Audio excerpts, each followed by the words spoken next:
Hello, hello, hello. Hello, everyone. Here we go. All right, we're in. We're in. We're off. Welcome back. Oh, shit. I need to turn off starting soon. There we go. Welcome back to Final Fantasy 14. And thus begins the final push. This is it, team. This is the final push. Well, I mean, this week will be the final push. We're finishing Endwalker before Christmas. It's happening. It's happening. For where we're at today, just before we dive in, we just finished the 5th zone. I'll show you the 5th zone. We just finished Elpis, basically. Elpis is done. We've been to Thavnair twice. We've done Garlemald and Mare Lamentorum. We still have one zone to go, but I think first we probably end up doing the second half of Labyrinthos, and that will bring us to the final zone. I think that's what's going to be happening, most likely. So yeah. Hello, everyone. Hey, Hurling. Hey, Grim. Flourishy, Monster, how are you guys all doing? Let's dive in. Let's just go. Let's freaking go, man. Let's freaking go. I'm ready to be max level. I'm ready. I'm ready for that sweet level 90 Reaper rotation. Yeah, I'm expecting maybe if we do like a full day today, full day tomorrow. I think we'll take us the 2 days, and then we'll have like two. Wait, hang on. Today's the 20th. Yeah. Okay, so we have 4 days. What day is Christmas Day? Hang on. I always get confused with dates and stuff. Calendar. Christmas Day is Saturday. Okay, we actually have 5 days. We actually have all 5 days then. Okay, I'm actually not 100% sure if we'll have all of Christmas Eve. But, I mean, today up to Thursday, we certainly have all the days. Christmas Eve, we will stream. It might be a little bit wonky with family, or we might have some family visiting and stuff. I think I've like Christmas Eve, Christmas Day, and Stephen's Day, or Boxing Day, wherever you're from, or whatever it's called. I think those are for like my family. Then I'm going to visit my girlfriend's family. Cancel everything today, go I mean, we could just stream all of today. We could just stream all of today, but I feel like if we did like a 10-hour stream, I'd be kind of tired and probably wouldn't enjoy it as much. I think it's better to split it up. But I expect we'll finish it tomorrow, and then we'll have a couple of days at max level this week as well to like explore the Extreme Trials. I think the raid opens tomorrow. We can check out the raid, the Extreme Trials, and I want to get like my thoughts and guides out on Reaper and Sage at like max level. Yep. You have a knack for turning up exactly when needed. Oh, so my room's really hot. I like put my radiator on really high before starting today, but I actually underestimated how hot it would get in a short time. It's really fucking hot. You have a knack for turning up exactly when needed. This is no exception. Oh, I know. Catkex, impeccable timing as always. I'd heard you were off in the first as part of our efforts to investigate the final days. Well, as so often seems to be the case, while you were away, we've had some few developments, which we can discuss in just a moment. For now, however, I cannot tell you how wonderful it is to have you back. Oh, I know. Well, I got my jobs up to Sage is just under 88, so Sage is fine. I also have these fucking white flies. I guess because my office is like in the back garden, but there's like these fucking white flies that were in my office. It's really fucking annoying. These tiny little white flies. You kind of just see them. Well, I see them because a lot of my stuff is black in the room. There's a lot of black stuff in the room. I see these little white flicks going past. So I don't know how they got in. I don't know, but it's really shitty. Anyway, hey, Takada, how you doing? But yeah, so Sage is almost 88. Sage is basically up to Reaper. I didn't push Sage through to 88 because you lose the armory bonus. It's just not efficient in terms of time. Samurai's up to 82 in a little bit now. So yeah, Yeah, we'll have Sage and Reaper basically to max level within a couple of days. Like, they'll both be probably max level by the end of tomorrow, by Wednesday at least. Samurai will take a bit more catching up. We might do some grinding. Like, if you guys are interested, we might do that later in the week. We might, like, grind up some stuff. So if you guys want to level up some jobs, we might just spam some dungeons. Because it's kind of slower on Samurai because it's a DPS job. The queues for dungeons are quite long. I've mostly just been doing roulettes with that. Anyways. Alright. Ooh. Chondrite weapon coffer.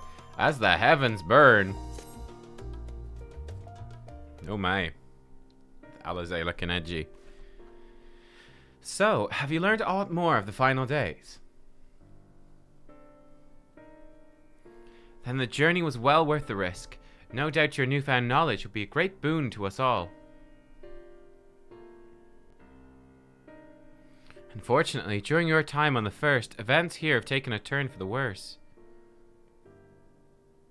The Scions are running themselves ragged trying to contain the spread of blasphemies, but it's a losing battle. To try and ascertain the where and why of it, Alizé and Alphino have been travelling all over. Of all the regions they visited, Locus among us was one of the worst affected. Thancred, Estinian, and Graha took a detachment of allied soldiers there to offer aid and succor to those in... They're always mentioned... Locus Among Us, Corvos. Like, it's literally the most mentioned zone in the entire game at this point. But the province is vast. They only managed to visit a handful of coastal villages. It was an accomplishment worth celebrating still, but a drop in the bucket at best. In the meantime, Ishtola and Master Matoya have been making a concerted effort to establish contact with Hydaelyn in the Ethereal Sea, but to no avail. As for Tataru and I, we've been keeping a close eye on the Forum. From what we gather, they've been constructing a vessel to ferry people to the moon. An ambitious project that likely has been years, if not decades in the making. However, since we've seen no sign of it thus far, I suspect it's still incomplete. Are they building like a rocket? Oh my god. Rocket ship to the moon.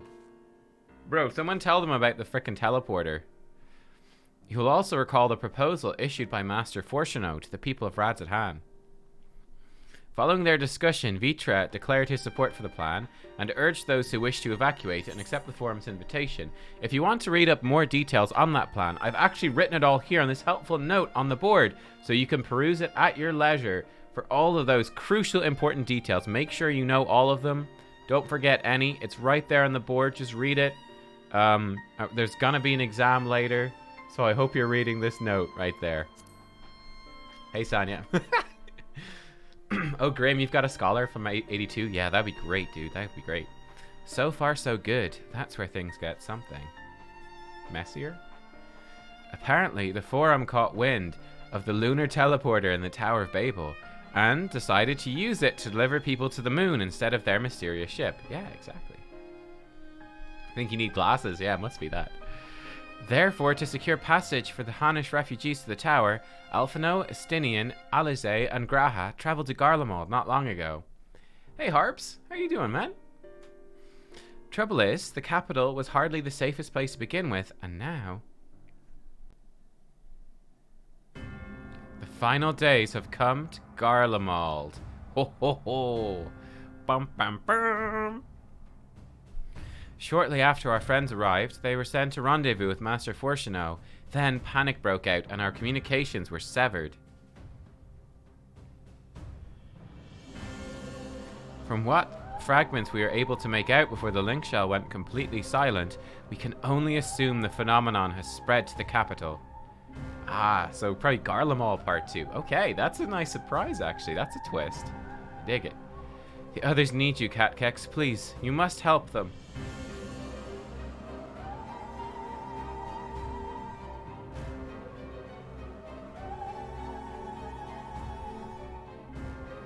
Having you there will make all the difference, I'm sure of it.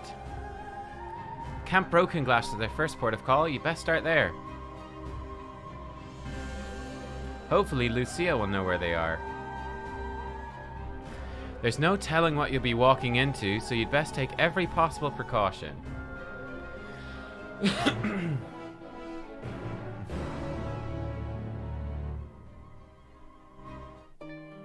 Alright. Camp Broken Glass. Let's do this. Let's go. One super fun thing with Reaper, we now have access to Plentiful Harvest. And it's kind of interesting. I'll show you guys when we get into combat. It's kind of interesting where I don't... In fact, let me show you right now. Let me show you what I'm talking about. So, I was looking up some of the theory crafting in terms of like what a good opener rotation would be, right? And one of the interesting things is we're supposed to apply our dot, then pop Arcane Circle, then two Soul Slices, and then we'll go into Plentiful Harvest. But like, watch what happens. Watch what happens. So if we put our dot on, it can be really tight in the timing. We do 1, we do 2, and look, it only just barely becomes available. So I almost don't know if that's correct. And then you go like Reaper form, like straight away. So it's like super fast Reaper form. The reason that it doesn't well, I know why it doesn't activate immediately. It's to do with the, there's a passive part to it. Bam. So the reason it doesn't activate immediately is because of this, right? So you get a buff called Bloodstone Circle. It's a 6-second buff, or a 6-second debuff. I don't know how you would call it, but you don't actually get to activate Plentiful Harvest until 6 seconds have passed.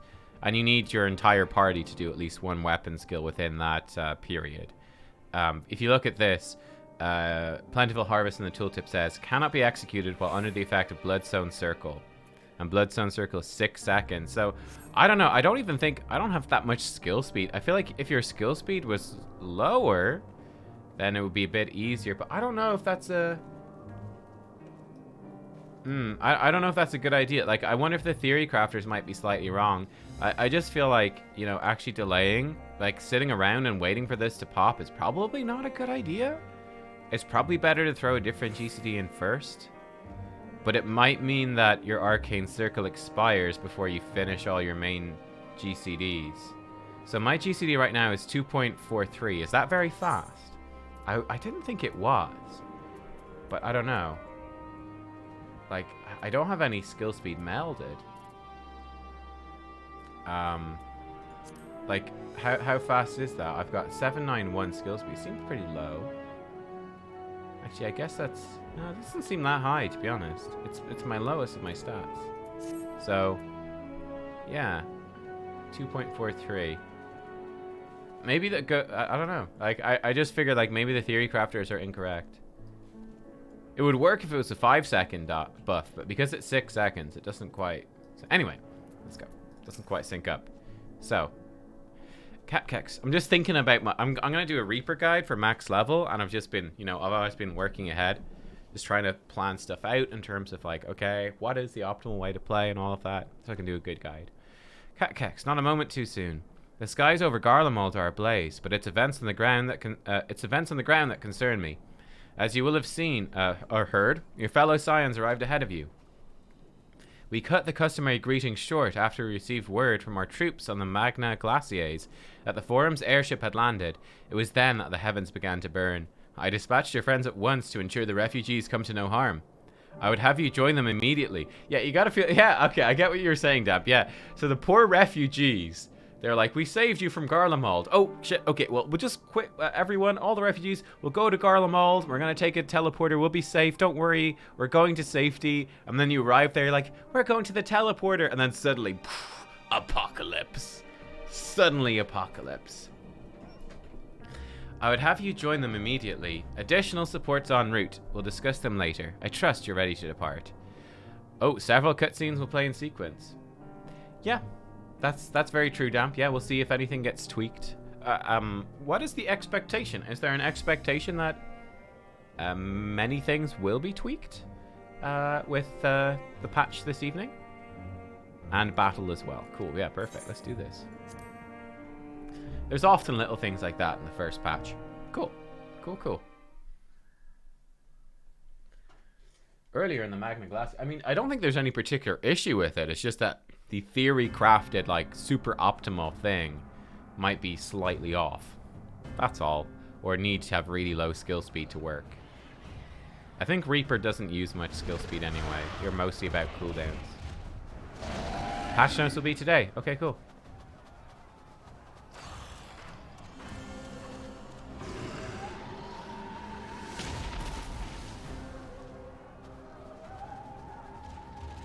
No. Oh. No. We were promised an escape. Not the same room we fled. I mean, to be honest, I don't even blame him. He's completely right. I shall not meet my final days here in this blasted waste.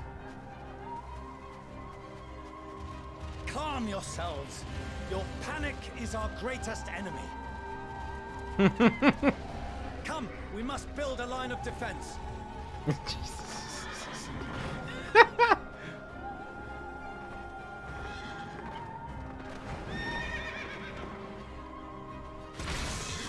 like using the power of logic. Hey, I'm proud of you, son. Leave the fighting to us, Father.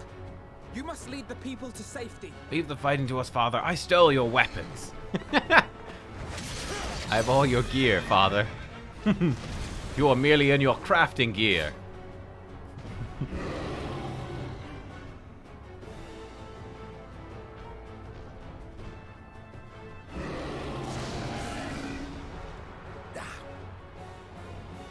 I can handle this pair.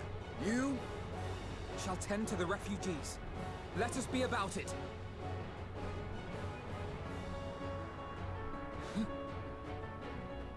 As you wish, my little lord.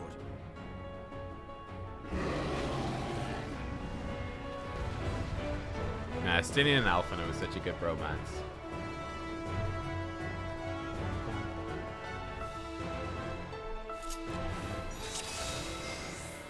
Oh, I'm Alphino.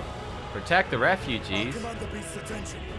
Oh, yeah, okay. So I've got diagnosis, prognosis, levelure diagnosis. Oh my. There you go, buddy. We got levelure Drukhul. Oh shit, we better heal this guy. There we go. I don't know if AoE spells will hit these guys. Let's assume it doesn't. Then we've got Dosis, levelure Dosis. Levelure Toxicon. Man, he's got all the moves. Leave it to me.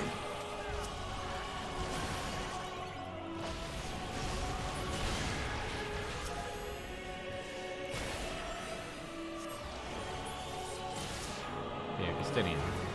I'll help you, bro. The end is come. Ah, they're cracked.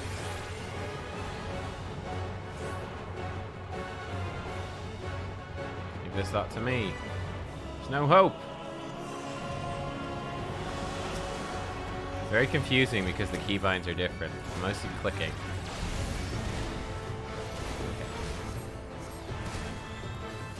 There's 260 potency. Oh yeah, Levelure Toxicon's really good. Oh, it's got a huge cooldown. I was gonna say, it's really good.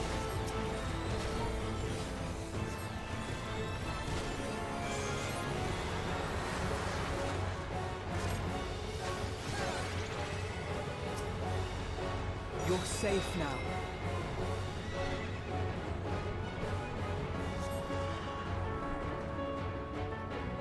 Easy now. Well, his dad can still heal Deep even breaths. without weapons.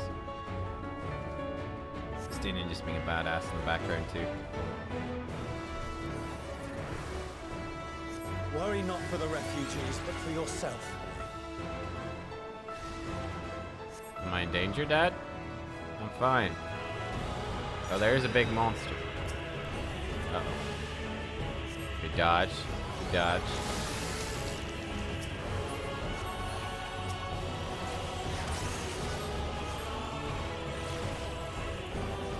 Oh, God. It's so confusing. It's so confusing.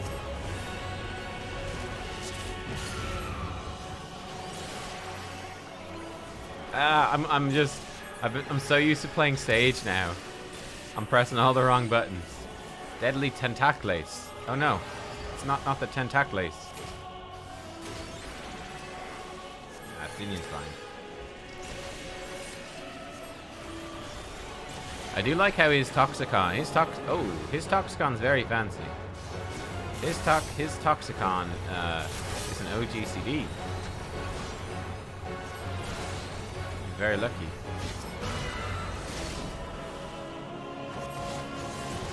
More beasts. I only hope my newfound abilities are enough. Oh my. This does look a little ominous, to be honest. Oh my. We'll be fine off them, don't worry. The old Levelure diagnosis will do the trick. Maybe a regular diagnosis in there as well.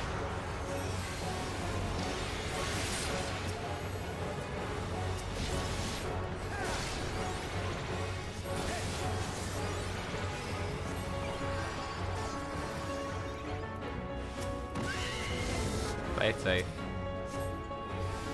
Nope, not one.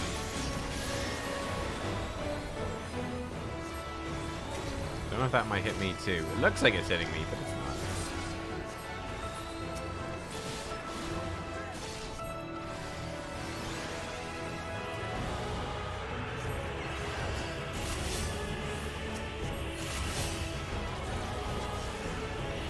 Okay, I'm getting to grips with the Levelure keybinds.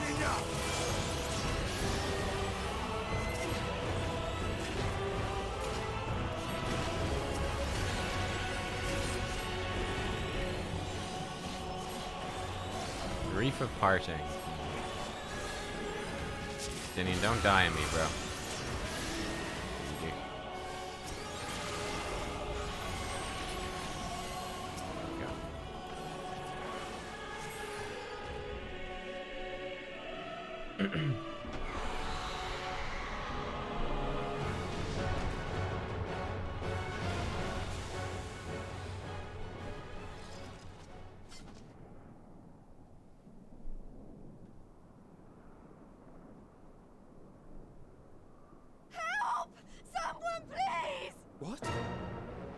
Yo, look at that.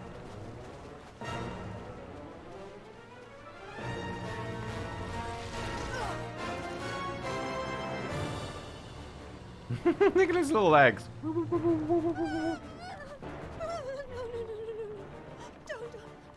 I don't want to die. Forward! Let not a single fiend escape! Yo, it's Eolus. He's recovered well.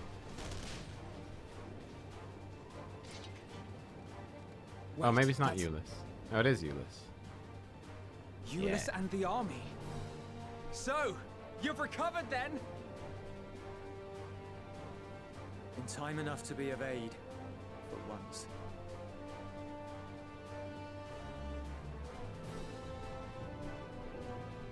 We can speak of it more later. For now, we must fight! To repay your salvation in kind, or with better! For Garlemald has her pride!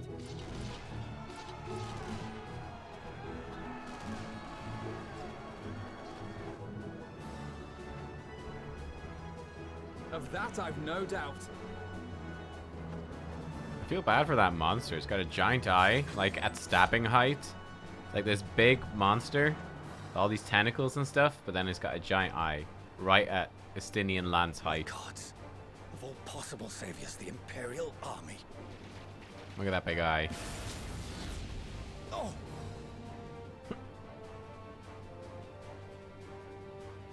Nice. Wow, my kids are had badass. hoped to take all of them down at once. Think a withdrawal might be in order? Oh, sod that. You know who would never abandon these people to their fate. Voldemort. To be devoured by their former friends. That'd be beyond cruel. These beasts must fall here and now. well then. I'd say it's high time we threw caution to the winds. So long as you spare me the heroic sacrifices. Now, let's go! Yeah, they're just following the anime rules. You know, you gotta wait till the other person's done talking. That's the rules of anime. Jeez, I mean, even if you are a monster of the apocalypse, you gotta respect the monologues, or I guess the duologue in this case. She's emboldened, Vercure. Okay, you guys are chill until I read my abilities. We good with that? We want to be a fair fight. Okay, they're good with it. Okay, good. Good. We have a limit break. Of course, she has limit break and easy access. Perfect. Okay. Contrasixt. Perfect. Crimson Savior. Okay. Scorch combo. Oh, it's like the whole melee combo. Okay. And then we've got just stuff. This has a cooldown. Okay. Oh, it's called Verblind. Okay, the limit break. Technically Verblind. I see. Right, let's do this. Swing. Swing. Contra Six. I remember now, yeah, her AoE. She's got a different looking AoE, alright, which is pretty nice. Red Mage will get that next expansion.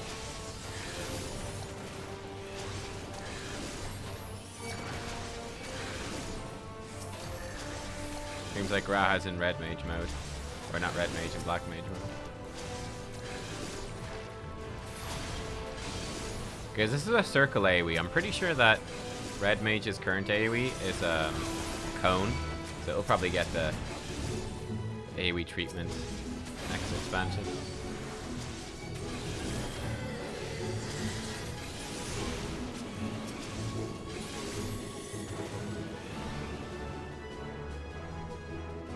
Is it a cone? I believe that in Moulinet is a cone, yes. I could be wrong. I believe it is. Here's our big combo. And then we jump backwards. Oh no, it's the melee hit. I'm fine. Boom. Black Star.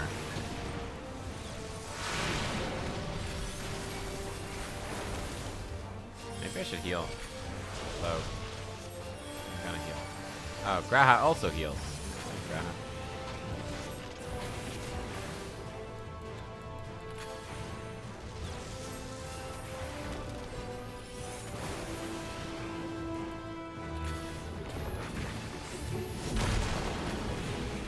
Today.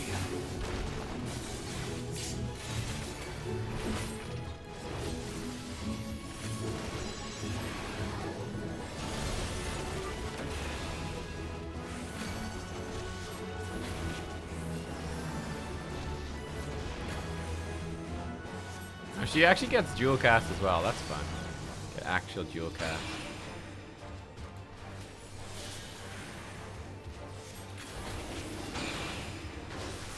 Oh, you're going to that one? Okay. God damn it, I wanted to do my melee combo.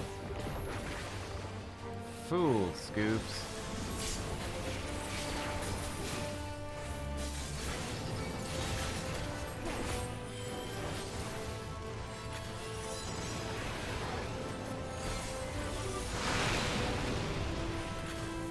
I'm not done yet. Yeah, so their current AoE is a cone. Yeah. So I think upgrading it into AoE Rose Petal hit, like proper AoE, could be a thing they do. That's what they did with Samurai, right? They upgraded one of their AoEs from cone to circle. Seems like a done thing.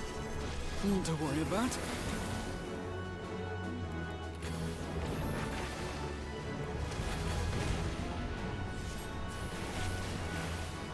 The air crackles with energy. Find cover. Okay.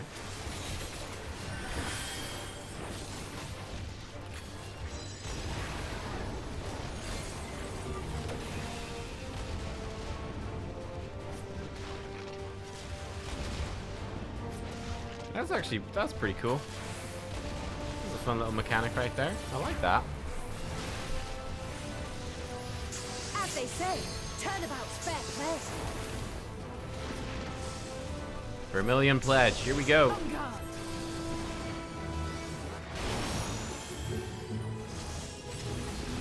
I mean, that was only a...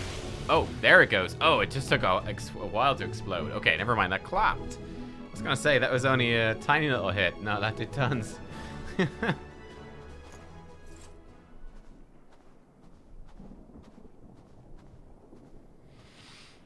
There's not the barest trace of ether. Maybe there really is no way to bring them back.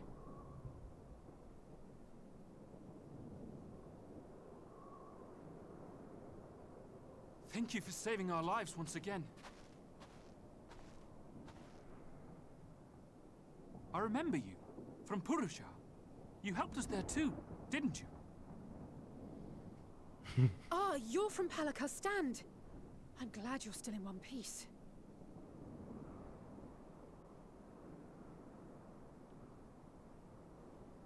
Or you will be, once I see to that injury of yours.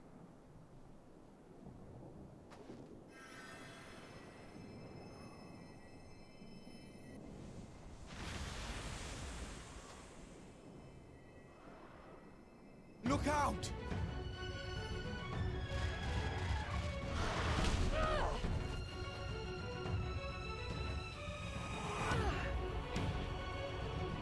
Oh, it's a bit from the trailer. Or Alphino will save her. Oh no, Graha saved her. Graha tank mode. Get out of here! Quickly! That's fun, he can switch on command as well, that's cool. I won't lose them. Not a one. This will be a brighter future. I won't let a madman's apocalypse ruin everything we've fought to achieve. Pretty sure this is a trailer moment. If Alphino sweeps in there, we'll know. Get it together, Alizé. You're embarrassing yourself. And in front of Father, no less. You might never measure up to our champion. Don't put yourself down like this. Oh my god. But we ask too much of her as it is. You mustn't let our sword in the darkness fight alone.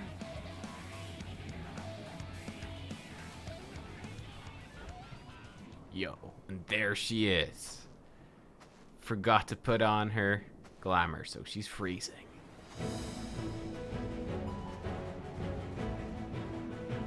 Oh.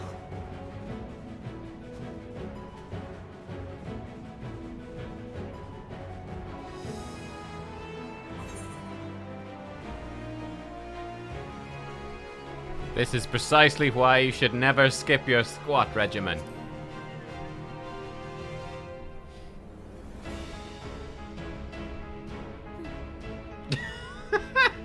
I can look after myself, you know. Oh, whoops. Well, sorry about that. One-liners, not really Cat Kex's specialty. Everything's in order, I trust.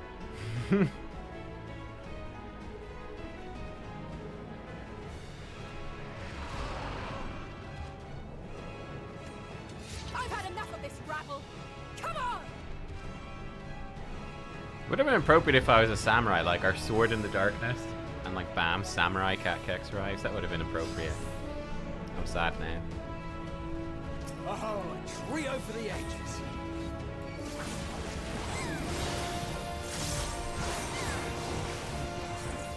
Let's do this.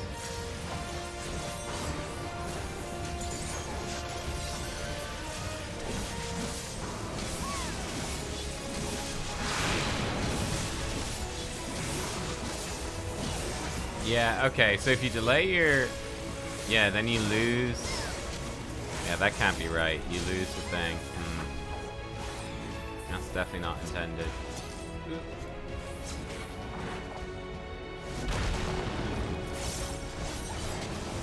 So, by doing that opener and delaying it like I did, does not work. You lose out an Arcane Circle for like a Gibbet and a Gallows. That can't be right. That can't be right. Wait, have we not won? Is he not dead? Oh! I had a feeling I'd find you here. Big brain. This should be the last of the worst troublemakers. With me!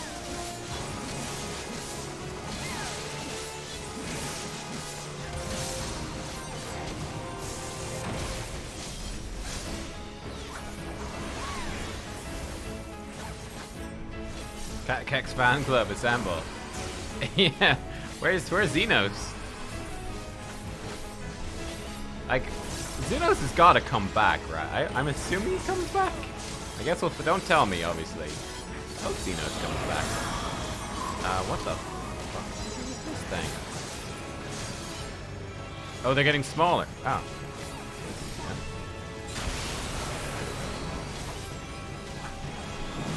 Do you do Communio when you're in Reaper form? Yeah, you do. But it's level 90 ability. I don't have it yet. But yeah, that's like your big finisher move. Yeah, it's really good. Okay, can we get 2 Reaper forms into the one Arcane Circle? It has a cooldown, so I don't know if we can. Yeah, we almost can.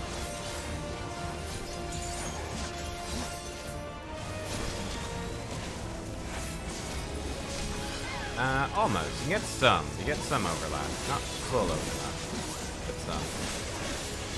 So we did lose some uptime on the boss, so it's possible we did it a little wrong.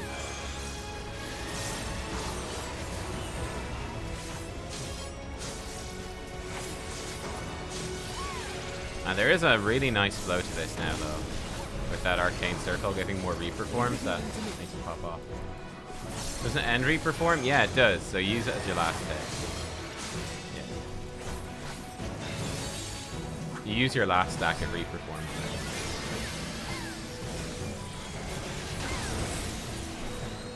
I'm in your debt.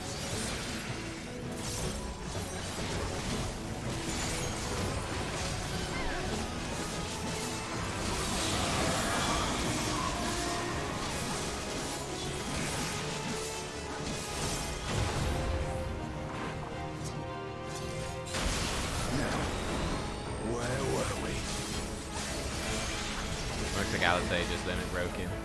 So they both just limit broken.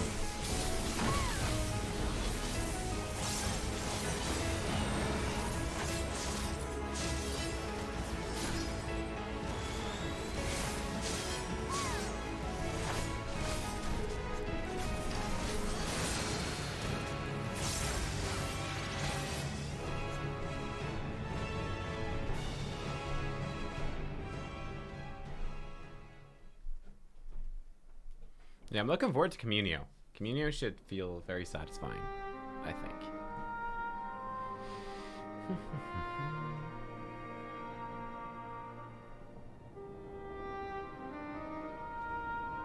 We're almost there. We're like 88.5, I think. So 1.5 levels to Communio. And full rotation.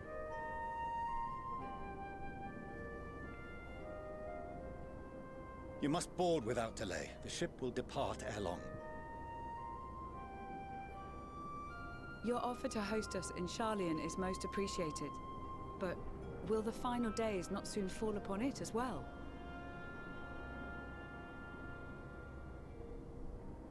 Your hesitation is not unwarranted. The satrap entrusted me with your lives, yet I have failed your comrades. Nor are you wrong to fear that this corruption will continue to spread. I cannot promise you complete safety, even in my homeland.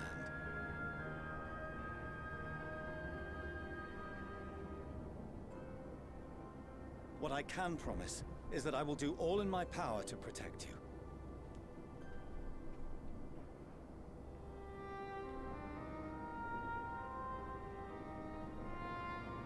That power is not inconsiderable. Even now, my countrymen are preparing the vessel that will deliver us to a sanctuary on the moon.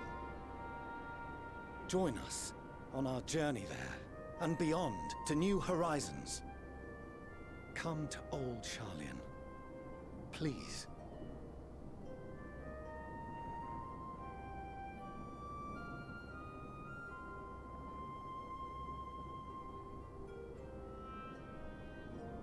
We would be fools to refuse such a generous offer made in earnest.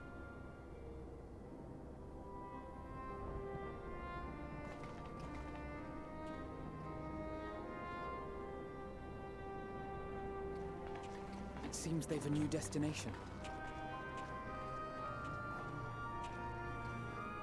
The people of Radzat-Han have known too much suffering. The march to Garlemald will only bring them more, short though it may be. I quite agree. Fortunately, they have you to look after them. Yes. Well,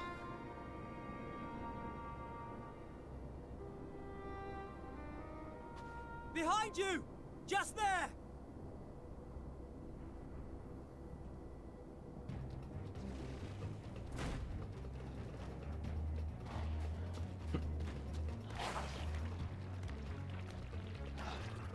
More of them. I love that enemy type. He's so fun. He just wants to have fun, man. Oh! Oh! That was a Reaper! Oh! No. Is he gonna join us? Oh my god, he's gonna... Xenos, here! Is he gonna be our friend? I heard the fan club was assembled. Right. Hurry to the airship.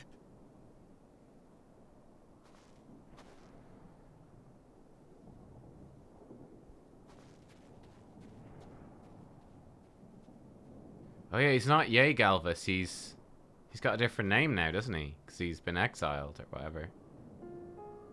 Why have you come? A heretofore unseen beast. 'Twas ripe for the slaying. Ah, Viator. Haha. Poor sport, alas. Unfit to temper my blade. Oh, for the love of... You cannot still be on about a rematch. No! Yeah, let him go, man. It's great. That is and has ever been my sole concern.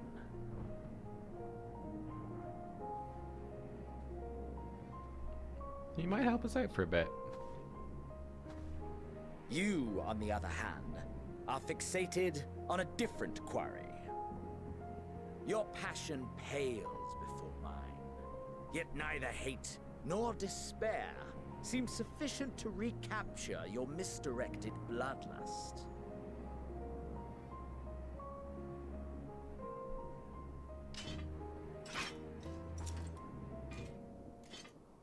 So, I hone my blade, and I wait. What did you do?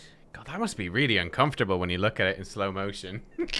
When you think about it in slow motion, like, That's oh, it. that's a stretch. All you care about. Oh, it's Latin for thick. Ah, Viator's Latin for thick. That makes sense. For booty. Garlemald is in ruins. Our homeland, the nation you rule, is as good as gone. Along with so many of its people. Not just soldiers like us. Not only those who fought and killed for power and duty. Innocent civilians.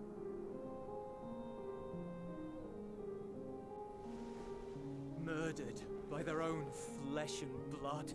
Lost and confused as they breathed their last. While we who survived with our lives and minds intact were left to freeze to death. The Eorzeans tell me all this was your doing. You slaughtered your countrymen. You did! For what? For nothing in the end. So much wasted effort. I know it makes no sense to forgive him and for us to join us. But, like, I don't even care. You bastard! It would just be fun. For your own sake, Eulus, you must control Yeah, your anger. Eulus, this is the path to turning into a monster, my It friend. will serve no one should it consume you and see you transformed.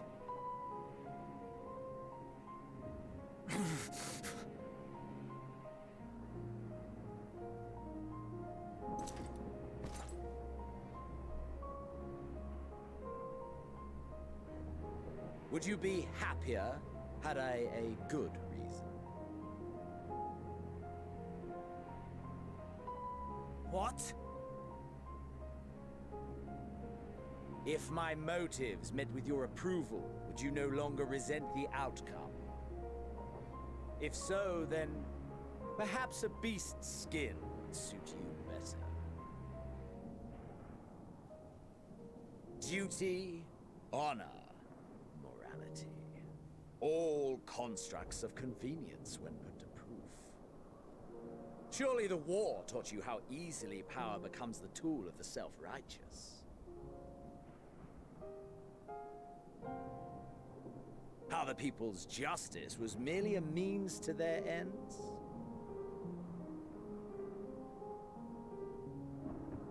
Yet you would ask me why. Ask any creature of this star and those above for answers, and they will tell you what suits their fancy. And they would be right to do so. What meaning there is to be found in the petty vicissitudes of your existence must be gleaned by you, and you alone.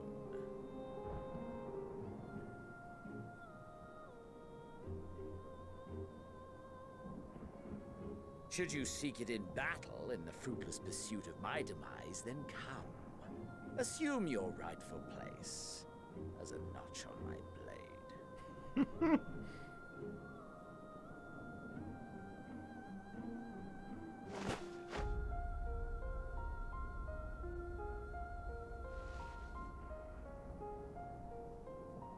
You are a blight on the Garlean race, and there would be no more satisfying way to expunge it than by beating you to death.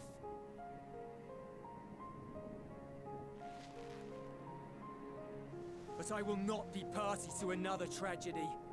I refuse to lose anyone else because of you. So go. Go! And may we never suffer your madness again!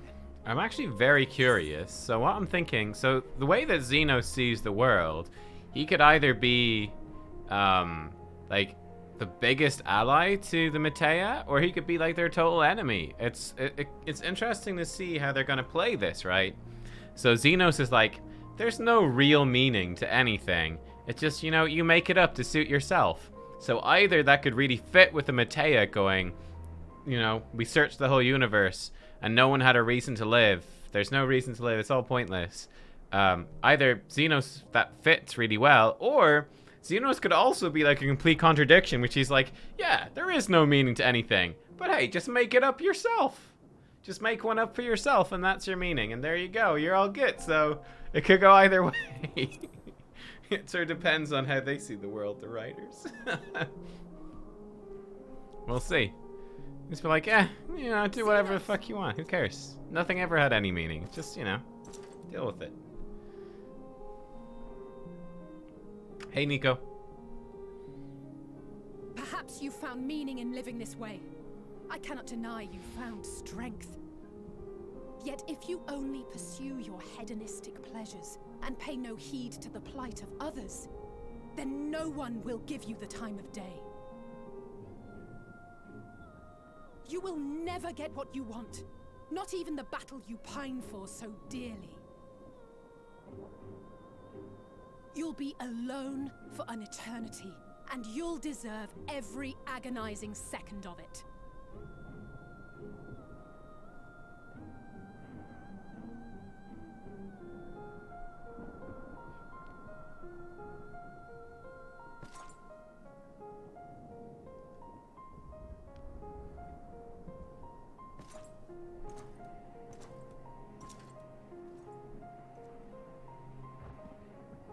Yeah, I hope that Xenos will come back and do more. I feel like it's been quite an anticlimax at Xenos up to this point. So I'm hoping he does more.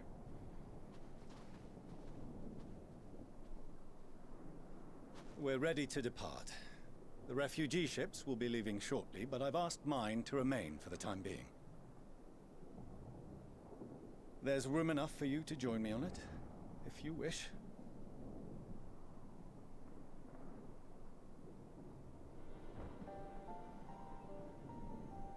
Do contain your surprise. I needn't agree with the Scion's methods or intentions to acknowledge that their deeds are deserving of gratitude. We appreciate the offer. But might I ask why you are delaying your departure? I presume it is not solely for our benefit.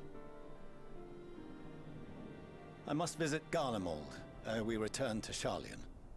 Having caused such an uproar, 'tis only meet that I explain myself to the Ilzabard contingent.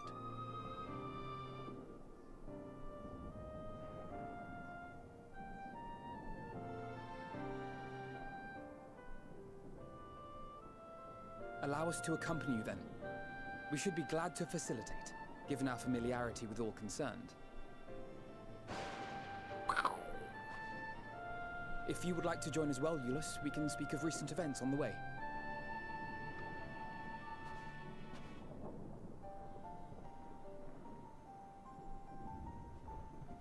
That's really interesting, Damp, actually, clarifying sort of the Nietzschean philosophy of it.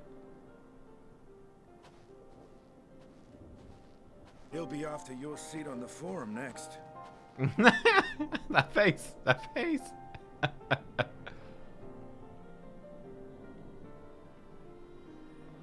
Hmm.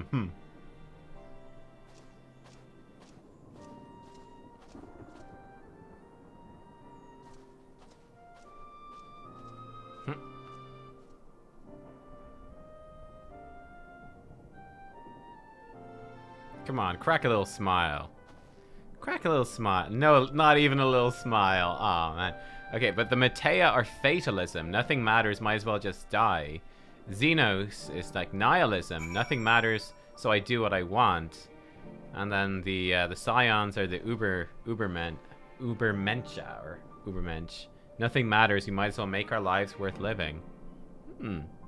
That's very interesting. All right, yeah, it's definitely a good, especially between.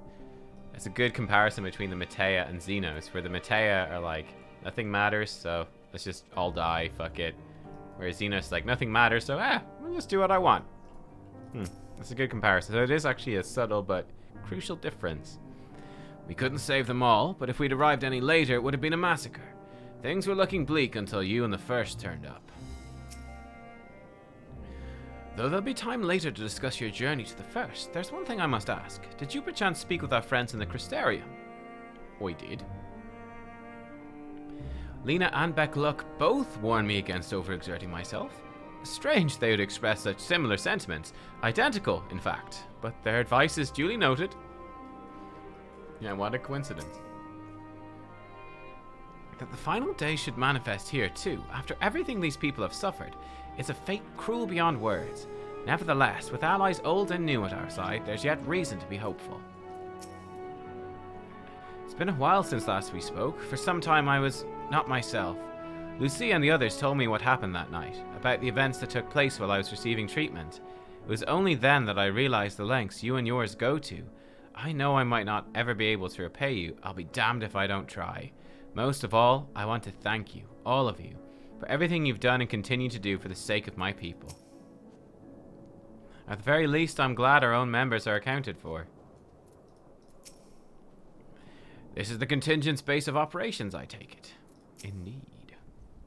To see Xeno standing there, so uncaring and unrepentant, gods, I don't know what came over me. I just blurted out the first thing that came to mind.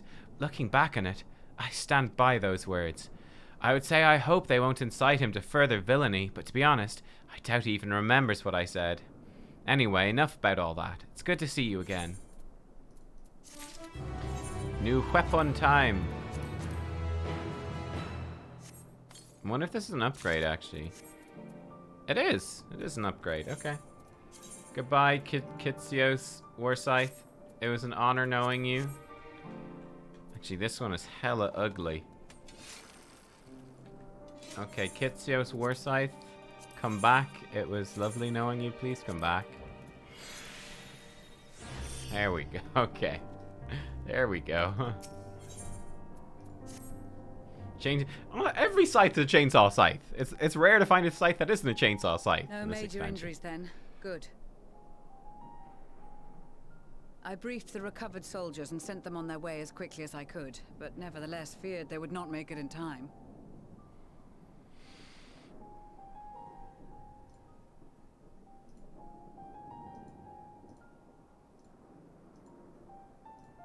The additional support was invaluable. Your men saved more than a few lives.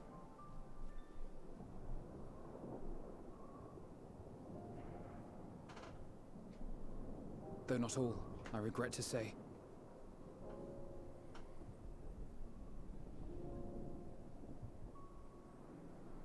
I take it that I'm addressing Lucia Junius. I'm the Forum's envoy, Fortuno Leveilleur. And you are owed an explanation for these most dire developments.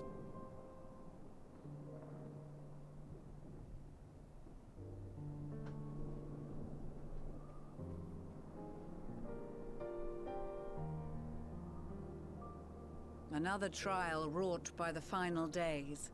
Trial? I was beginning to suspect Trial? as much. You doubtless feel some consternation having been forced to abandon your original plan. But trust me when I say you were right to send the refugees elsewhere. Beasts have been sighted within the capital. Perhaps it was a stroke of grim fortune that the population was decimated beforehand, as they've yet to appear in any great number, but in time. In any case, Maxima leads the remainder of the contingent in an effort to cull the creatures and evacuate the populace as we speak. Once the airships have taken to the skies, I pray your men can be persuaded to join him. You'll permit us to retain our weapons?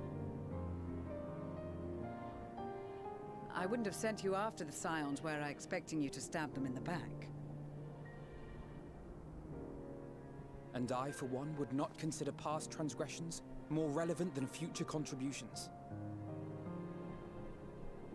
Regardless of the circumstances that saw us at odds before, we need men of courage now, more than ever.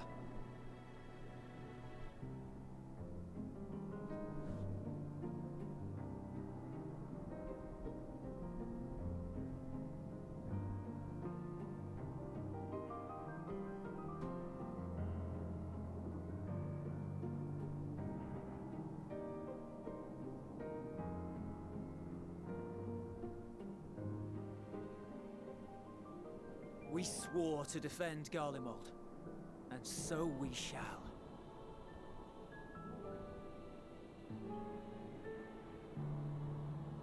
It seems you have everything under control. You will excuse me then, for mine own duties await. A moment, Master Fortuno. You did desire to express your appreciation for services rendered, did you not? I did. Though if you intend to again ask that Charlian alter its course, you will find my gratitude insufficient. 'Tis nothing so onerous. I wish to hear the details of this grand endeavor of yours.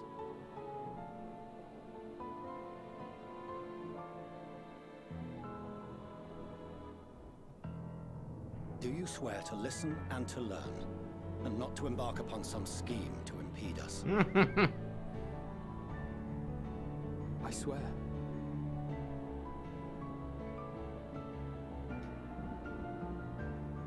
Aww.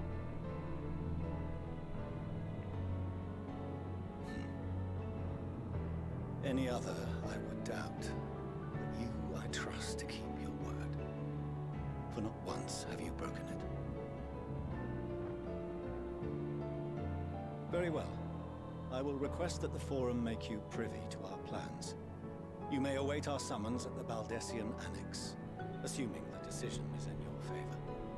Does that suffice? The lighting change there is actually pretty cool. It does. You have my thanks. Excellent. You can regale us with tales of your most recent sojourn to the First while we wait.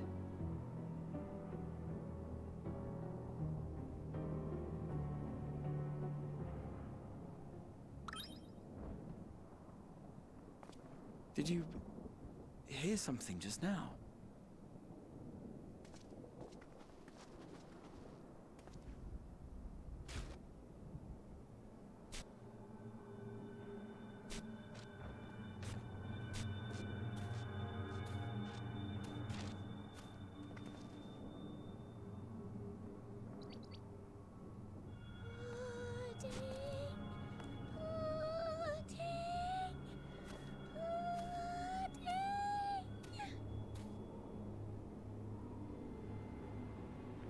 Putting away a zombie or just really wants pudding? Where is this star's blasted pudding?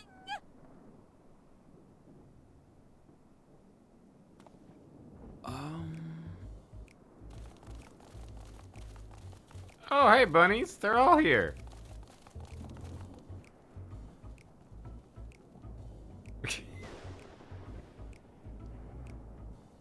Dawn may banish even the darkest night, and to this bitter clime bring warmth and comfort.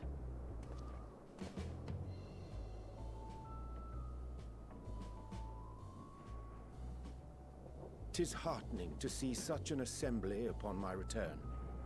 I thought often of you whilst I looked down upon our star's brilliance from the moon above. Yes, but what are you doing here? And dressed like that? Aren't you cold? Verily, I fear for my health should I proceed to expound upon our purpose ere I procure more suitable garments. I mean, Alize saying that in some hot pants. Like, come on, girl. Then allow me to summarize. We're here because none of you lot are up there. Nor has anyone deigned to send word about any changes in the plans. It's rude, is what it is. At least that's what I thought at first, but then folks got to wondering if you weren't in a spot of bother, so we decided to take matters into our own hands. Come down here and help, if our help be needed. So she says, but it's also something of a convenient excuse to visit Aetheris. Oriange made it sound absolutely marvelous. More so before the impending doom, but still. And it's not like there will ever be a better time. What with the aforementioned doom? Marvelous, they say, yet not an ounce of pudding to be found. I must suffer Oriange's inferior works no more.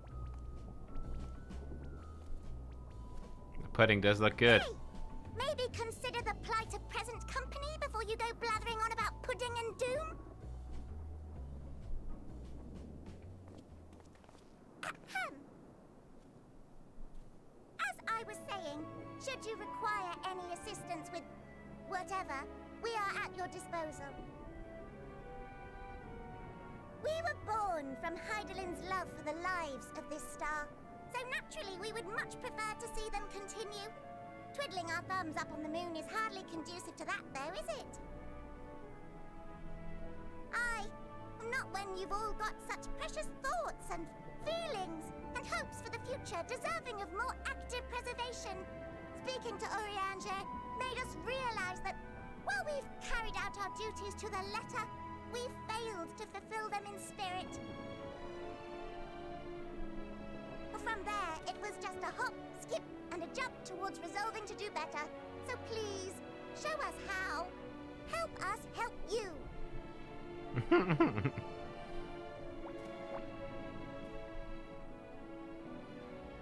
Forgive me, but are they... Thy distant collaborators, indeed. Hail, fellow, well met. You'd be a member of the Forum, would you?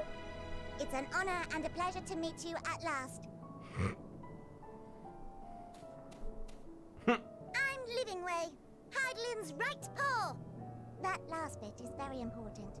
As am I, if I may humbly say so myself. I bid you welcome to our star, Livingway. On behalf of the Forum, I thank you for traveling such a distance to meet us.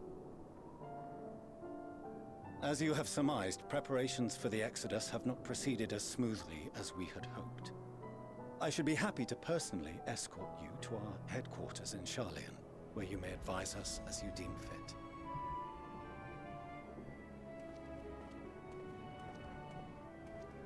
'Twas with reluctance that I set aside the great work of readying the moon for habitation.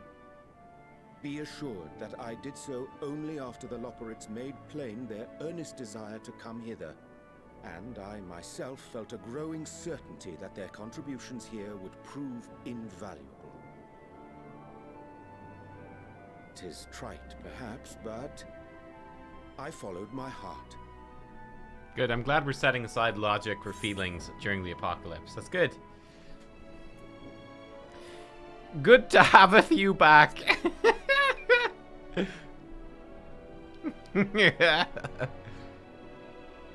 For a time, at least. Nevertheless, 'twas worth the journey to find present company well. Wilt thou attend us at the Forum and lend thine own wisdom?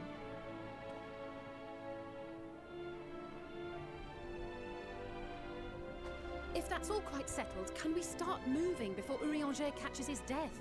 Even I'm freezing out here. Someone get that rabbit a pudding. Quickly once you're aboard the airship, sat shoulder to shoulder with our fur-covered friends.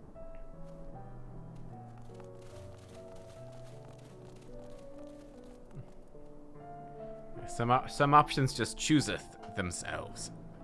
Verily, some options doth chooseth themselves. Okay. It's brought us right on back. Oh, hello. Babeth Ironheart. Who the heck are you? Oh, is this sightseeing? I think this might be sightseeing. Oh. Sightseeing log. Aha. Is you. Millet's aunt. Okay, cool.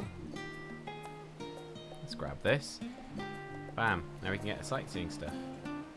Forgot about sightseeing. Okay, cool. Great.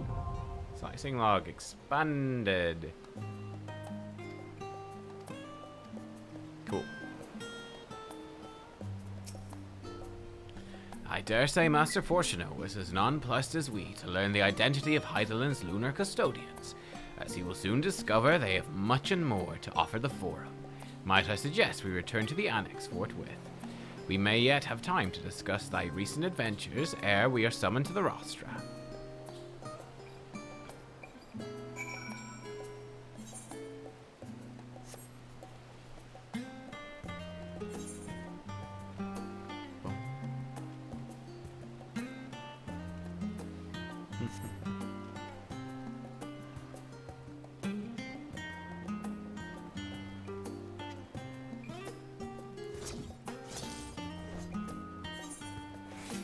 We got ventures complete as well. Excellent.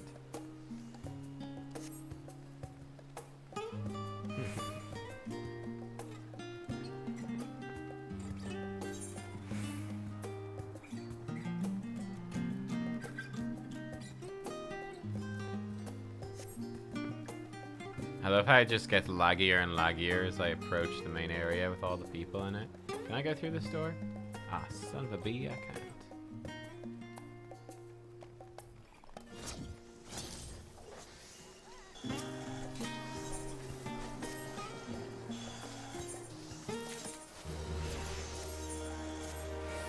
What's he doing? He's over 46 now, yeah? He's catching up slowly, but surely.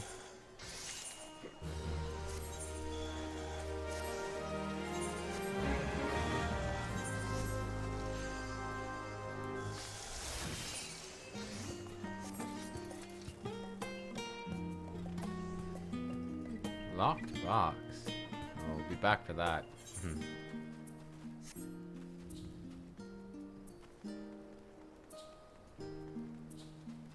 Oh no, your physical collector's edition was lost? Well, that sucks. Damn, that sucks. Okay, we need to fill all these guys in on all like Dynamis and the Matea and all the frickin' plot twists. We gotta take the moon to space to fight the Matea, I assume. And I guess we go to Labyrinthos to maybe build a rocket to get back to the moon?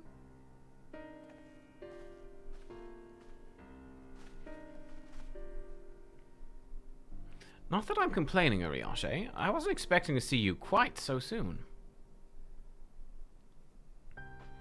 Nor I thee. In extolling the virtues of Aetheris, I did inadvertently awaken in the Loperites a desire to avert our beloved star's demise. Kryl tells us you've obtained new knowledge that may aid us in our ongoing efforts. I have news to share regarding our study of the ethereal sea, but your findings are certain to be of greater interest, and so I'd rather hear them first. To what revelations did Heidelin's Elpis flower lead? Well, a whole lot. A whole lot.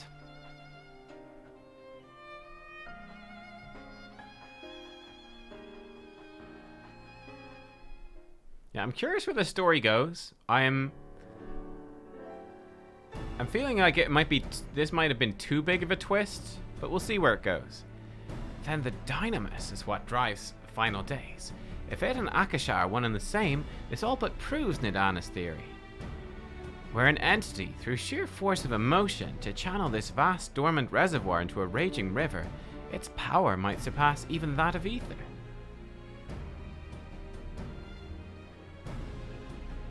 But if our star is so replete with ether, said entity would need to be outside its influence to effectively manipulate the dynamis of the great expanse.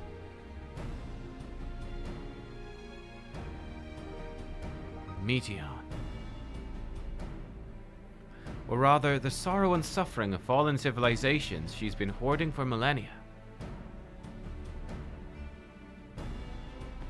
Untold anguish and fear and hatred, drawn from every corner of the universe, all for a single purpose, the destruction of Aetheris. Then our foe is no longer some unknowable calamity. We've but one aim, to defeat Meteon. You make it sound so simple, but you're not wrong. Vanquish Meteon, we deliver the world from the final days, but to even attempt it there are two conditions. First, we must determine her location. Before Meteon escapes, an enchantment was placed upon her by Vana, the woman who would become Heidelin.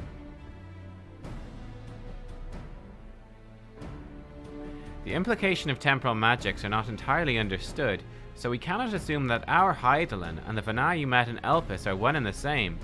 Nevertheless, due to her intrinsic qualities as an all-powerful being, I'd wager that Heidelin possesses the knowledge we seek. Oh really? We think our Heidelin and Vana? We think they're different timelines? Ooh. Whether she would share that knowledge with us, however, remains to be seen. After all, she intends for us to flee Aetheris, not to stay. Do you suppose she's abandoned her pursuit of Meteon? Huh. But now I know would never give up. Yeah. Intriguing. That's my impression too. Otherwise she wouldn't have used me as a conduit for her will, or provided clues such as the Elpis flower. I believe she has been waiting for mankind's answer to Hermes' questions.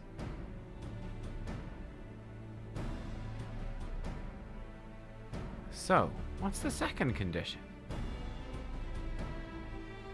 We must find a means to reach Meteon. Naturally, our chosen method will depend entirely upon wheresoever she has made her nest. Oh, that's true, yeah. Okay, so it probably is different timeline. Because Shadowbringer's the same, yeah.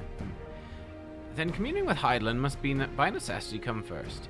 Did you and Master Matoya have any luck with your investigation into the Ethereal Sea? Sadly not.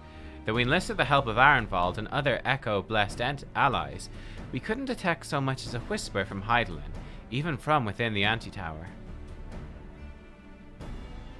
Master Matoya is of the opinion that in the years since abandoning it, the Forum has found some other method of receiving instructions from Heidelin. If so, it'd most likely be from some form of apparatus for observing the Ethereal Sea, built closer to home.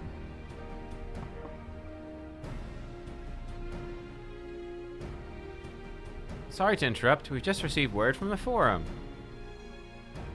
Your presence is required in the Rostra, where they intend to discuss the Great Exodus.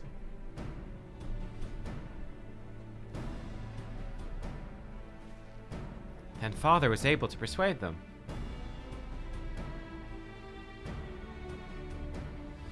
They're finally taking us seriously. Let's hear what they have to say.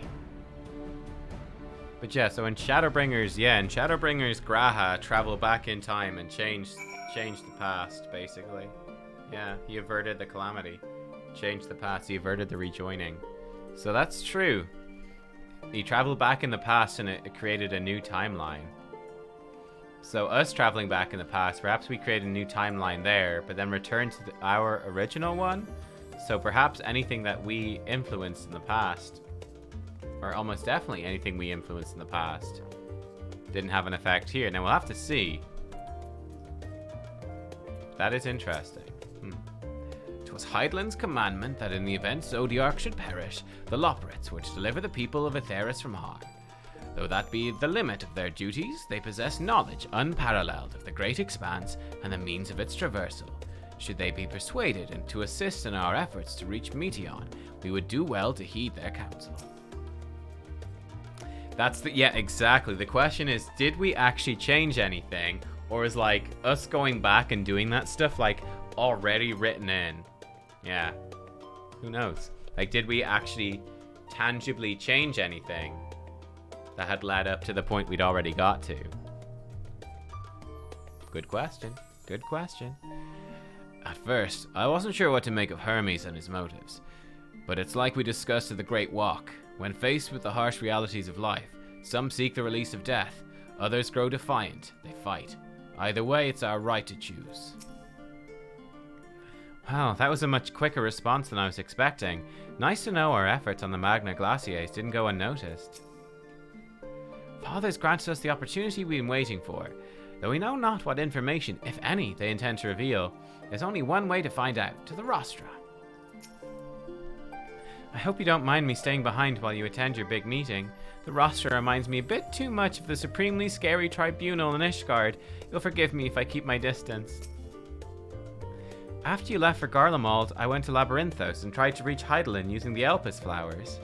Alas, my attempts were in vain. I can only assume she spent a vast amount of her power in the confrontation with Fandaniel, is presently unable to communicate. Indeed, as her presence left my body, I could feel how faint it had grown.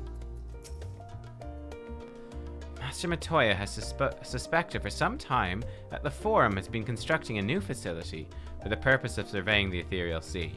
Of course, as the custodian of the Antitower, which would presumably be rendered obsolete as a result, she has a few things to say about that.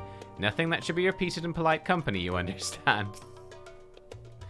After sending Graha and Estinian back to Garlemald, I stayed in Locus Among Us for a time. Being an imperial province, it was already in turmoil before the onset of the final days. You wouldn't believe the difficulties we had overseeing the evacuation of the villages we visited. I have faith the detachment we left behind will continue our work and shepherd the people to safety, to what safety can be found in the world coming to an end. To think the Crystal Tower of the First is capable of such feats as sending one soul into the distant past. The events you witnessed and helped shape may yet hold the key to forestalling the final days. I'm reminded of dear friends in a future I unmade, whose selfless efforts saw the 8th Umbral Calamity averted, in this timeline at least. Too much has been sacrificed for us to abandon Aetheris now.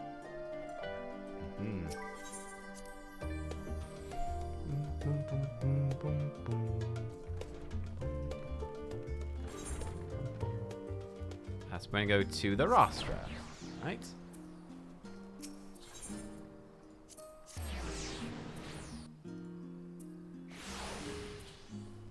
To the Rostra. The forum's in session. As such, the Rostra is closed to visitors. Oh, I've been invited. On the star attraction. Sign of the 7th Dawn. Very well, you may wait in the corridor. Entry will only be permitted on the condition you leave your armaments at the door. Okay. Implements of war strictly forbidden. Alright. I guess we'll take them off when we enter a cutscene. I thought the Rostra was supposed to be in session. They're in session, sort of. Okay. Let's just pretend we didn't see the Rostra empty. Suspendeth prithee, suspendeth thy disbelief.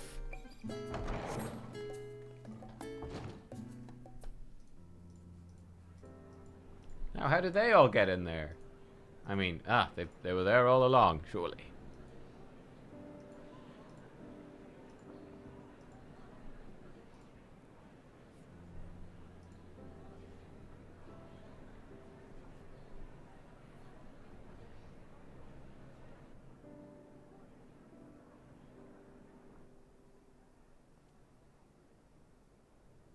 There is a matter I wish to raise with you before we enter.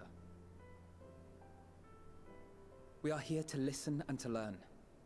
But if the Forum's plans are more or less what I expect, then I should like to make a proposal that will serve our ends. By your leave, of course.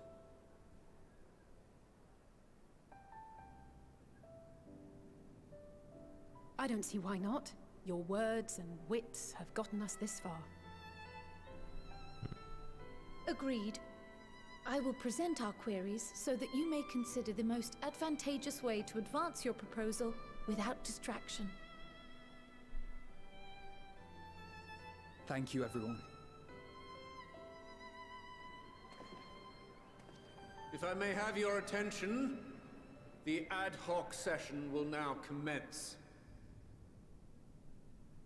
The purpose of today's assembly is to brief the Scions of the Seventh Dawn, at their request, on the Great Exodus. You may enter.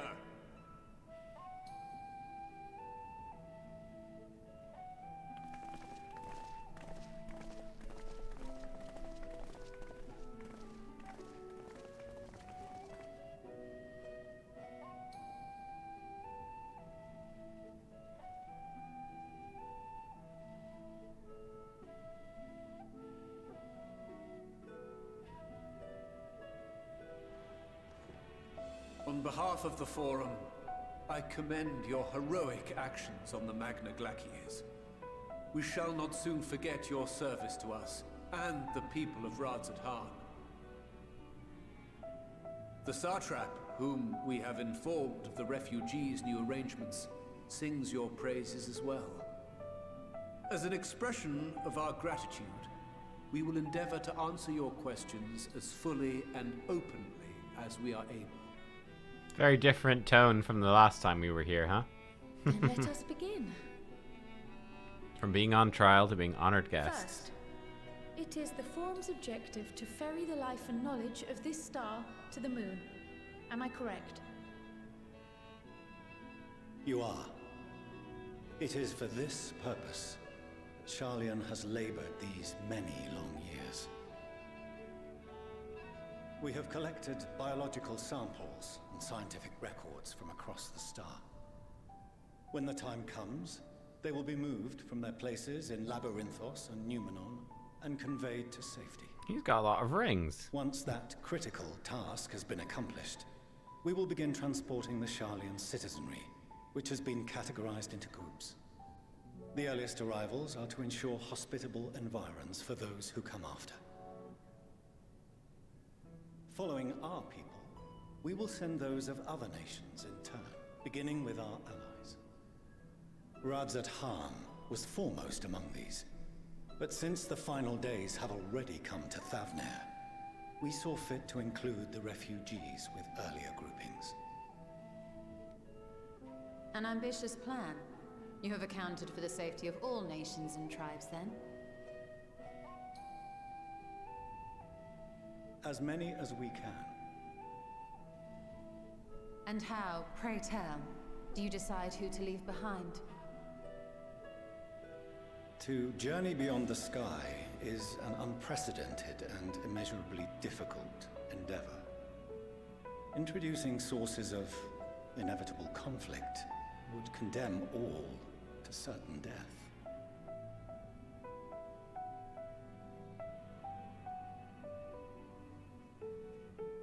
Questions as to the validity of that approach aside,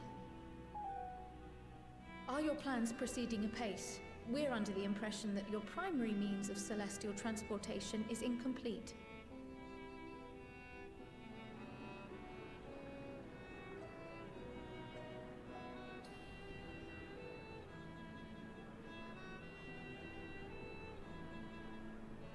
If only in that it does not meet our optimal parameters, that is correct. This Ark, as some have taken to calling it, is fully operational and could be launched even today. However, the final days have progressed more quickly than we anticipated. At present, the ship is incapable of attaining speeds sufficient to meet our evacuation targets. Should we put the vessel into service, as it is now, we will be unable to travel to the moon and back quickly enough to complete the necessary number of trips. Precious lives and knowledge will be lost. Seven hells. Is there anything to be done? The ether burner, the primary means of propulsion once the craft is in the space between stars, is undergoing testing to determine whether it can be made more efficient. Though cargo is being loaded for the initial phase of the Exodus, we are prepared to continue our experimentation up to the day before launch, should it prove necessary. The bunnies can help. Get the Loporets in there. What if the Scions were to solve your problem?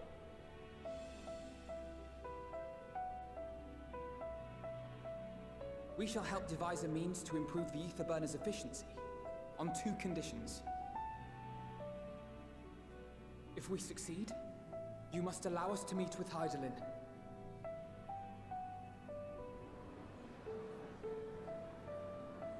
'Twas simple enough to deduce. You have a Concord, and so you would never have abandoned the anti-tower had you no other means of communication. One far more convenient, I suspect. Yes, we have her on Link Pearl. The second condition, also to be met upon our success, is that we be permitted to propose another use for your Ark.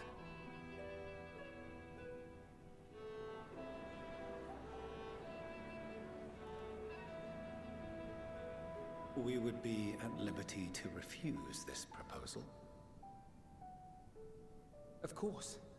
If we cannot prove its merit to the 99 here, who are we to stake on it the lives of all peoples of this star?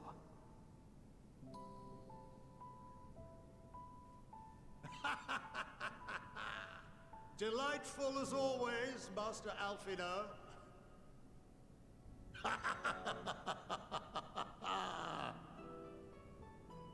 Oh, we couldn't have asked for a finer plan.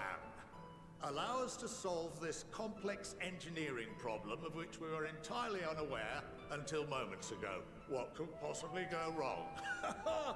The satire writes itself.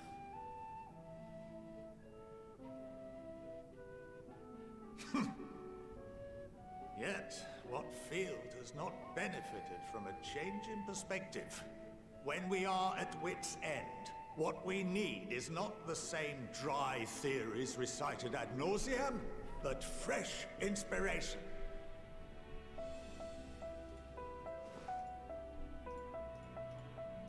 I, for one, have faith in my erstwhile students to provide it, and I find their terms to be perfectly acceptable.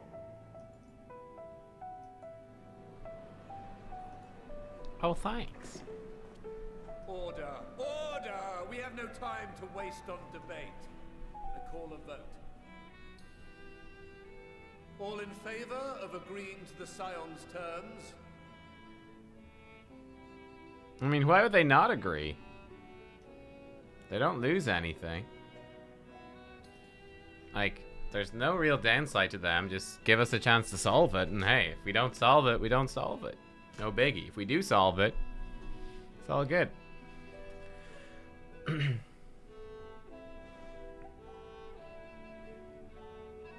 71 in favor, 28 against.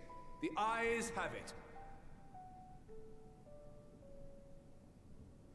Fourcheneau, as the architect of this project, you are the best candidate to show them its current state. And bear in mind that regardless of your personal misgivings, this is the will of the Forum.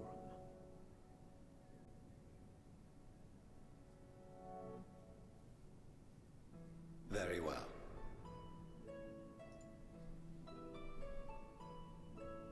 this session to a close. Return to your tasks with urgency. The final days wait for none.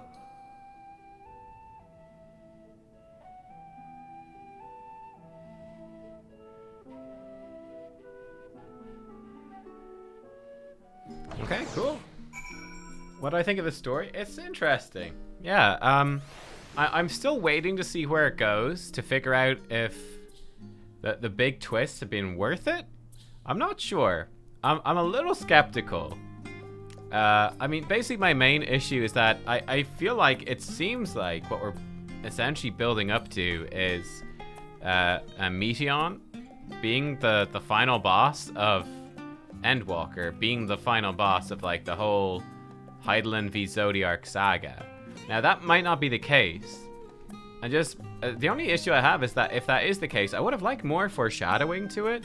I feel like basically the big bad guy of the entire like storyline of the last 10 years being introduced, like literally introduced for the first time in the second last zone of that entire story is too late. I would have preferred if there was more obvious foreshadowing for it, so I get more hyped up for it.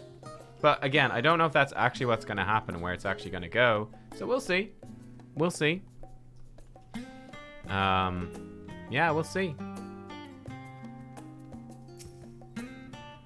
Rest assured, I've every intention of honoring the Forum's decision. My affinity for espionage may have earned me the title of Archon. I was completely unaware of the Forum's plans.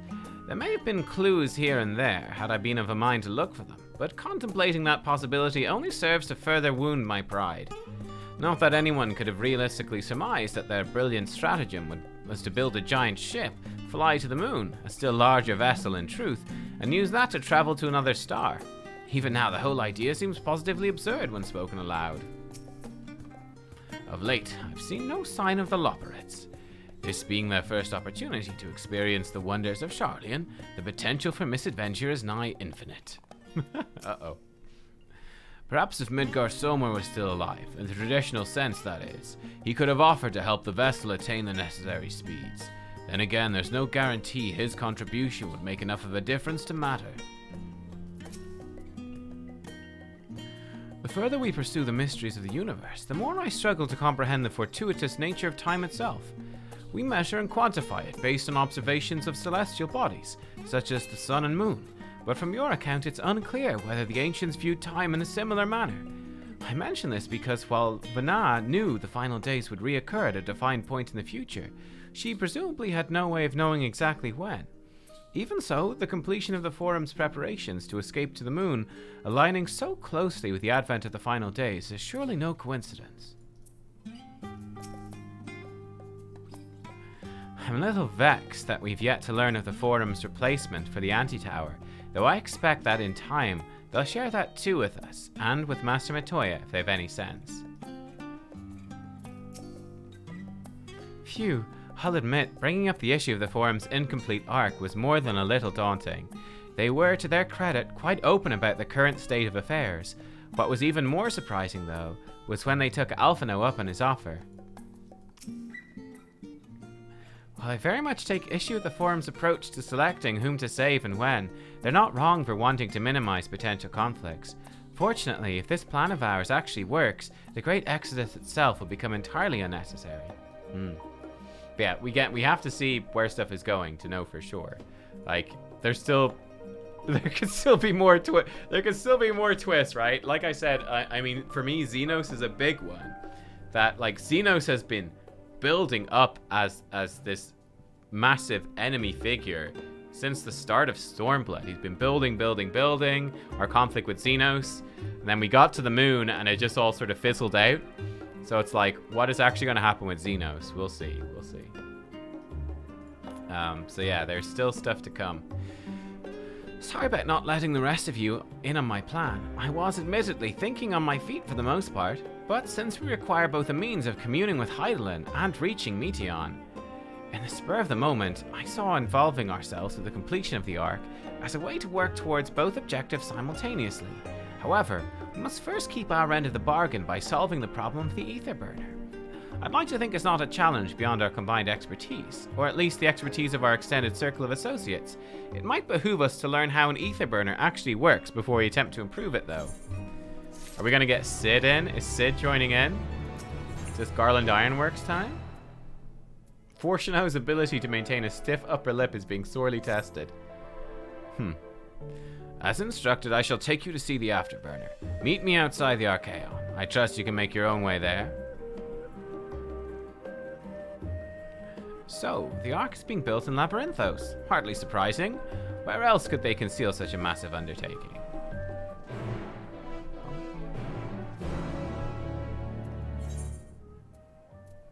Okay. To the Archaeon.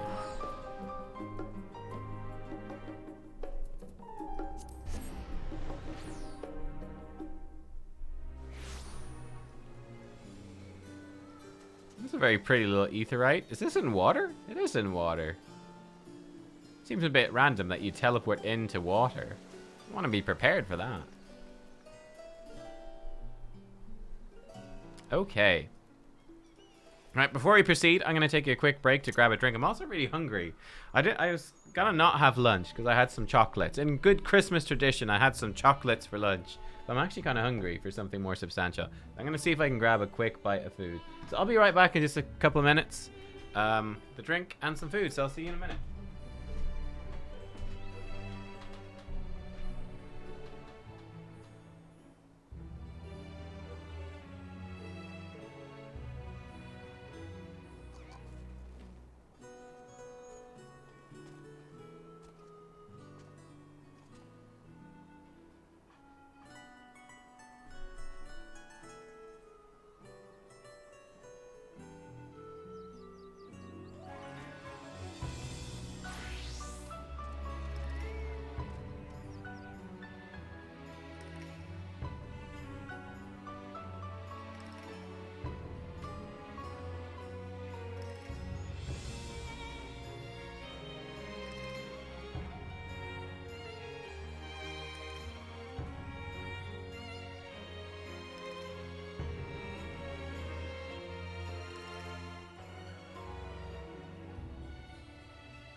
sorry, ladies and gentlemen, I'm back. I'm back. I got myself a nice chocolate tart for dessert. For lunch. I had a chicken sandwich. Here. Yep. God, all the little buggy things flying around. The bastards. I actually had a chicken sandwich. I had like a proper big chicken sandwich. So it's not chocolate for lunch ×2. But it is also sort of chocolate for lunch ×2. But that's okay. It's Christmas! More chocolate! It's only gonna get worse, chat, this week. It's only gonna get worse. Okay. Let's talk to everyone and let's continue. Do they intend to carry everything in the Archaeon to the moon? They said we actually made this. Myself and my girlfriend made this. It's like a... Oh, fucking hell. Don't drop it. Jesus Christ. Drop it. It's a chocolate tart. And then I went to the... Fuck me. Dropping everything. I went to the toilet then. And I came back from the toilet. And my dog was trying to climb up on the counter to eat it. That would be bad. Happy Christmas. The dog's poisoned. So yeah. Look, he's okay. Sneaky little shit. They intend to carry everything in the Archaeon to the moon. They said they started loading scientific records and biological samples. Do they really need all of it? It seems so long ago we first set foot here. It actually doesn't seem that long. I'm gonna be honest, it doesn't really seem that long. It's been a good pace to the expansion. It doesn't feel that long. Some would surely object to the Forum allowing foreign elements to have the run of their secret facilities. We should count ourselves lucky. It's been many moons since I last visited Labyrinthos. As vast as the archives were back then, they've only continued to grow in the days since. Where once we were refused entry, we're now welcomed as guests. Among the many and varied documents sent to the moon, I did chance upon several inventories made in the Archaeon. Mayhap the Forum believes such records provide insight into the intricacies of clerical duties. Regardless, the Loporrits did not consider them worthy of more than a cursory glance. Oh no. Oh, that's so sad. Oh no. Oh, that's so sad. They just wanted the Loporrits to know about the work they were doing, and the Loporrits like, boring. Oh. That we have been granted permission to enter the lower levels is proof of our increasing standing. Would that they'd been willing to confide in us sooner. I don't understand the appeal of reshaping it to look like the world above. Make your peace with what it is, or go outside if that's what you prefer. Our destination lies in the lower levels. The Forum, in its wisdom, has granted you access to the Archaeon's lift. Step inside and have Ophelin take you to the medial circuit. Alright, let's do it. It's been over 40 hours. Wow, I guess it has been over 40 hours, yeah. It's a long expansion. It's certainly a long expansion. Hasn't felt badly paced, though. I've actually really enjoyed the pacing. There's no question. I need to speak to someone else. Ophelin. Hello. I need to take the lift. We shall use the lift. Yes. Please. And I wish to have some chocolate tart.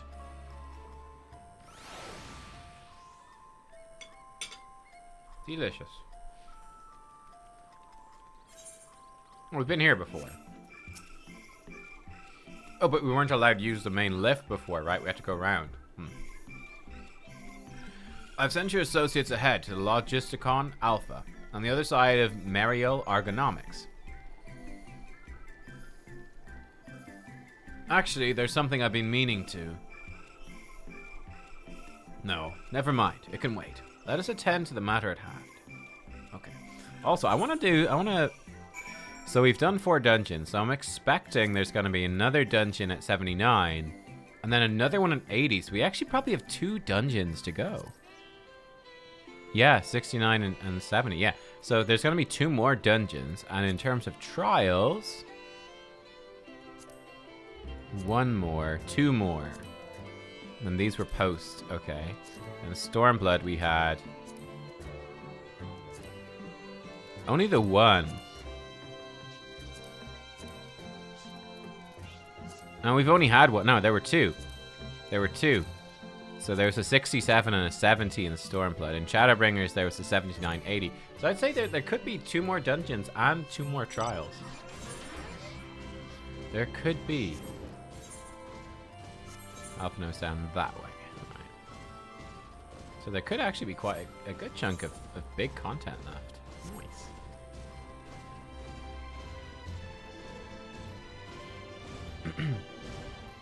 So obviously it will end probably the same way as Shadowbringers, where it'll probably be, I assume, Meteon. So there'll probably be a dungeon leading up to Meteon, and then probably a trial with Meteon herself.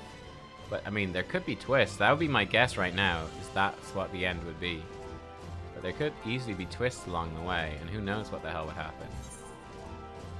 Don't forget, well, extremes are obviously separate. I'm just counting like the core main quest. I don't believe extremes will play part of the main quest. Unless they've really gotten crazy.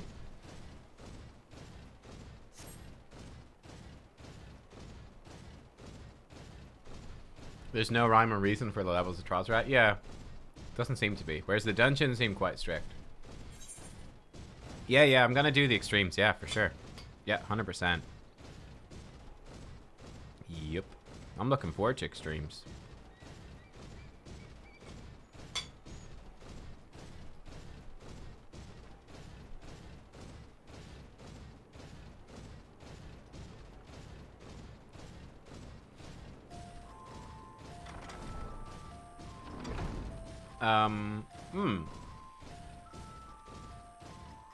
For post-MSQ dungeons, like, is there ever anything, like, in the first patch? Like, is there any post-MSQ stuff currently? Obviously, that stuff gets added later, but I've never actually played, like, the game when, like, the base expansion has been current patch. There is some post. Okay, good. Cool. Oh, there you are. Having words with Master Fortuno by any chance? Oh, there's 2 dungeons at 90. Okay. So I'm guessing, like, the main quest, there's going to be a main quest one at 90. Like, there's pretty much gotta be.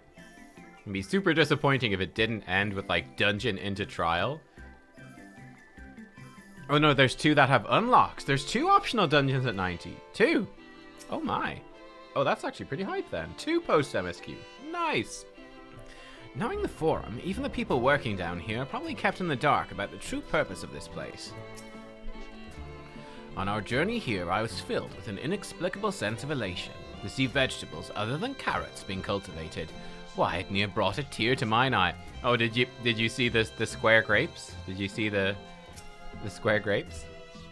I wonder what this place is actually for. The further underground we go, the more surprises we find. We must be close to the central circuit, which is where Charlene's greatest secrets are held, if the tomes I perused told the whole story. The fields we passed along the way brought back such memories of Ferndale. Unfortunately, we were never blessed with such abundant crops. Ooh, the post-MSQ dungeons are really good? Oh, good. We're to wait here until our father arranges for us to use the next lift. Here being Logisticon Alpha, where the atmospheric conditions of Labyrinthos are regulated. Cool. Water is drawn from underground and dispersed as vapor, stimulating the formation of artificial clouds and rain. By manipulating the temperature and air circulation, they are able to create the ideal environment for the growth and preservation of the biological samples kept here.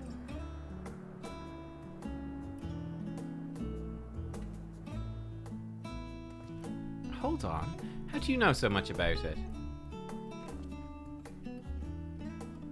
Why, Father brought me here as a child.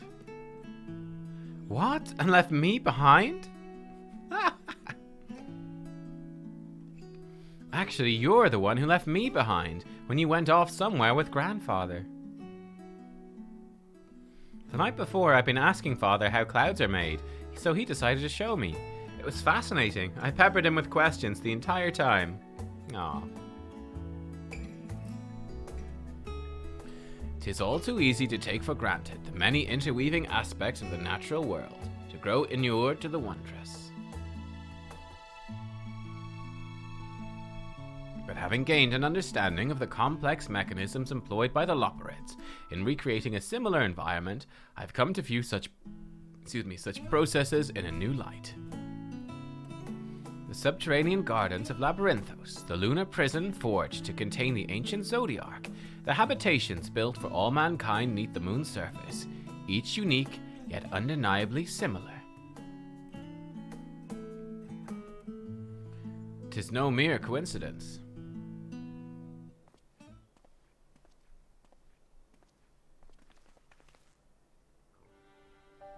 Ever since Heidelin unfolded to us the grim fate that awaits Aetheris, every essential resource we could spare has been delivered to Labyrinthos in preparation for the Great Exodus, but that is not all.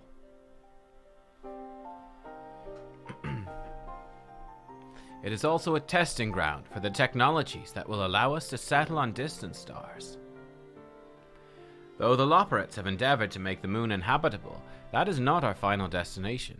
Mankind must learn to propagate life where there is none, to thrive where all is barren.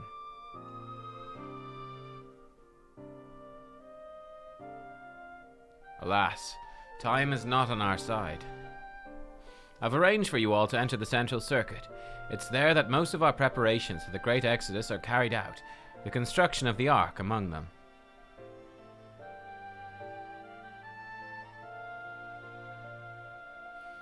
Though our plans have been made public, access remains highly restricted. You, however, will not be subject to said restrictions. Will have free reign to come and go as you please. Such was the will of the Forum, after all.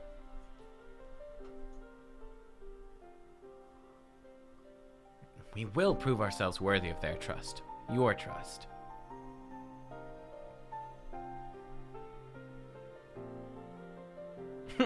Then let us proceed. God. He just, it's not in him. It's just not in him to be friendly, is it? It's just not in him to be kind of kind and open. He's just like Robo-Dad. He's just Robo-Dad. Alright, I'm ready. Let's go. Yes, Central Circuit.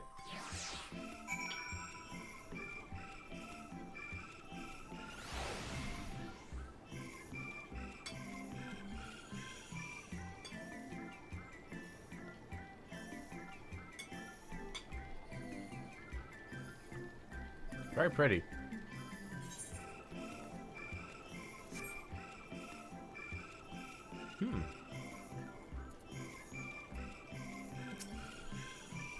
This is it. The Central Circuit. Please tell me we're almost there. Or is there another underground level we have to reach? The even more Central Circuit, perhaps? Yeah, I'm like, this zone will be fun. It'll be cool.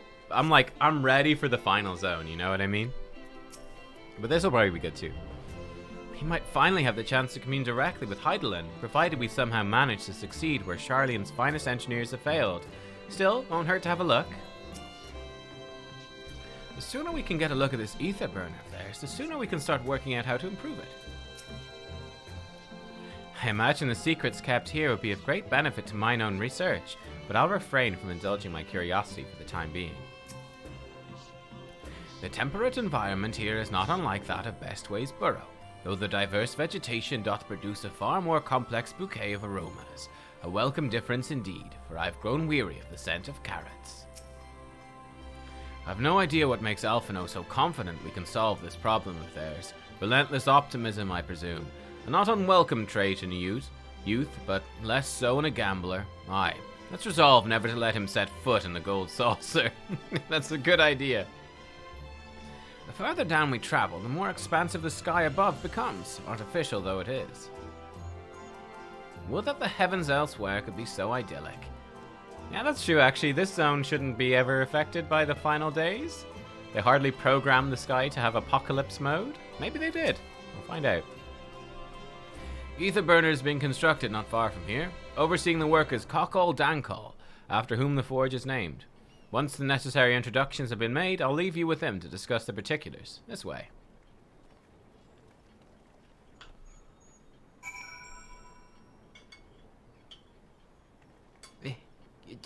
Come here, Tart. Come here.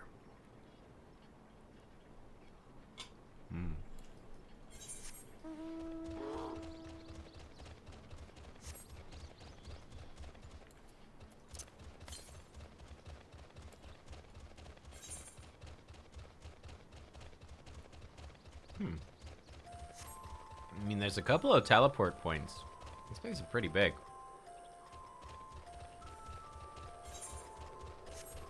What level is this quest? 88. This middle bit could be a good 89 dungeon. Saying.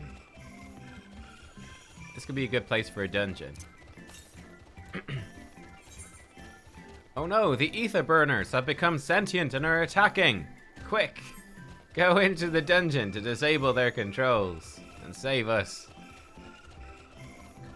Called. Yoshi P sent me the email.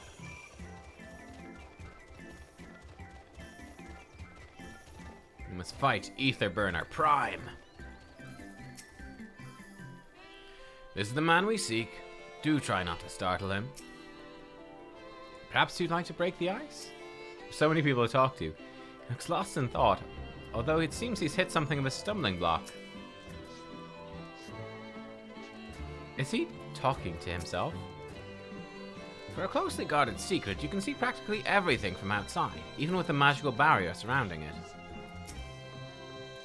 Surely the Forum hath already petitioned the aid of the Loporets, given their familiarity with such technologies.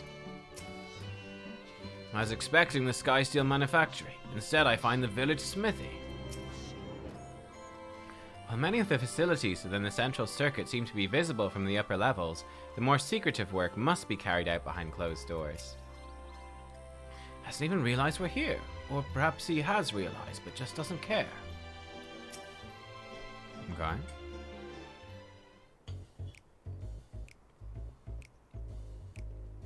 I could swap them out.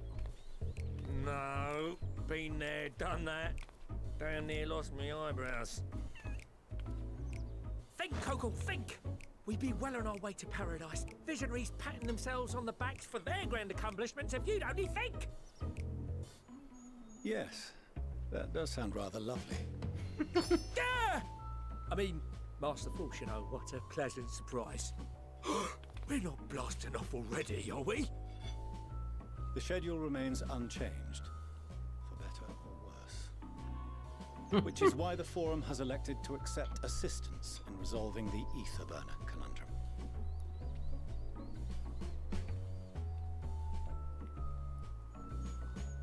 Huh. Not seen you lot down here before. There are Archons among their number, but engineering is not their expertise. Nevertheless, the Forum concedes the slim possibility that they may have insights to offer. If not, you are at liberty to return them to the surface, by whatever means you see fit. I assure you that won't be necessary. Now, about your troubles with the Ether Burner. Aye, aye, I'll walk you through it. Suppose I could do with a change of pace. As the name ought to tell you, the Ether Burner burns ether, ambient or otherwise, and transforms it into motive force. Think of it like a giant bomb that never stops exploding. Even out in that black void where the ether's right sparse, it's strong enough to move our arc. And it probably won't kill you like an actual bomb.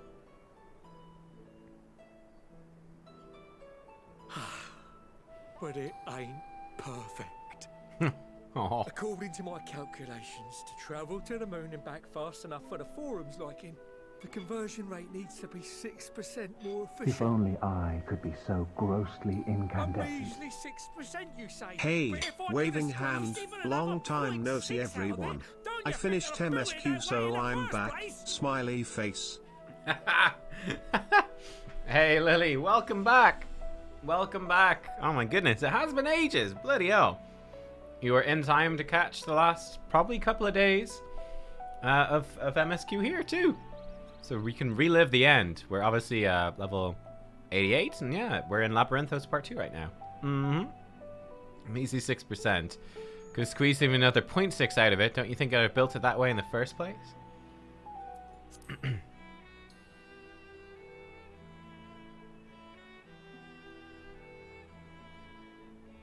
Hast thou consulted with the Loporets? Yes, they too are conducting their own research, for lack of a ready answer. The moon's propulsion systems are considerable, naturally, yet they are commensurately massive. It is no easy feat to convert their technology into an efficient means of propulsion for a teeny tiny toy boat, as they say, and as I most certainly do not. Yes, exactly! Damn it all, I asked for refined adamantite and they send me uppity rabbits with inscrutable, ancient, incompatible technology! You're trying to drive me mad! Do you speak of Allegan refined adamantite, perchance? You know of it? Only in the most general terms, I'm afraid.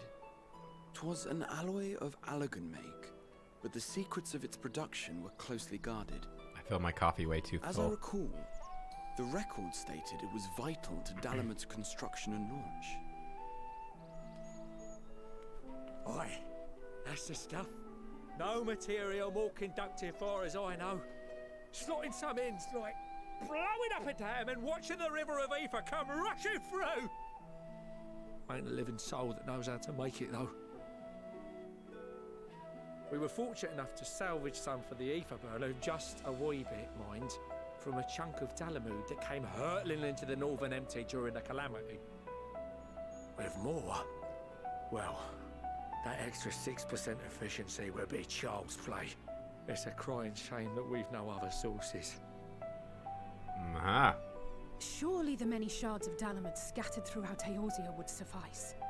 Why not get the refined adamantite from them? Oh, we tried, believe you me. But only a few specialised pieces would have had any in them to begin with.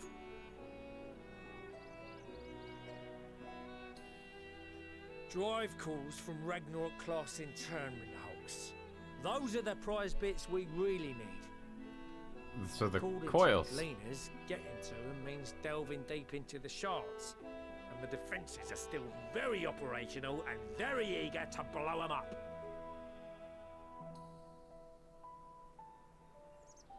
It's rough going in there, even for the cream. Not sure they'd make it out alive. Weren't we near that part of the Ragnarok when we went to destroy Bahamut? Yeah. Sounds like a job for someone else. Want me to go and fetch the Watsits? That may be for the best, though you doubtless find the task too dull for your liking. Yeah. Hooray! Oh my... Yay! There are multiple internment hulks in Eorzea alone, so handling this ourselves may not be the most efficient option. Oh, it's a miracle. Rather, if we could salvage adamantite from the shards simultaneously... Thancred, is the link shell we established before you went to Garlemald still active? Of course. The floor is yours. Nice. How am I enjoying Endwalker? Enjoying it a lot, Lily. Yeah, it's been great so far. Like I said, right now I'm sort of waiting to see how these twists with like the Matea and stuff are gonna pan out. We shall see. Gathering firewood, so to speak. We alone can accomplish little, but joined by others, we may yet build a bonfire to carry us heavensward. Oh, he said the old expansion name! This is Alphino. The Scions have need of you.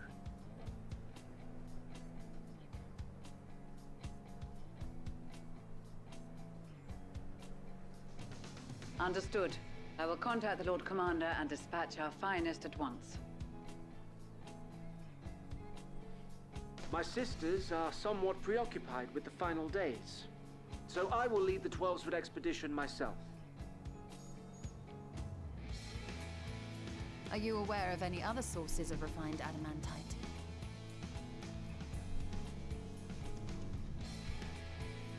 Logically, such an invaluable alloy would have been utilized solely where absolutely necessary, in components intended to conduct or collect surpassing amounts of ether. Any extant instrumentation or devices would have likely found their way into the hands of etherologists or enthusiasts.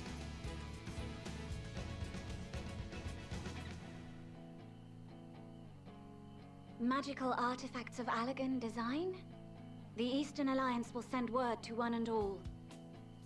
Are there other ways we may offer aid?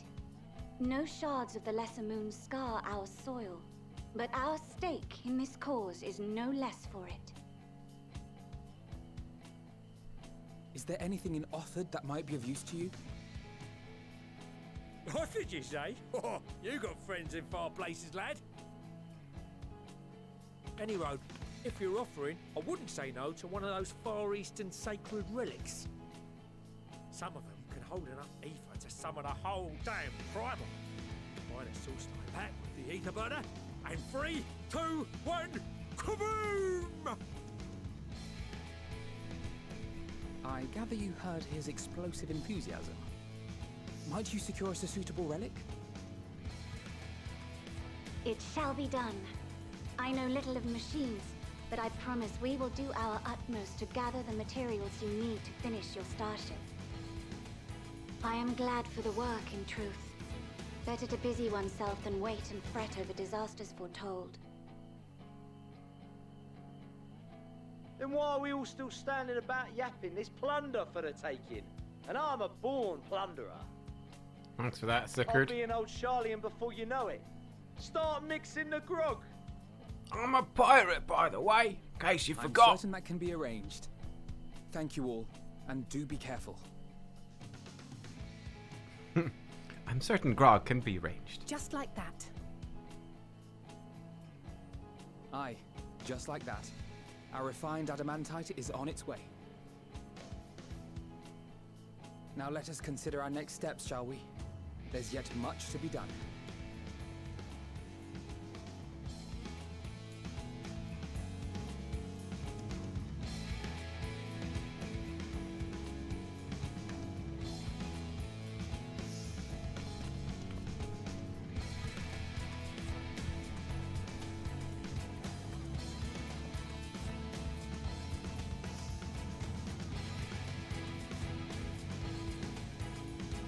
Oh, really? There was a moment that spoiled the Endwalker a bit for you, really? I'm assuming I haven't got to it yet.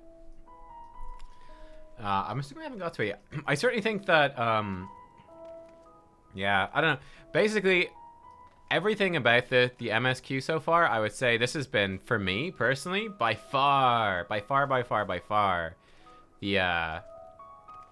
best MSQ of any of the expansions. I just feel like the quest design, the amount of duties, just the relevancy of the plot and the characters and everything.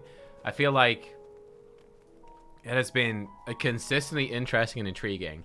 My only issue is, again, my only concern at the moment is that I feel like they subverted expectations of where stuff was going so much with, like, the twists on the moon and in Elpis, that I'm like, I'm waiting to be satisfied now by the conclusion. I'm like, okay, I was really satisfied with the plot, and now you completely subverted all those expectations. I'm like, okay, I'm waiting for it now to see if it can build back up and still remain satisfying, or if the subversions like might have undermined it a bit too much. We'll see. Though Bahamut is gone, the internment hulks are far from safe. It could be much worse, of course. They won't have to fight their way past Mercidian dragons, nor is there any danger that Elder Primal might be summoned again. Even so, I dare say there's still a fair few Allagan creations and contraptions remaining to bar our friend's way. Only hope that Grandfather watches over them. First, the Telophoroi, now the final days. No one can accuse the Ilsabard contingent of backing down from a challenge. Of course, they weren't also committed to the cause when we first set out. After seeing the example set by you, though, Alphino and the others, the change was palpable. They couldn't help but believe. What serendipitous irony that the remnants of the 7th Umbral Calamity would become the keys to mankind's salvation. Never more certain have I been that Master Louisoix watcheth over us from the ethereal sea. Considering how much of a fuss he made at the time, I don't see why he takes every opportunity to bring it up. It was just firewood. I'm confident even the deadliest of Allagan defense mechanisms are no match for our allies. At this rate, some of them might soon have as many accomplishments to their names as a certain warrior of light. Unlikely. Time and time again, it seems the Allagan something or other are either the cause or the solution to our problems. To think the self-same materials that once launched Dalamud will now be used to help ferry mankind to the moon. There's a poetry in that. There are no oaths or contracts binding the members of the Ilsabard contingent, but in many ways it was even more loosely organized than the Crystal Braves. Nevertheless, I knew none would refuse this call to arms. Truly, we've been blessed with trustworthy and dependable allies. Appreciate you doing all this. I ain't getting me hopes up just yet. It's times like these we're reminded of how famous or infamous Alphino has become. Who'd have thought he could achieve so much with a single Link Pearl conversation? As we're expecting rather a lot of visitors in the near future, I best return to the surface and inform the relevant parties. I also have a contact of my own that might be worth a try. Oh, and who might that be? That's for me to know and you to find out. And on that note, I leave matters here in your capable hands. Best of luck. Okay. Yeah. I mean, Elpis was the characters in Elpis were fantastic. Like, it was great. Like, hanging out with Emmett and Hythlodaeus, meeting Vana. It was pretty crazy. And obviously, Hermes I thought was great too. Meteon even was interesting. My only issue with it was that it felt like it relied on carrying a lot of the Meteon lore. I would have preferred more foreshadowing. Our course of action is clear. We must harvest refined adamantite from the shards of Dalamud and procure arcane relics of Allagan make. Summon the best and brightest of our immortal flames and form an expeditionary party at once. Call upon the Sultan Sworn and Brass Blades for support as you must. Papashan, send word to the guilds. We will require the expertise of master artisans if we are to have any hope of identifying and recovering these elusive materials. Theogeist, we have need of your stone torches. They are to assist the immortal flames in scouring the ruins and to help secure the surrounding areas. I trust I can count on your support. As commander of the Stone Torches, my son Zimberk will personally see it done.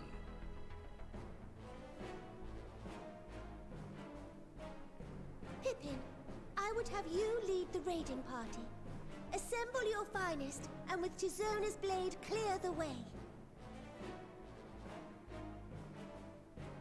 Lord Lolorito, I pray you take charge of the search for Allagan relics.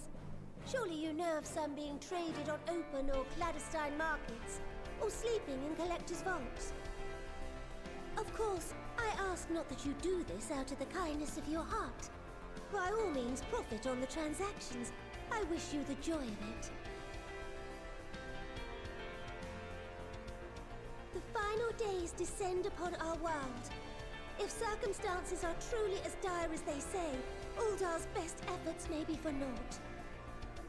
And yet, when we Eorzeans rose from the ashes to rebuild our broken realm, did we not learn one simple truth?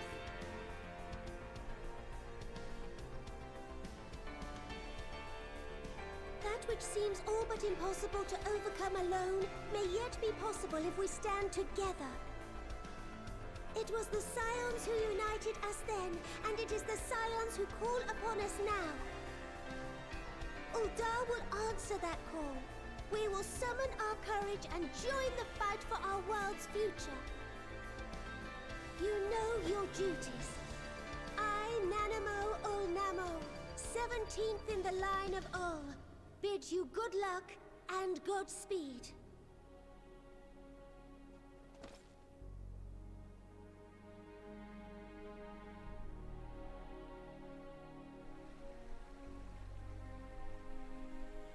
Oh, we're gonna have a speech from every one of the leaders. Okay.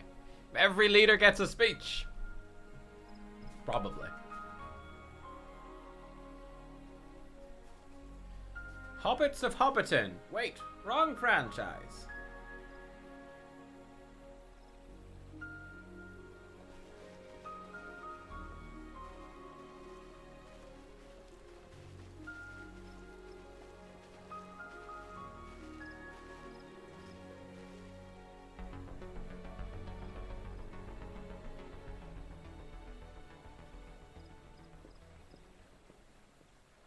We fielded a goodly number, but our ranks are heavy with healers, and an abundance of restorative magics will be of little help in destroying Dalamud's defenses. Still, it has ever been thus with Gridania. We must steel ourselves for a protracted engagement. Oh. In that case, might I suggest taking us along? Least out of nowhere. I guess Alamigo is beside Gridania. Commander Hext, what are you doing here? None of the shards in Girabania are big enough to hold an internment hulk. Ah. So we said to ourselves, why not lend our neighbors a hand? We thought you might be short on people with a talent for breaking things. While it pains me to admit it, you are right. Our deficiencies so plain to see.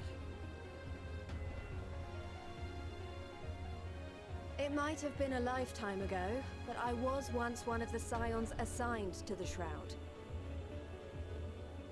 I know this forest well. I know your people. And I know we will be stronger if we fight this fight together.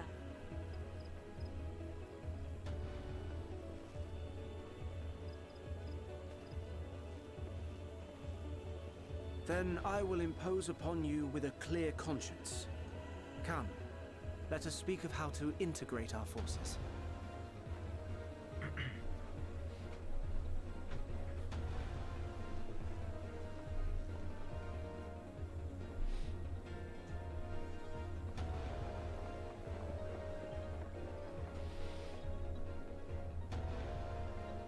I won't let it all be for nothing. I promise you, Papalimo.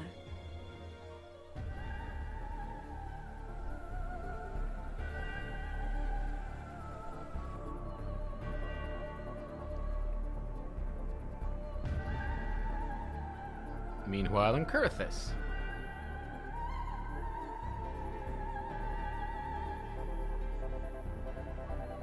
Yeah.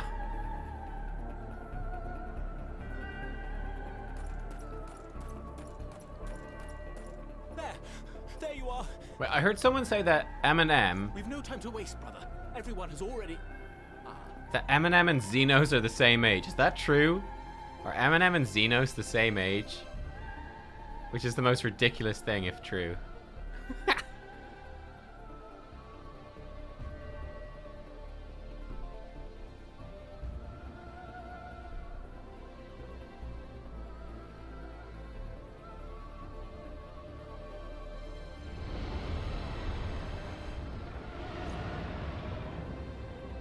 Is Trace Felger gonna come? That was a roar. A dragon's roar.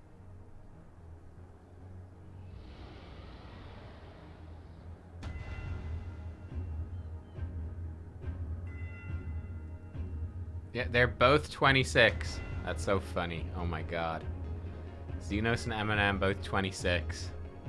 Xenos being like, what you'll think you'll be. And then Eminem, what you actually are. And so, in summation, the Eastern Alliance, as well as the Honourable Lord Lolorito himself, reached out to me for assistance in procuring these treasures of the divine, and I, in turn, do beseech the Confederacy for aid.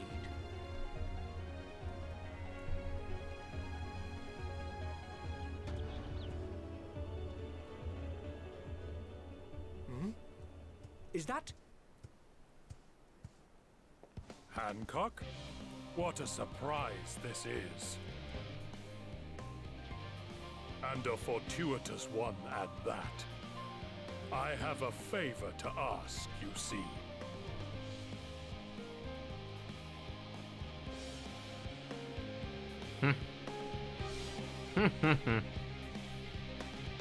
If we hadn't done the trials, we wouldn't have known who the heck that was. Okay, that's fun. That's fun. Ha!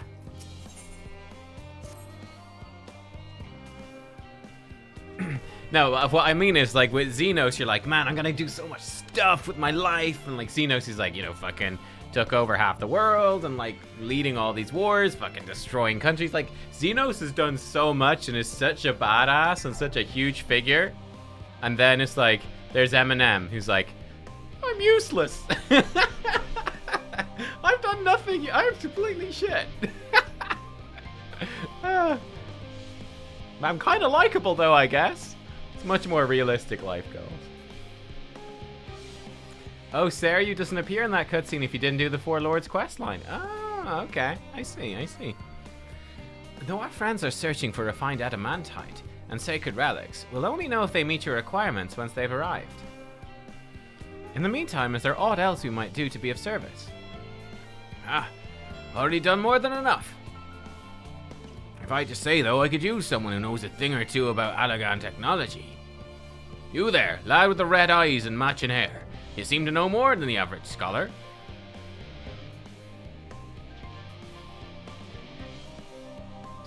If only Master Cockle knew how right he was. While he and Graha establish a rapport, why don't we help with preparations for the Great Exodus? Indeed, this would mean going above and beyond the terms of our arrangement. I propose this not to curry favor. As confident as I am that we'll succeed, we must be ready for every eventuality. This would also be an opportunity to familiarize ourselves with the logistics of traversing the Great Expanse, and if nothing else, it beats twiddling our thumbs while we wait for the adamantite. Well, there's lots of stuff based on your side quest progress. Yeah, I've not done any real side quests apart from... Yeah, I've not really done many side quests apart from, like, the raids and stuff, so... Well, ain't you a bunch of helpful buggers? If you've a mind to lend a hand, I know where you ought to go.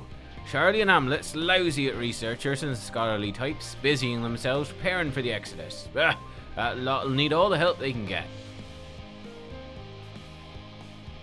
Well then, off we go. Crack this armor coffer as well. Do you imagine this would probably be an upgrade? Oh, it's a nice upgrade. What's it look like? Oh, it looks like old Charlian gear. Okay, that's kind of fun. I guess we could put that on. Sure. You don't quite match, but that's okay. Any ether current near here? There's one 100 west. I could try.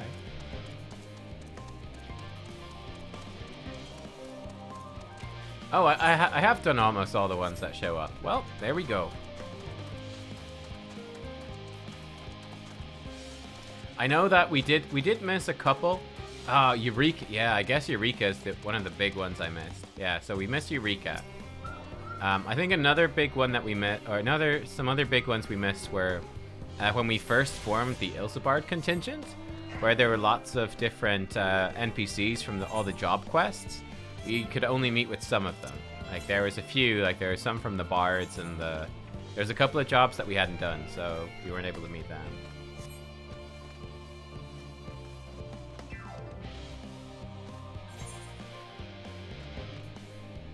So we've done most of it, to be honest.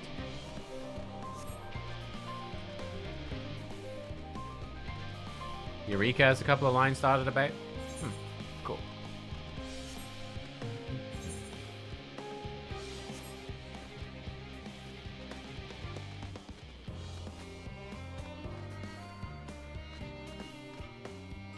I love these like force fields that sort of fade away. Super cool.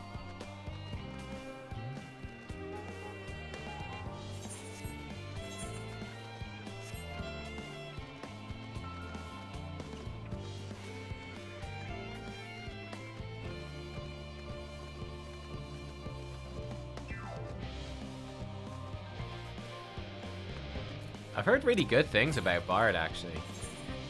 People have been really liking Bard. Seems like there's an ether current here somewhere. Oh, Warrior and Pugilist? Oh, I think I actually had the Warrior and Pugilist, funny enough. Oh, the receptionist from the Annex. Oh, the Baldesian Annex is introduced differently if you've done Eureka. Ah, yeah, that makes sense. That makes sense. The Baldesian Annex and Eureka. I think they're tied together, right?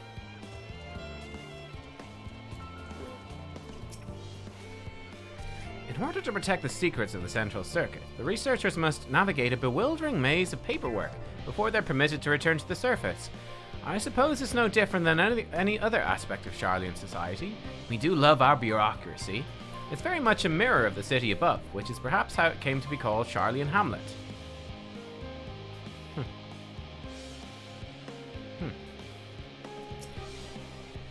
What a quaint little settlement this is. A shame it's hidden underground. I don't mind a bit of heavy lifting. I draw the line at paperwork. So much as wave a sheaf of documents at me and I'll put my lance through it. Do my senses deceive me? In the shadow of yon corner. One can but hope this leadeth not to mischievous undertakings. Oh dear, is it a loperate? It's a loperate, isn't it? As surprised as I was to learn the Forum planned to send everyone to the moon, I can't imagine how the common folk must feel about it. From what I can tell, a lot of people actually live down here. I don't know how much help we can offer, but I dare say they'll benefit from someone of that fresh inspiration Scholark Monteshane mentioned. Let's start by asking around, ideally without getting in anyone's way.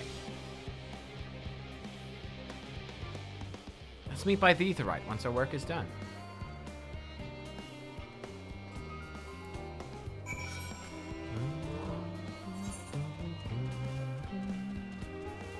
The Good Times Troll. Ayy.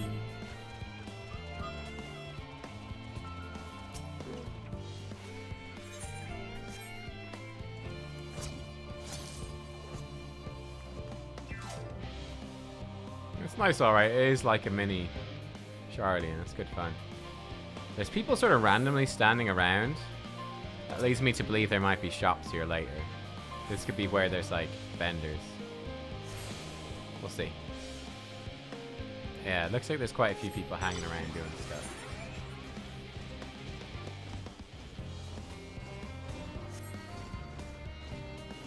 Lots of side quests for this area. Yeah, we'll come back for the side quests. Helping with the Ark. Even with all the power Master Cockles managed to squeeze out of the ether burner, still not enough apparently. Now I hear the final days have arrived. Horrible creatures running rampant all over. If only we'd begun the exodus sooner. People are dying. There'll be no end to it if we don't fulfill our duties. But we will. We spent years preparing for this moment. Believe in the plan and all will be well.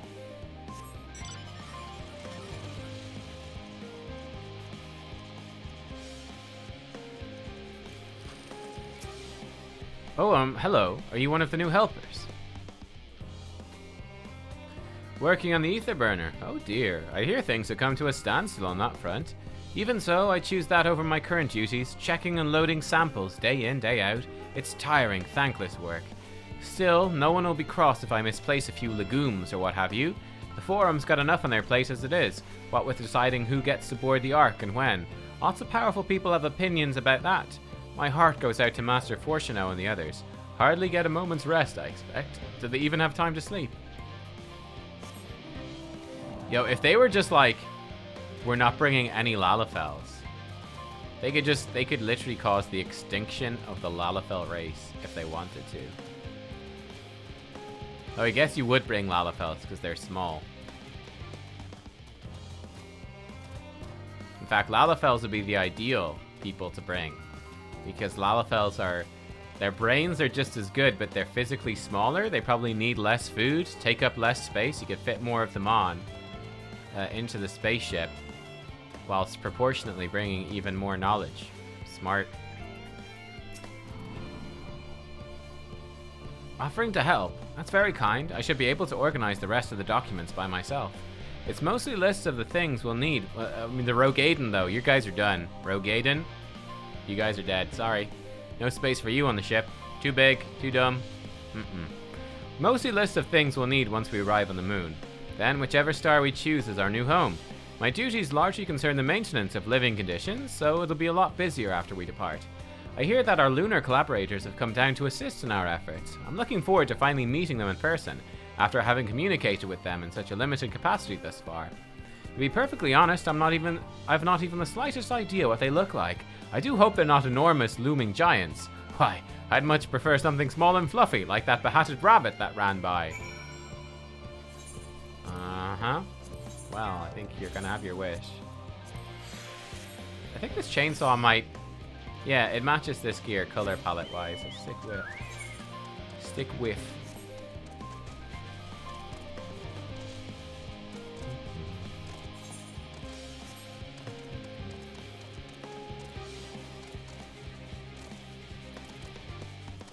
Oh yes.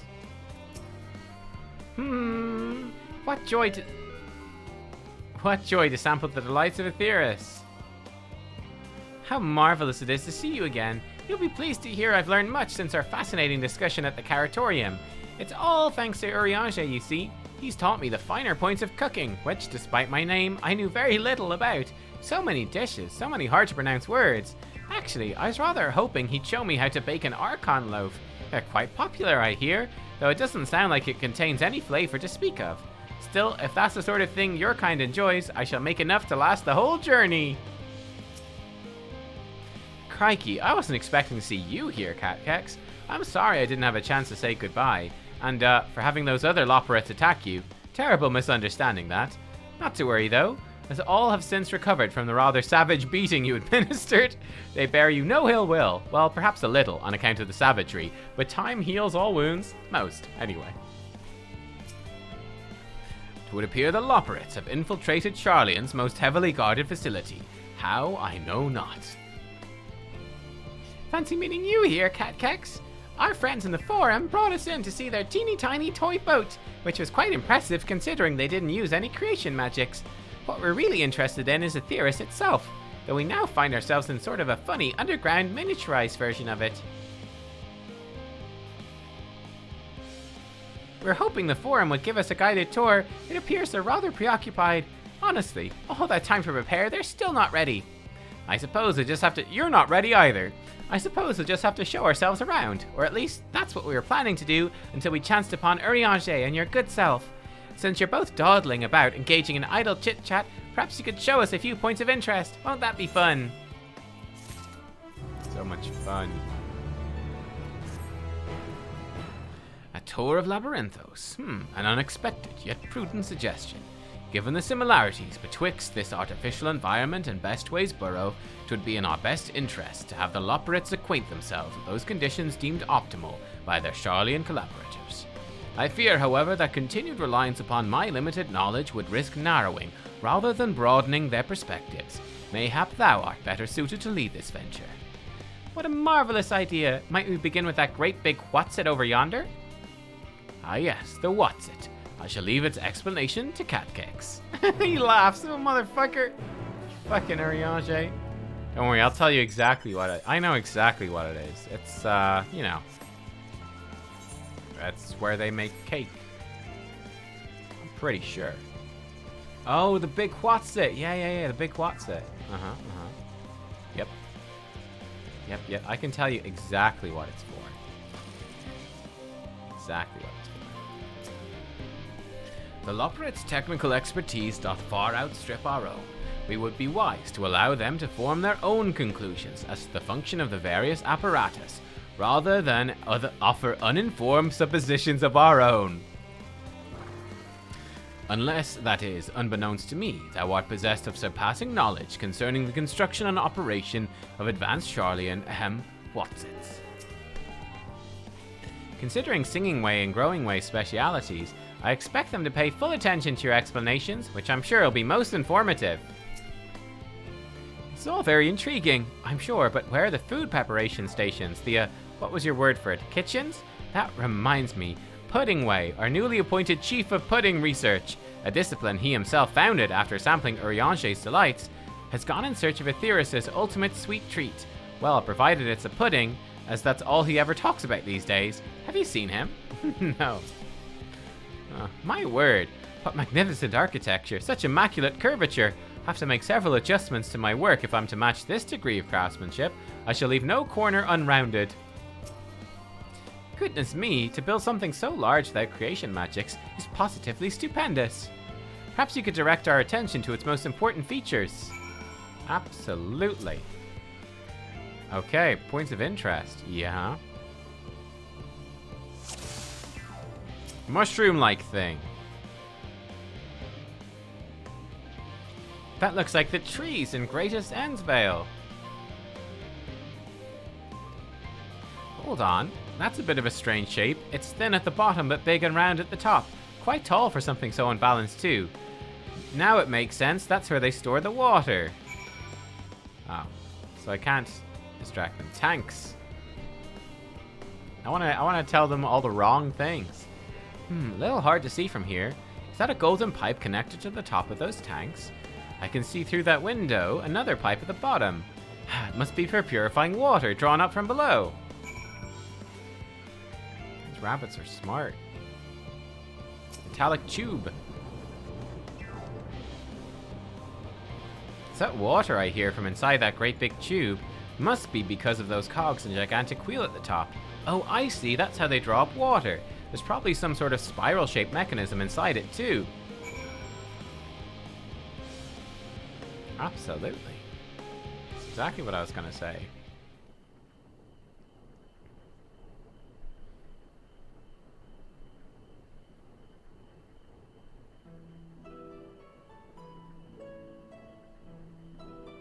Well, if I were to hazard a guess, water drawn from underground, presumably with some other mechanism, is purified here and stored in that tower before being distributed elsewhere.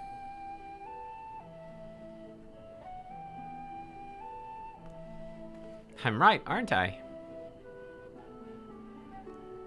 I knew it. A design brilliant in its simplicity. I dare say it would take only a moment to install in even the harshest of environments. For us Loperates, that is. Indeed, securing a reliable source of water is of the utmost importance for any fledgling settlement.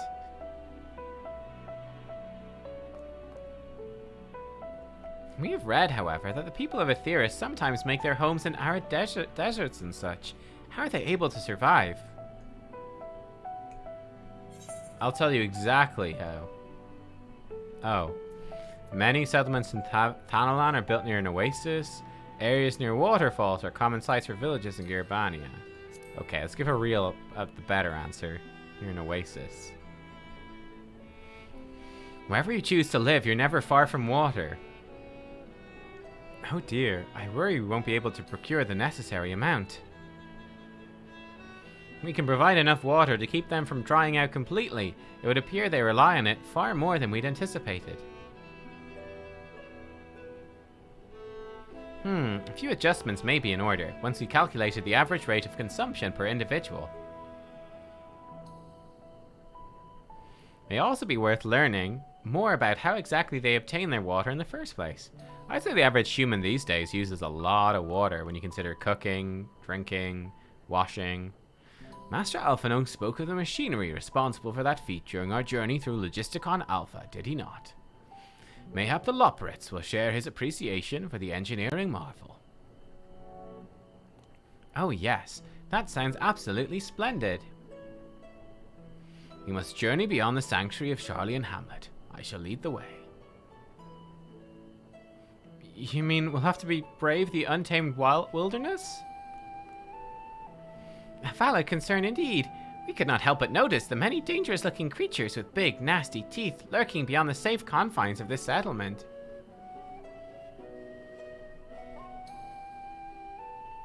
Were we not escorted here by burly custodians, I dread to think what would have become of us. Regrettably, to many a hungry predator with the aforementioned big, nasty teeth, Loperates may appear to be a potential and rather appetizing source of sustenance.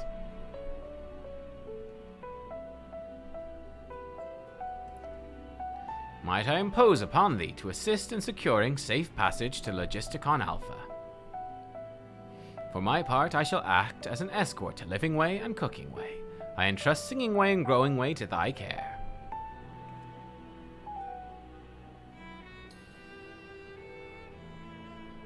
A more valiant protector they could not wish for. Godspeed. Sudden lighting change.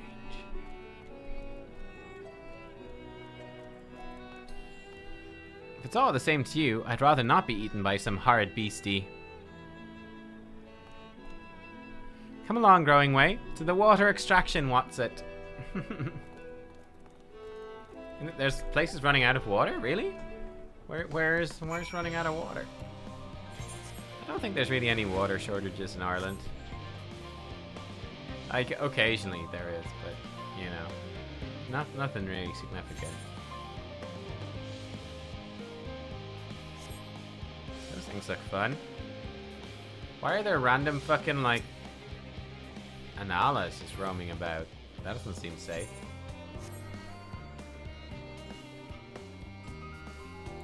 Oh, we should get our old Cluckhex in.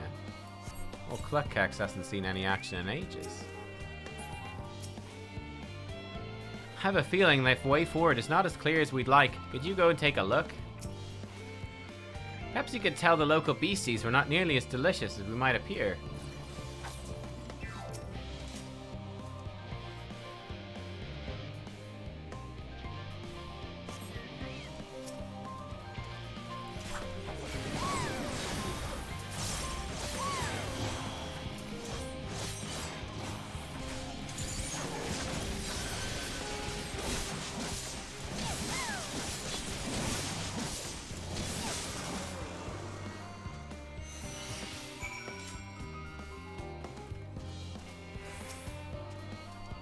Thank you so much. I really hope this water extraction Watson is worth these harrowing experiences. All part of the fun, you might say. I'd rather not be burnt to a crisp if it's all the same to you.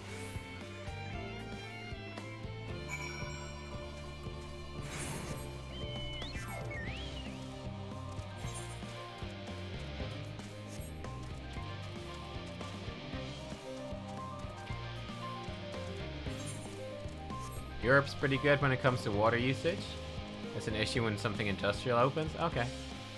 Never opened anything industrial myself, so can't speak to it.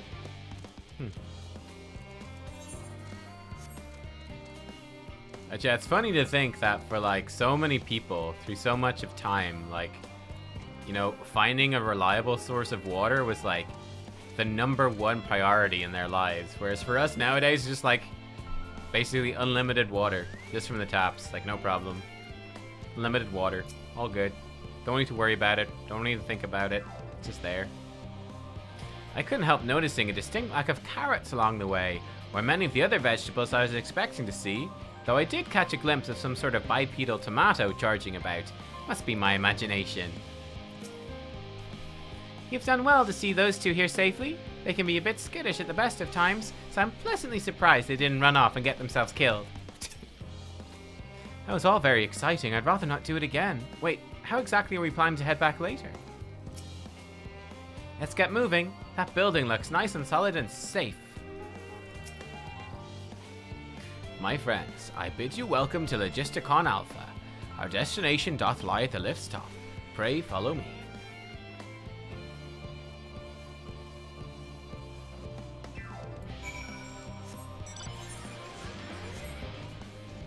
Oh, Sweden has water shortages in the summer? Oh, there you go. Poland has a water deficit.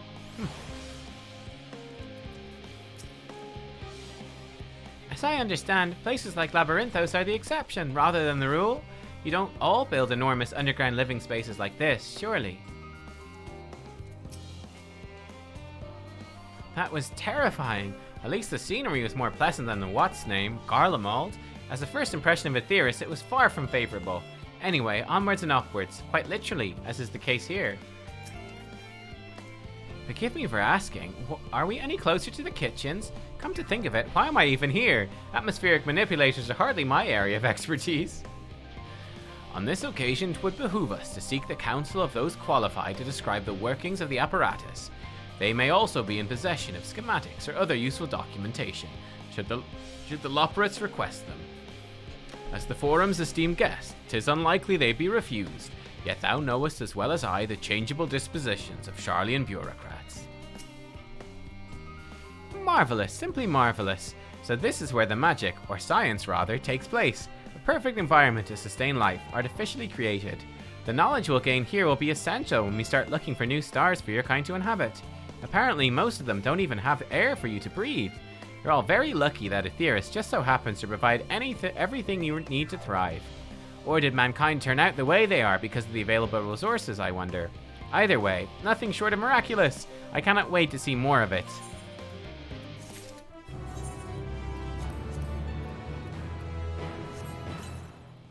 Oh yeah, farming, huge water drain, yes, of course, of course. Look at us, we're starting to look quite sexy.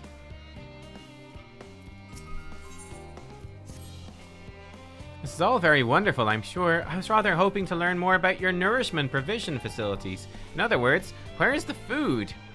I believe both the knowledge and consumables you seek may be found at Mariel Argonomics. As I imagine Singingway and the others intend to study every conceivable facet of this apparatus, wouldst thou be so kind as to escort our visiting culinarian? Yes, that sounds much more interesting. Hopefully I'll be able to see firsthand some of the delicacies Urianger was telling me about. Even his incredibly vivid, if a bit too verbose, descriptions cannot compare to sampling them myself. Not to mention Aetheris will soon be no more. I must learn all I can while there's still time. Let us brook no further delay.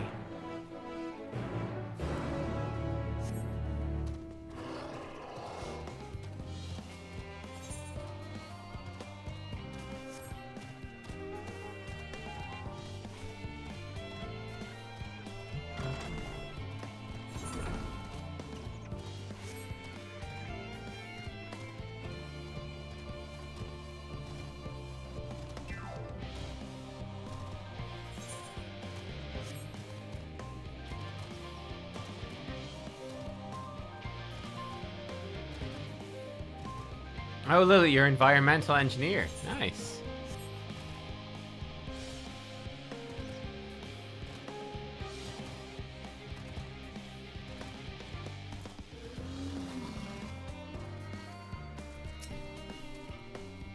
This is the place, yes? The heady aroma was enough to guide me here, and I spotted several of the fruit and vegetables featured in our compendium. I'd dearly love to try some. I read that those who help themselves to a farmer's crops without permission are often caught and put into pies. Perhaps you could ask whoever's in charge if they'd be willing to part with a few samples. Okay. Alright, cooking way, let's do this. Oh, it's the grapes! The grapes!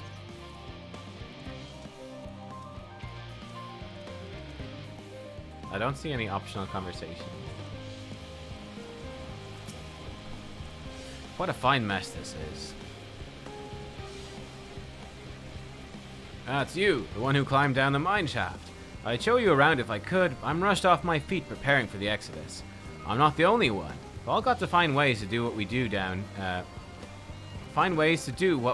here up there. First on the moon, then on whichever star the Forum decides will become our new home. All so sudden, so unreal. Don't you want to go to the moon? Well, it's better than waiting for the final days to claim us. But no matter how carefully it's all planned, we'll never be able to take every variety of flora and fauna with us. Even the ones we can take may not survive in their new environment. So many species doomed to extinction. Sorry, that's not what you came to talk about, is it? Nothing quite so dire, I assure you. We merely wish to sample a little of your produce if we may. By all means, help yourselves. Much appreciated, my good fellow. So where to begin? Oh my god, it's the grapes! It's the grapes, chat! Oh my god. It all comes full circle to the polygonal grapes. They really doubled down on the whole shitty looking grapes thing, huh? Oh, I don't know what these are. Grapes, yes? Let's see if they're as delicious as they look. Yeah, they look so delicious. So sweet, so sour. The taste is much like a ripe philosopher's carrot, yet the texture is entirely different. The contrast between the outer skin and the fruit within is most peculiar, though far from unpleasant. Yes, I think I'll try another. This is an important... Yeah, this seems like a really important quest, alright. Super important. That's certainly given me food for thought, though in a far less visceral manner than any philosopher's carrot. Tell me, what's your opinion of grapes? I brave an erupting volcano. I like grapes. Grapes are very nice. When you can make wine with grapes. You can make raisins with grapes. You can make all sorts of things with grapes. Yes, they're rather Moorish, aren't they? From what I've read, quite versatile too. Something about people stepping on them to make intoxicating beverages, as I recall. Anyway, enough about grapes for the time being. On to the next area. Good, my excitement was barely contained, so I'm glad we're getting to look at more. Where am I going? Oh, over there.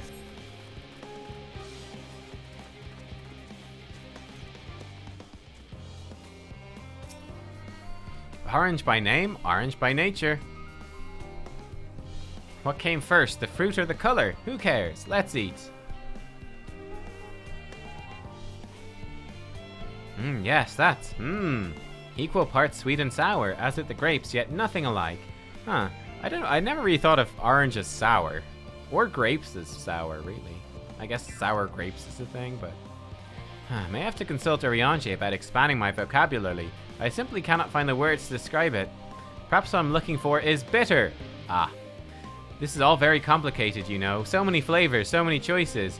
Each individual with their own personal preferences. Now I see why you all turned your noses up at the idea of eating nothing but carrots. Marvelous though they still are in my estimation, let no one say I said otherwise. Ah, but speaking of carrots, I've yet to sample any of the vegetables. Let's see what's in that field over there.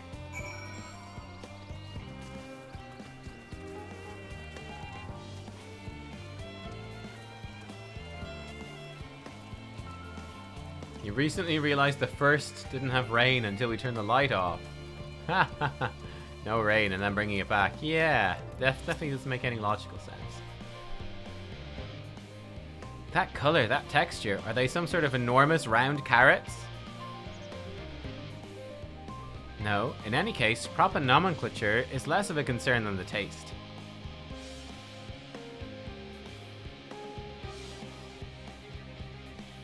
Ugh, it's so hard and flavorless. I may as well be chewing a piece of wood. That all but confirms it. They're nothing more but misbegotten failures masquerading as goodly carrots. Stop, stop, stop. Can't you see these are pumpkins? No one with any sense would try eating them raw. You're supposed to cook them first. Do you not find it an awful bother? Far from it. Cooking is a joy unto itself. What's more, it broadens the range of ingredients we may safely eat. Above all else, cooking allows us to draw out the full potential of our produce. Pumpkin stew has been one of my favorite dishes for as long as I can remember. Perhaps even these hard blocks of plant matter can become as delicious as the orange I sampled. I wonder though if there's anything even more delicious. How about that yellow fruit over yonder?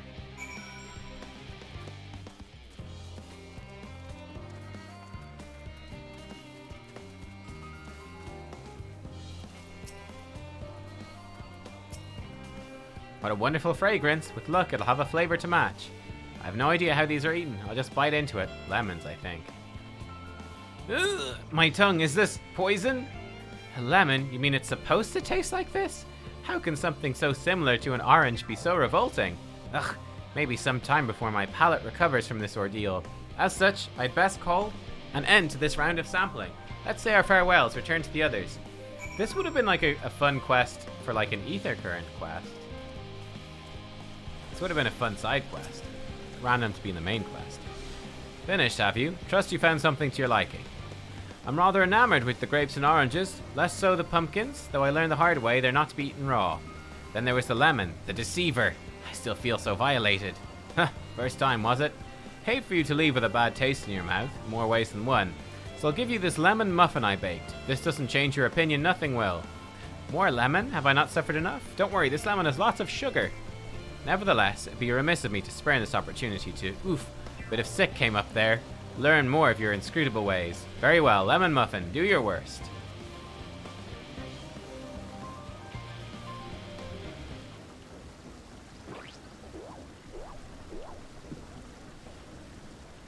Oh. This is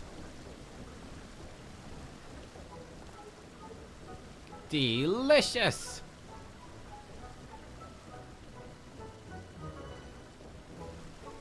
Although I still detect a hint of lemon, it complements the sweetness of the dough to create a perfect harmony. I never would have guessed its vile bitterness could be utilized so elegantly. My good chap, this is simply breathtaking. See, we rarely use lemon in its natural state. It has a starring role in all sorts of recipes. The same is true for many other ingredients. All comes down to making the most of the resources at your disposal. Sometimes that can even be the difference between life and death.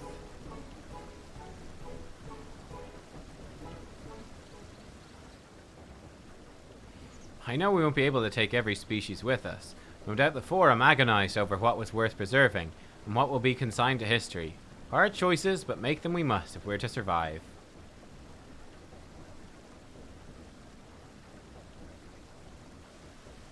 Such strength of will. Now I know what Hydaelyn sees in your kind.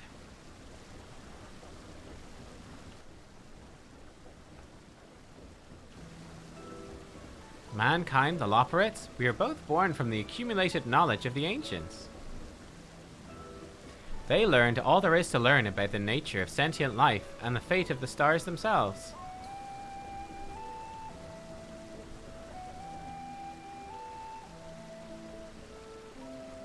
Once a civilization has fulfilled the basic requirements for survival, it will inevitably seek to eliminate all forms of negativity and achieve perfection. And therein lies its folly, and its downfall. For perfection is an unattainable ideal, 'tis the paradox of the immaculate carrot. Yet civilizations since time immemorial have deemed the pursuit of perfection as progress. They pay no heed to the costs incurred in their futile quest, all too often become the architects of their own demise, their dreams forever unfulfilled.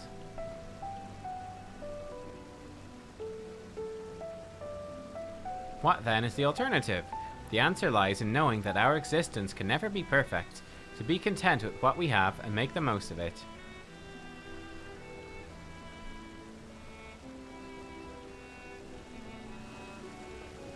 When life gives you lemons, make lemon muffins.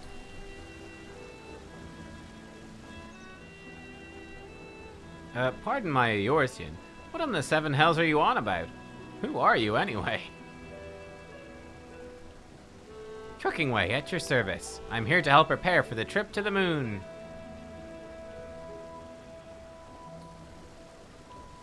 Once you get there, you'll be able to try my carrots. I've been growing all different kinds. Don't worry, there'll be room for your crops too. We'll work together to preserve as many of Aetheris' species as possible, if you're up to the challenge.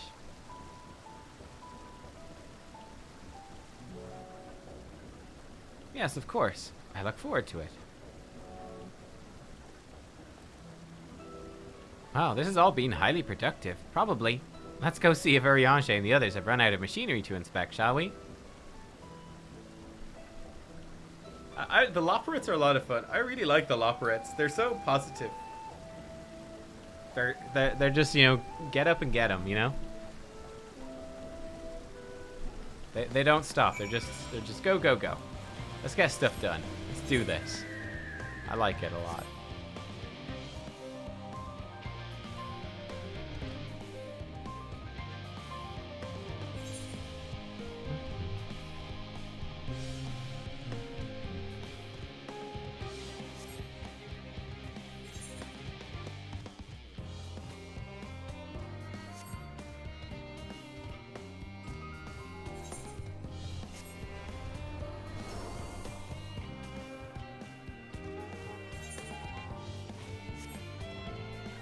They're definitely my favorite, like, main quest beast tribe by, like, a big margin.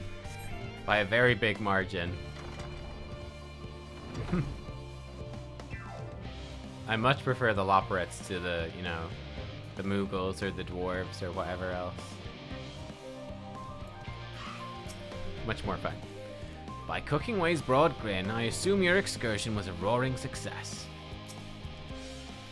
Not to rub it in, we had the most fantastic time while you were away. Urianger was able to obtain all manner of meteorological data for us to pore over. I'll be sure to put my newfound knowledge to good use once we return to the moon. It's my duty to make your journey as comfortable as possible. There's no telling how long it will be. 100 years? 1,000? Huh, probably closer to 5,000, give or take. Oh my. Where have you and Cooking Way been? If the two of you are engaged in pursuits of an educational nature, you should have taken me too. I am the leader after all. Oh, there you are. Ugh. Have the others finished talking about rain-making Watsits yet? That was the most enlightening, especially the part with the lemon muffin. Actually, I was wondering, do you know of any other places famed for their cuisine? Tori says oodles of noodles. Lemsa Laminsa has the Culinarians Guild and other less than savory establishments. Yeah, good old Culinarians Guild. What did I have time to visit? The more I learn of Aetheris, the more I wish we could spare it from the final days. Alas, Heidelin's orders are to flee, not to resist. If only there was some other way. Dun dun dun.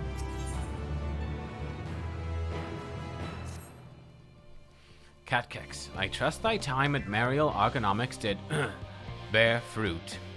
Our own efforts too were rewarded. We now possess an embarrassment of educational riches. No doubt our guests' relentless pursuit of knowledge could occupy them and us for a fortnight. Alas, time is of the essence. Let us return to Charlian Hamlet forthwith.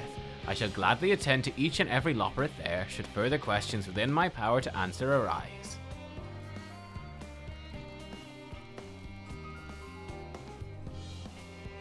Aww. Yeah, top tier joke from Urianger. Top tier.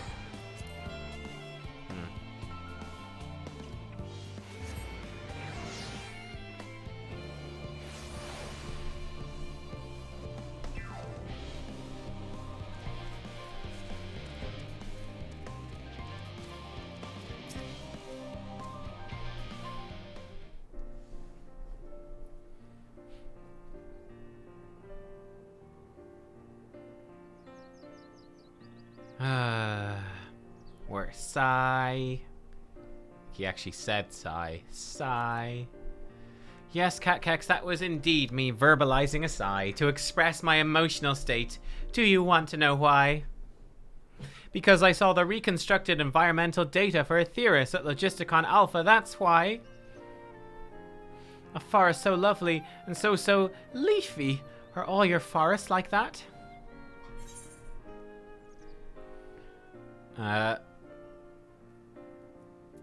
You should see the forests of the first. One was purple.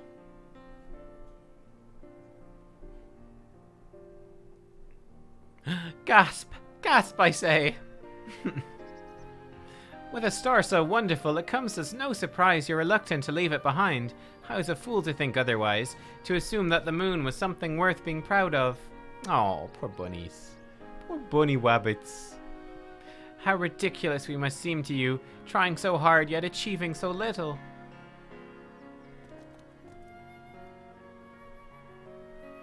Not at all.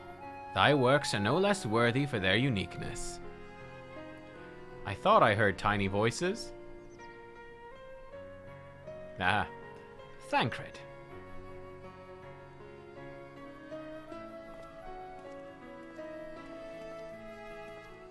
How didst thou fare?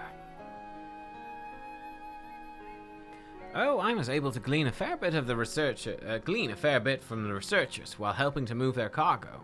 Preparations have proceeded without interruption here, despite news of the coming end. We have the forum's leadership to thank for that.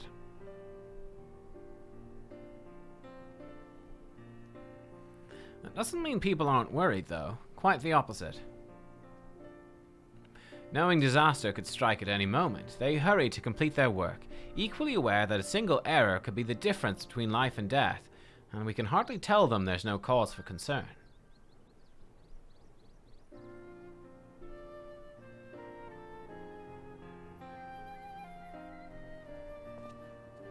Perhaps not.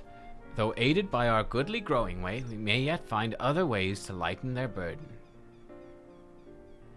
Me be of use to people? I'm honored you would think me so capable. I'm not sure I'm up to the challenge. Nevertheless, I believe in thee. If you say so, I suppose it couldn't hurt to try. I passed someone moping in the Western Plaza, looked to be in need of a helping paw. Perhaps you might start with him.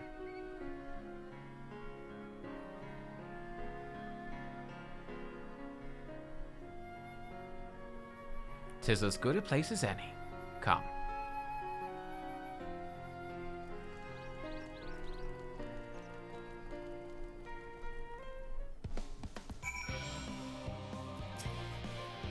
You best go with them. I don't think Oriange misjudged him, but Garway does seem like he could use some emotional support. I still have work to complete elsewhere. I trust I won't return to find any Loperates in tears.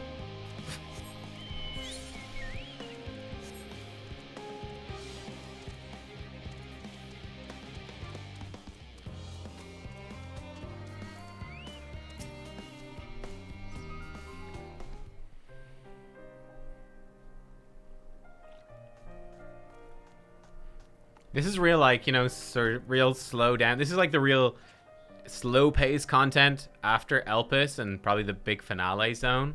This is like the real slow down, take your time, catch your breath, chill out. It's funny. It is you who would help me. Is my anxiety truly so obvious? A burden shared is a burden eased. Pray, tell us of thy troubles. Those little fellows do look like good listeners. I'm an engineer, you see. What they say of the ship, that it's the sum of decades of Charlan ingenuity, that it's built with peerless Allagan technology is all true, but... I know that none of that's a guarantee. We've never before launched a starfaring vessel, let alone flown it in the great expanse. All the tests we've run have been on the ground. Only operational personnel and cargo will be aboard for the first voyage, but even so, if it fails us then, what can we do? And if it doesn't, it could fall apart on the next flight, or the one after that.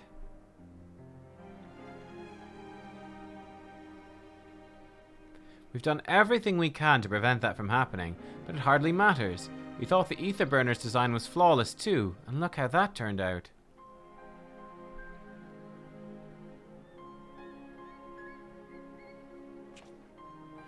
Thou art familiar with these most daunting technologies, and thus dost thou hold the power to allay his fears. Oh, I'm not sure about that, but, well... Maybe you could tell me if there are any aspects of the ship's design that you're especially worried about?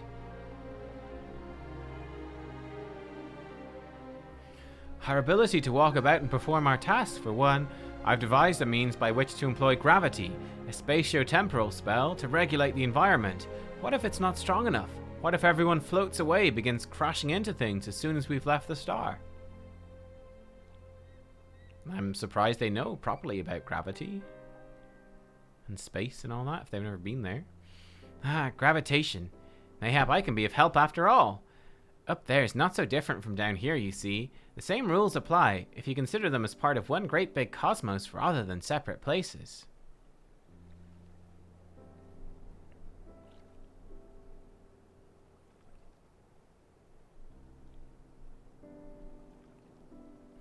I suspect both parties shall find comfort in this conversation.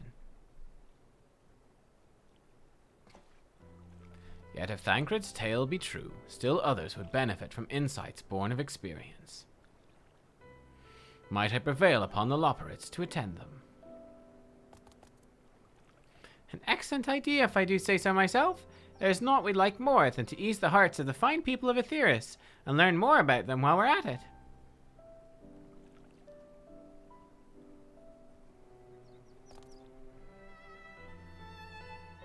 Full glad am I to hear it. Gather thy companions and bring them hither. Catkex, thou hast a gift for finding souls in need of succor. Pray seek out the distressed and the apprehensive, and inform them that help is at hand. I shall await them here, that I might introduce each to a suitable Loperate.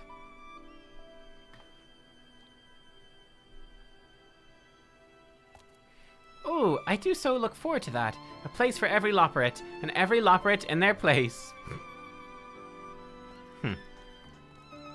The queues are still bad? Yeah. How long are the queues now in the afternoon?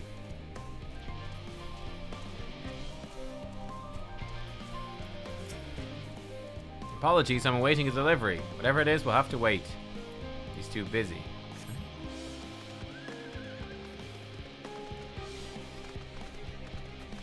It's fine now. I mean, that's quite different, like, a A couple of weeks ago, this would be peak times and it would be terrible. You just wouldn't get on. So things are calming down. Concerns? Nay, there's no point in worrying at this stage. Only make the work go that much the slower. She's coping well. Right?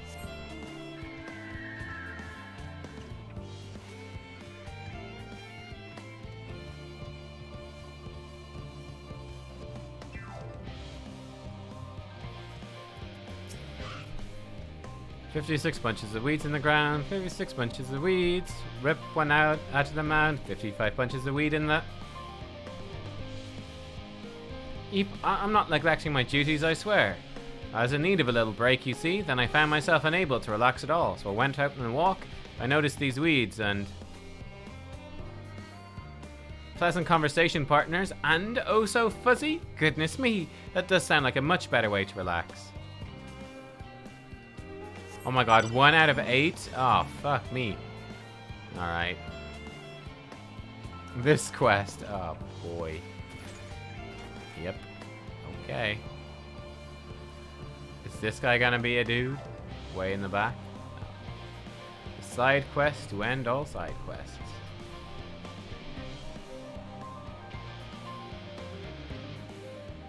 Oh, there is no good. There is a dude up here. Blasted assistants, where could they have gone at a time like this? Beg pardon, I've not the time for idle chit-chat. Need to reconfirm that ether levels are consistent throughout the vessel's machinery. Seems I shall have to do so single-handedly. I swear, when I find those assistants of mine. The Loperates are willing to help. Why didn't you say so? At least they won't moan about how they checked 24 times already and haven't slept in weeks. Lazy sods.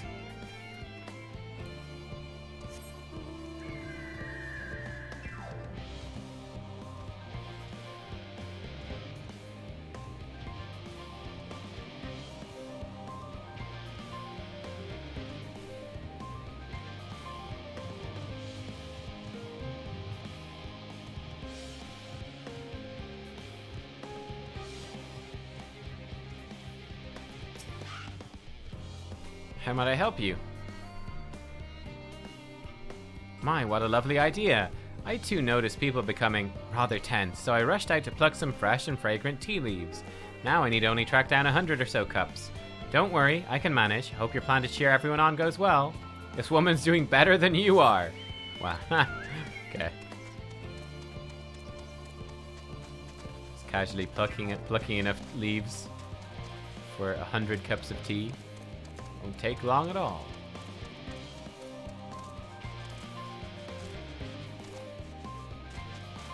To be honest, this isn't actually the worst quest. It's kind of chill to just run around and find people. It's kind of nice. Worries? No, I believe I'm fine, thank you. I've been confiding in my colleagues and it's helped a lot. Can't recommend it enough. She already has the support she needs. Dear lord though, we're getting so many wrong options. We've only found 2 right ones so far. Have you heard anything of what's on the moon? I've no doubt we can make it up there. Searching for a new star, part of the plan sounds awfully vague to me. I asked the forum, they'll only tell us that our collaborators have everything under control.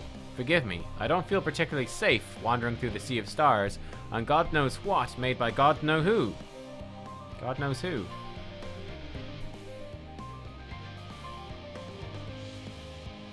You mean to say I can speak with them directly? Amazing. I hope they like questions.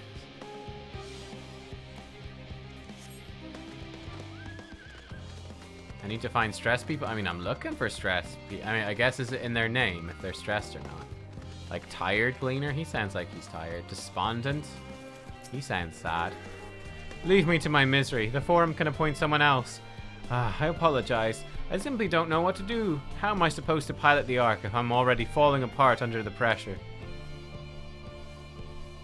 You know a starship pilot I might speak with? Truly? Well then, there's no time to waste. They can help me prepare for this monumental task.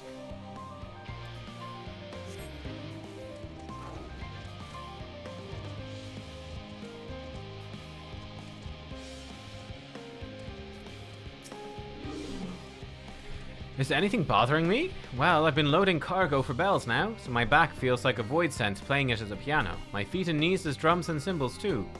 He's fine. Okay, we just need to break. Okay, so it's not too bad.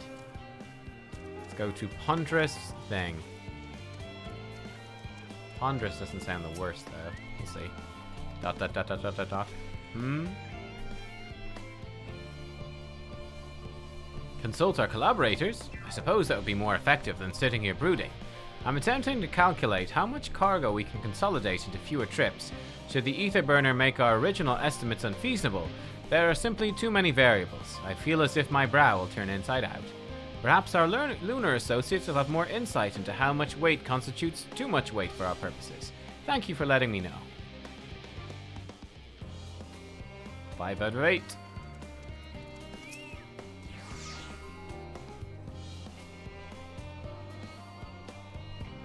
My face? What's wrong with my... Ow, perhaps I am a bit tense. I was tasked with ensuring that the proper fauna, and only the proper fauna, are brought with us to the moon. However, the suitability of a few species is still under debate. I can hardly make the decision myself when I know so little about the environment up there. Including the Loperates in our discussions is a wonderful idea. I absolutely will, thank you. Perhaps their biology itself might offer some clue as well. You might recognize them. Yes you idiot. Have you seen an envelope lying about? This imbecile refuses to give me the alchemic I ordered without that bloody slip of parchment.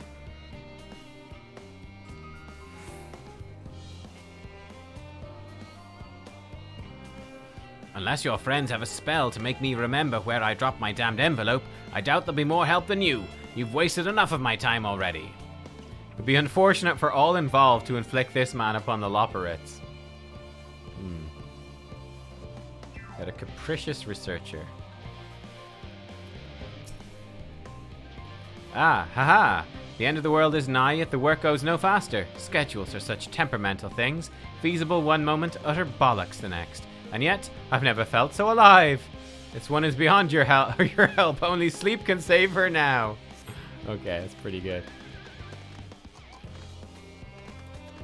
Anxious engineer. What am I thinking about? The medical facilities on the ship, of course. I designed them with the assistance of our sages and chirurgeons, but to imagine every illness or injury that one might face in that great expanse is beyond any of us, to say nothing of the effects that living out there indefinitely might have on the body.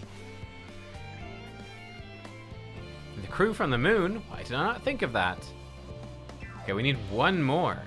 Oh, but... Uh-oh. Where's the last one? Let's go this way. I think I did an outside sweep, so maybe like this half of the... Level-headed engineer? That's no good. He sounds happy. Uh-oh. Fuck. We're one short, chat. Uh-oh. Yeah, we need the depression compass. Yeah, forget the ether compass. Where's my depresso compass?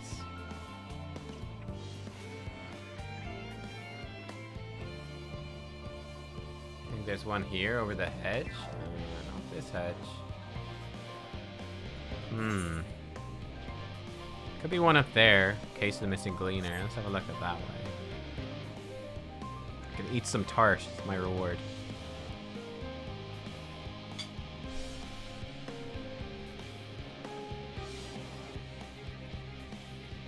I thought that actually said elemental rectal operator. I'm in charge of rectums upon this spaceship.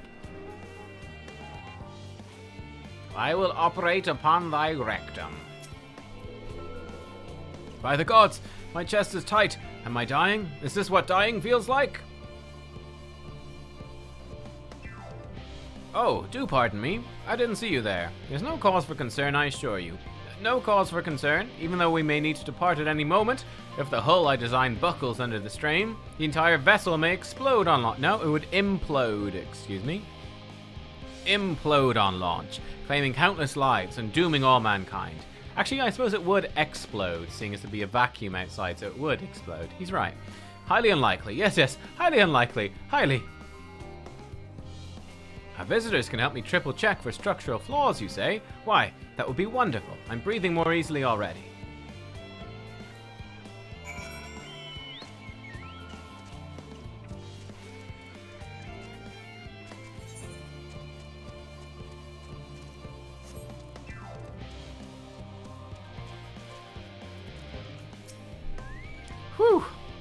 Behold, Catkex, through thine efforts word hath spread throughout Labyrinthos.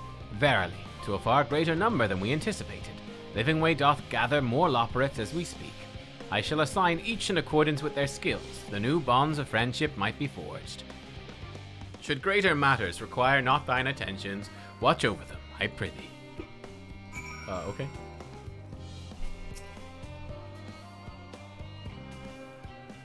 My tart is like melting.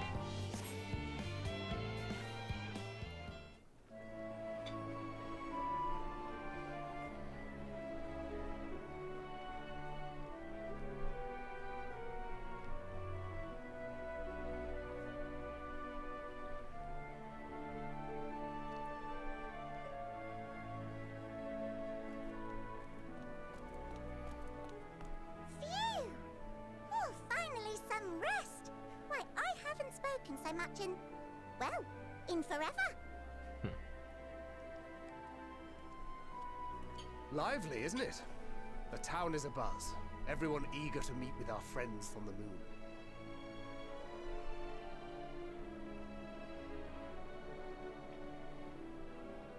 Twould behoove you to consult with Sleepingway. As our moon's pilot, his advice should be most pertinent. Oh no, he's the pilot? I'm impressed. Truth be told, I struggle to tell one from another. No offense intended, of course. None taken. After you and your friends left Mare Elementorum, we spent no small amount of time with your Urianger. Oh, the conversations we had. He told us all about Atheris, answered our every question, no matter how trifling or trivial. Look! Every page filled to the margins with knowledge. When I first arrived, I was struck by how little I knew. It was daunting. But then I realized that, were it not for Urianger and his teachings, we'd still be stuck on the moon, gazing at your world and wondering what we've been missing.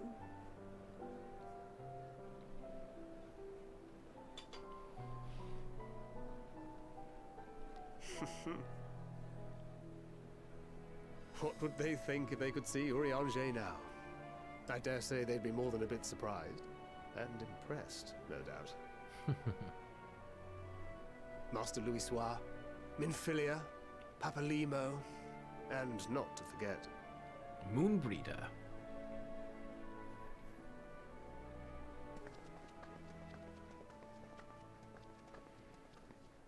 Oh there. Heard there was a visiting expert who we might bother with a few questions. I take it you'd be the one.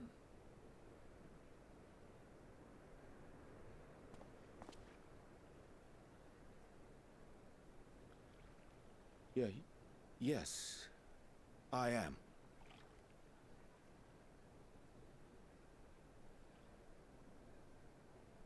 Wilson and Blovida, Sharlayan's foremost researchers in the field of teleportation magic, and Moonbreeder's parents.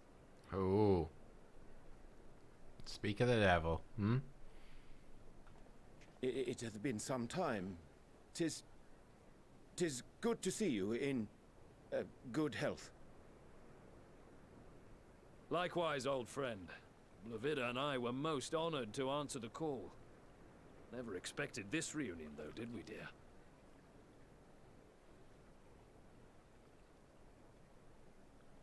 I'll say, the nerve.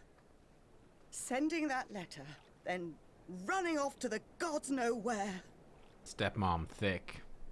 Or not stepmom, mom-in-law, thick. Big mom-in-law. Do you have any idea how worried we were? I'm sorry. Aww. 'Twas remiss of me not to deliver the news in person. No, more than that. 'Twas I who... Our daughter was disillusioned after Master Louisoix left her behind. The day the Scions called upon her was the happiest I'd seen her in years. Aww. She made her every choice of her own free will. No one could have ever forced her to do otherwise. Don't blame yourself for her death. Celebrate her life. You know that's what she'd want. If there is one thing we resent you for, it was that we could not be there to mourn her with you. Reading the words you penned in that shaky hand, we must have cried as much for you as we did for her. Aww.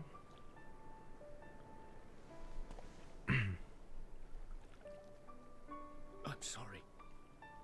I truly, truly am. I knew not what to say. Knew not how to express my feelings. The poems and platitudes of wiser men, musings on sadness and loss, studied and memorized, and meaningless in the moment. Silly boy. We are all powerless before such grief. Even now, try as I might, the words escape me. But in our hearts, we know. We always know.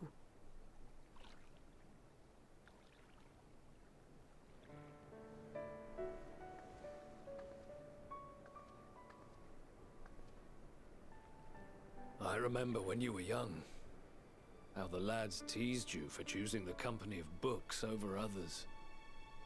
Our moon didn't take kindly to that. Be nice to Urianger, she'd shout, and give them a walloping. No matter how many times we scolded her. Nice. So we offered a suggestion. Rather than starting fights, why don't you be the bridge between Urianger and the others? She had to mull it over for a while, arms crossed, brow furrowed in intense thought. But from that day on, she never let you be alone. She'd drag you outside to play, pepper you with endless questions, read the same books you read, all to try and understand you that much better. I'm sure it was annoying and exhausting at the time, but she only ever had the best of intentions. And look at you now, at the center of the crowd. The reason there even is a crowd, having brought these people together. I mean, it's a bit awkward that fucking everyone's watching You've this no idea heart-to-heart how proud we conversation. To see the boy our daughter trusted and believed in more than anyone grow into the man she always knew he could be. I can see her in you too. Feel her. She walks with you wheresoever you go. So thank you, Urianger, for being who you are.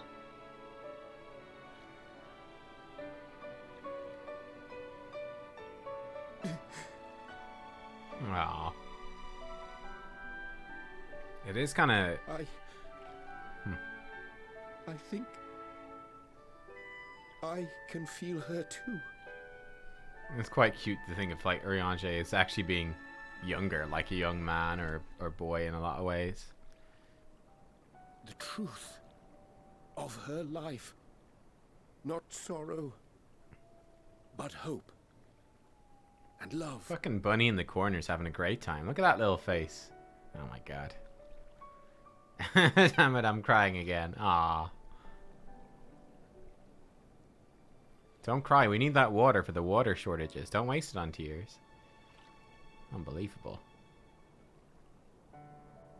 This moon breeder. She was important to him, wasn't she? You could ask the man himself. Oh, no. But watching this exchange reminds me how much I've yet to learn about your world. And its people. You can live here your entire life and hardly learn a thing. And that's why it's too soon for this to end.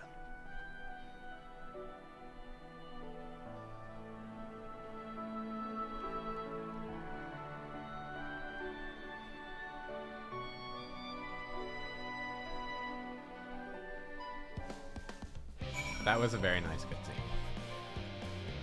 What do you bunnies have to say? I was so busy asking questions about Aetheris, I never thought to ask more about Urianger. I'd like to, but where would I begin? Goodness me. Never felt like there was too little time before. So many people to talk to, so many things to learn. I assure you, my fellow Loporrits are equally excited to have this opportunity. They're humming the whole way here.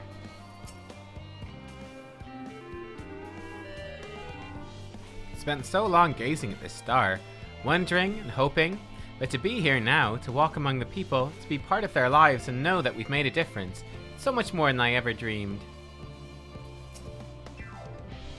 You must be one of the Scions, correct? Thank you for caring for my daughter. The time she spent with you was all too short. I know she was proud to have you as comrades. Urianger is too, I'm sure. I certainly feel better for knowing he has good friends to look after him.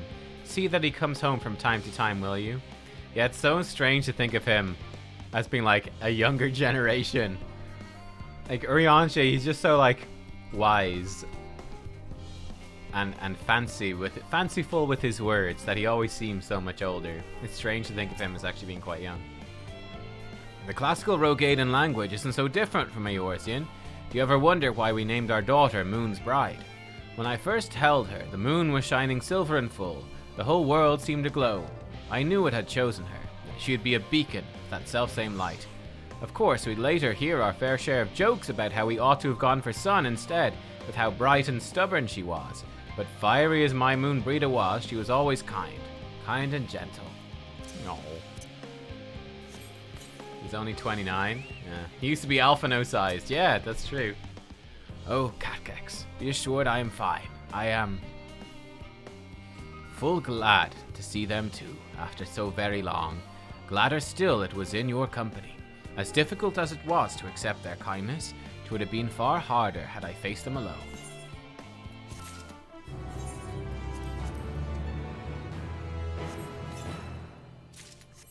New boots.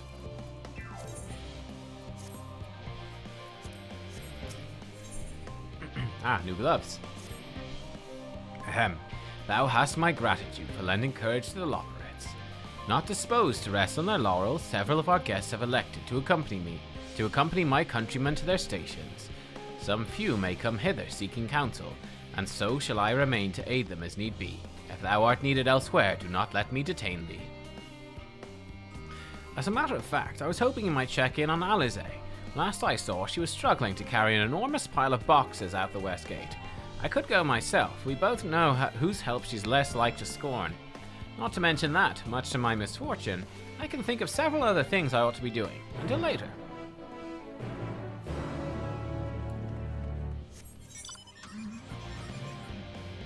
You thought the twins would grow up in Endwalker? I didn't really expect that, to be honest. I feel like, seeing as they didn't really have them physically grow at all in any of the previous expansions, I think it'd be kind of weird. It would have been fun if they like grew up a little bit with every expansion. Yeah. Now, I am expecting for the next expansion, again, I don't know how this is going to end, but I would not be surprised if there was some sort of time skip between this and the next series of events.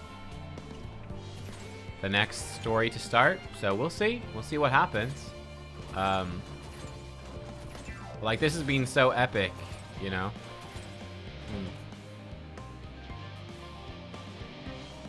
Yeah, like, it would seem to me, it would strike me as being a good idea, for there to be a time skip, right?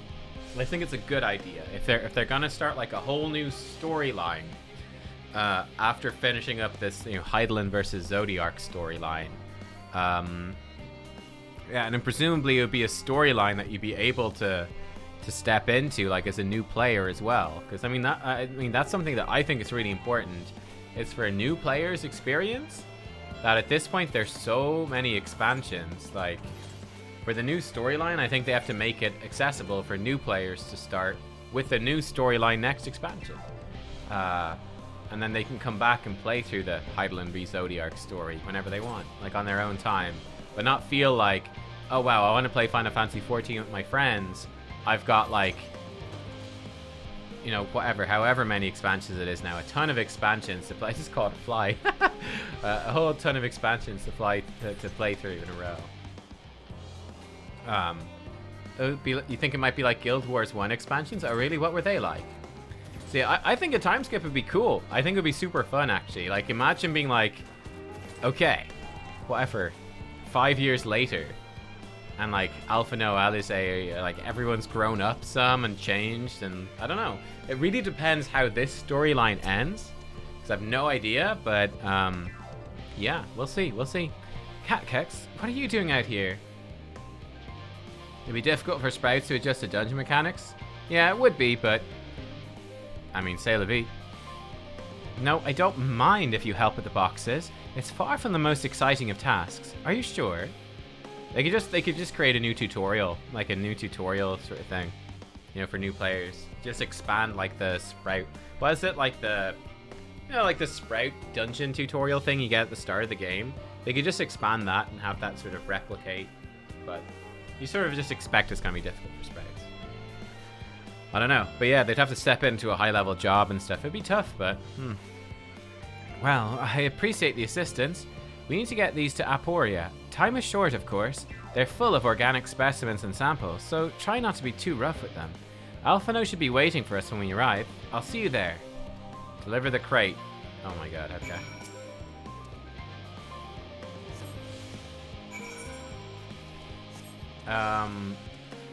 Oh, Guild Wars expansion was in a separate part of the world. There was a little starting prologue, unique to characters created in that expansion. It led it to a point other players join it. Or, I mean, they could even have it be that, like, you know, they could just have scaling. The quest would scale to your level, maybe? I don't know. I guess it wouldn't really work.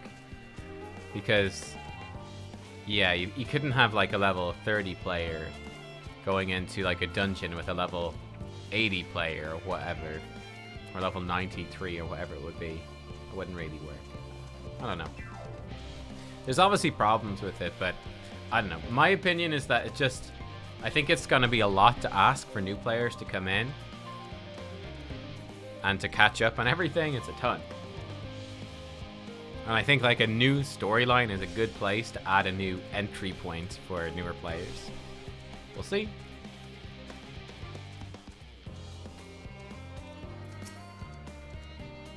Oh, you're helping with the crates. Wonderful. You can put that there with the others.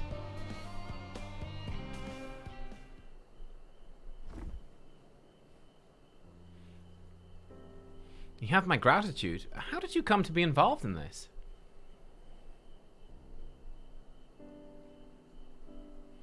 I suppose I've thanked her to thank as well.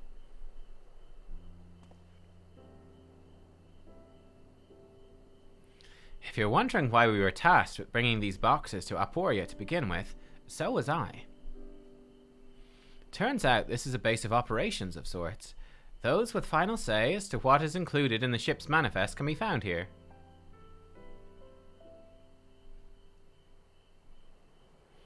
Father included, I suspect.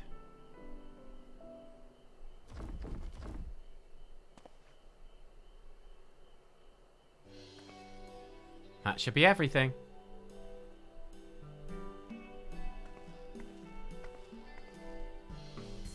You carried all of that at once.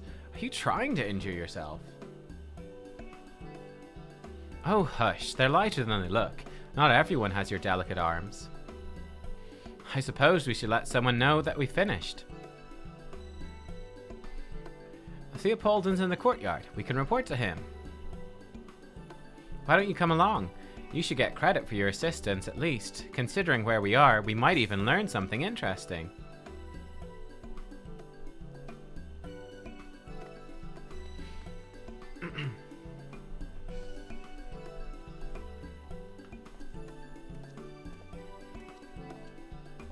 Yeah, I mean, I think it would be like any game with sequels, you know? Like, yeah, where I think you could, you know, if they did do a time skip and did different stuff, you could easily have some of the characters carry over, Again, I don't know if like everyone's gonna make it through or whatever. Again, we'll talk more about it when I've actually finished this and we know where this actually ends before you predict where it's going. But you could easily have like, you know, you could easily have a 2 or 3 of the current Scions could be like, again, main characters in the next. Like you could imagine, like in theory, there's a number of places you could easily go from what I know right now. So number 1, we could go to other shards. There's other shards to explore that we've never seen anything about, so tons of potential for stories there. There's presumably now space travel. We can travel in spaceships probably by the end of this, so there could be other planets we could even go to. We could do some time travel into the past or the future. Yeah, I think there's even other continents on the planet. There's even other continents that we've never been to, like Mericidia and whatever, yeah, all that sort of stuff. So, could be anything. Ooh, Damp, you think you know what the next plot is? I mean, I think, from my understanding is that they feel like it's been hinted towards, so it shouldn't be a complete surprise. I think one of their jobs at Endwalker was that they wanted to lay the seeds for their new plot, so people can probably make good guesses. I don't know. Only Tataru survives. Only Tataru survives. 6.1. God, it never ends, does it? What can I do for you? We brought samples from Charlie and Hamlet. Series 110? The crates are by the entrance. 110? Ah, thank you. I'd expected one of my colleagues. We're dreadfully short-handed. Just a moment. You're Fortuno's children, are you not? But yeah, I kind of like it. I think, again, I think a new storyline would be a good opportunity to introduce a whole bunch of like brand new characters, right? That would be quite a strong. Again, if you think about like Mass Effect 1 to Mass Effect 2 or Mass Effect 2 to 3, you know, I guess they're sort of within the same story, but you know, that you'd have some characters carry over as main characters, and then some of the previous main characters could be little like side characters, you know, make cameos or be quest givers or whatnot. You know, stuff like that. Hey, maybe we'd like time skip like 50 years in the future, or like 200 years in the future, and we've got like old granddad Alphino being like, "Oh, I'll send you on a quest, young one. Oh, remember when we were both young and adventured together?" You know, they could do anything. Who knows? Alphino and Alice, at your service. You're well acquainted with Father, I take it.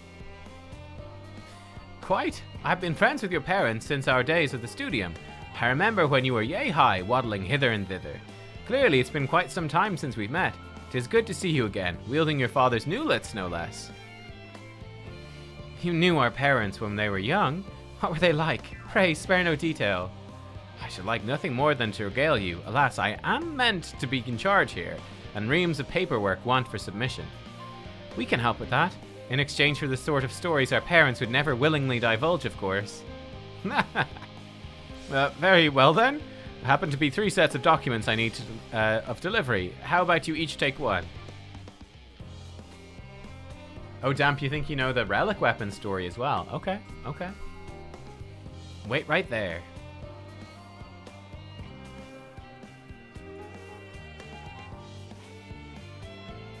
I'm like, why am I getting roped into this? They're not my parents. You'll find a forum representative waiting to collect these. Okay. Never mind Alphino and Alice, I'm certain they'll be back soon enough. Into a tune as well.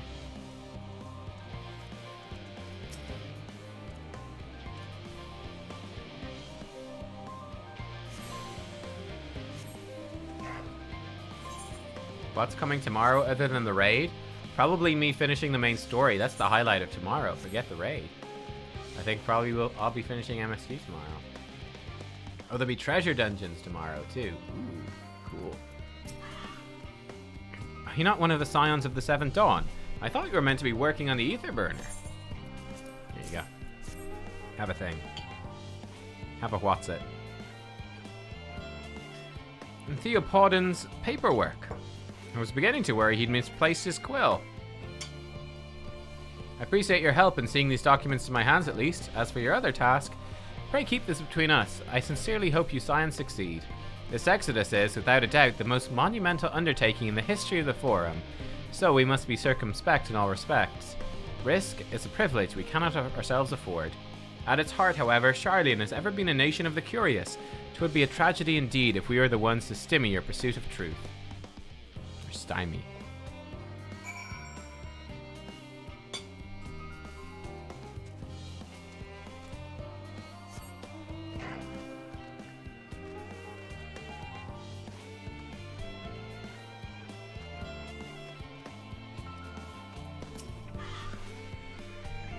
Quick and efficient. I dare say you've a talent for this work. Quinn's papers only needed to be delivered to elsewhere in the facility. They should be returning at any moment.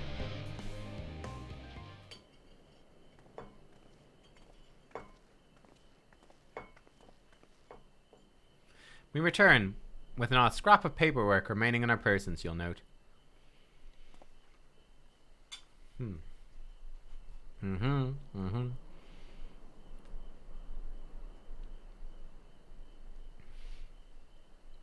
He said stuff. Nothing important. It's quite enough of that, thank you. It was compromising stories of our parents we'd asked you to we asked to hear, to reiterate.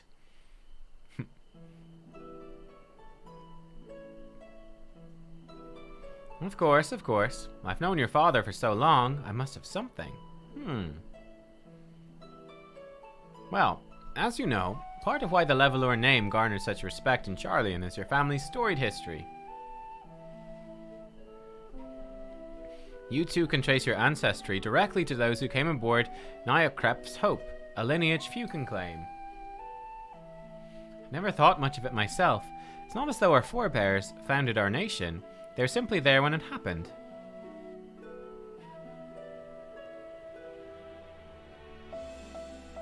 Nevertheless, it's traditionally been a point of pride. This is why Nyakrep's pronouncement, renounce the ways of war, pursue enlightenment through knowledge and reason, has ever been our family's creed.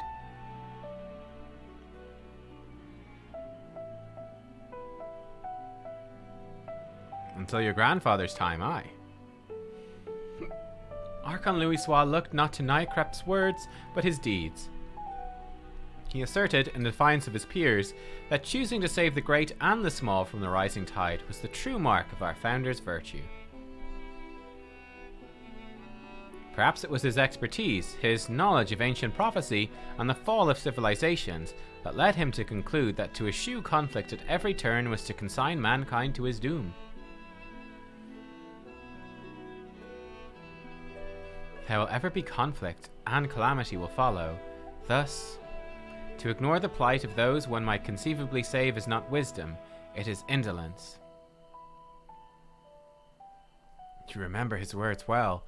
Indeed, Archon Louisoix lived by that personal creed, and used every means at his disposal to bring succor to those in need, Charlian or no. No one loved and admired your grandfather more than his son. Yet Fortunato could not reconcile Louisoix's deeds with the philosophy of their forebears and his peers, a philosophy in which he believed so fervently, yet made a pariah of his father. Fortunato agonized over this contradiction for much of his life. Gods, father. A son may carry his father's blood, but his choices are his own to bear. Is it not always thus? Gods know Fortunate's a cranky old goat. I'm sure you butt heads often enough. Yet, even so, you must know that you're constantly in his thoughts, every moment of every day, and that's not an exaggeration in the slightest.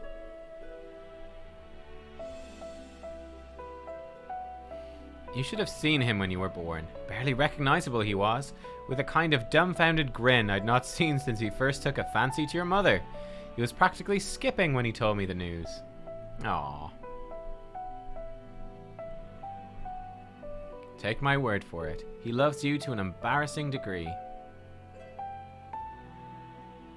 Sudden lighting change. But he's also frustratingly single-minded.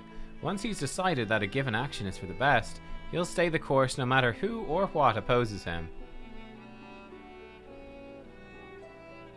Profoundly annoying habit when you're on the other end of it, as I'm sure you will agree.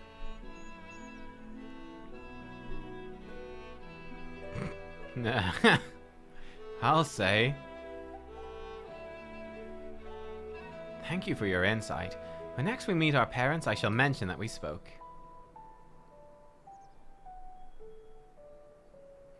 Try not to get me into too much trouble now. I need the Forum on my side. Speaking of which, I ought to be getting back to work. I have to make sure those specimens you brought make it to their proper places, or the cranky old goat will have my hide. We can speak again later.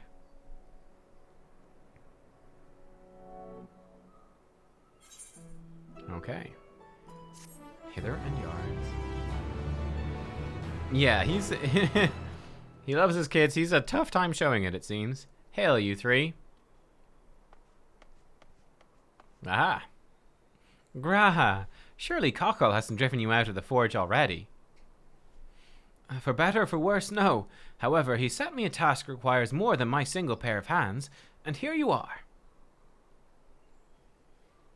I could use at least one of you, but I won't object to more. Unfortunately, Alize and I have prior commitments. We've delayed too long as it is. What about you, Catkex? Can you spare the time? Yes, I do require the next MSQ quest. Excellent. Perfect. This shouldn't take long. The next MS quest, I should say. The MS quest. An unspecified task awaits you. In the event that our, and I quote, promised heap of adamantite falls right out of the bloody sky and into my lap, Master Cockle wishes to be ready to put the proverbial hammer to anvil at a moment's notice. To fabricate these parts, however, he needs the flames in Cockle's forge to burn hot. Maybe he'll make us armor. Will he make us new armor? Oh, is this maybe?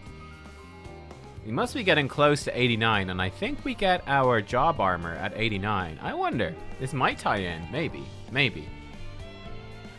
He sent me to increase the amount of ether being funneled to his furnaces. The flow of fire-aspected ether in Labyrinthos is regulated by an elemental reactor south of here, to which I have borrowed the key. The adjustment will require 2 people to carry out safely, but I can explain the process when we arrive. This is where we part then. We'll see you in Charlie and Hamlet once the adamantite arrives, if not before.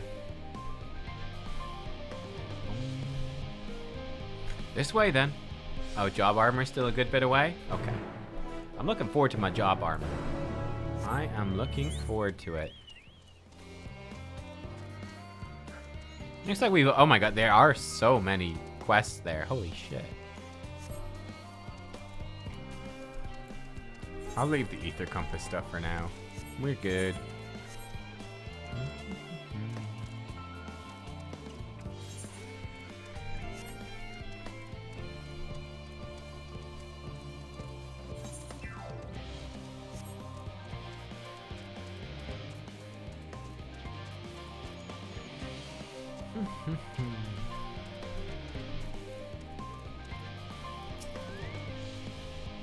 The reactor's housed within this facility. I'll be the one to go inside and adjust the fire ether output. When I do, a rather large amount of water-aspected ether will issue from the vent at the top. I expect this to attract at least a few elementals, which we'd both rather not be drawn into the reactor itself. Trust me. Can I ask you put down any that draw too near? They'll pose you little trouble, I'm sure. Well, can do, buckaroo. Wait here if you would.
Oh, appa in Swedish is monkey?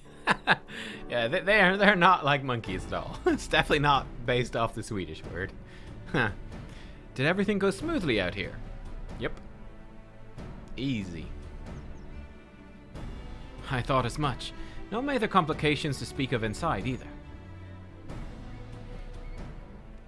And the water ether appears to be venting properly. I expect Cockle will have seen a difference in his forge flames by the time I return.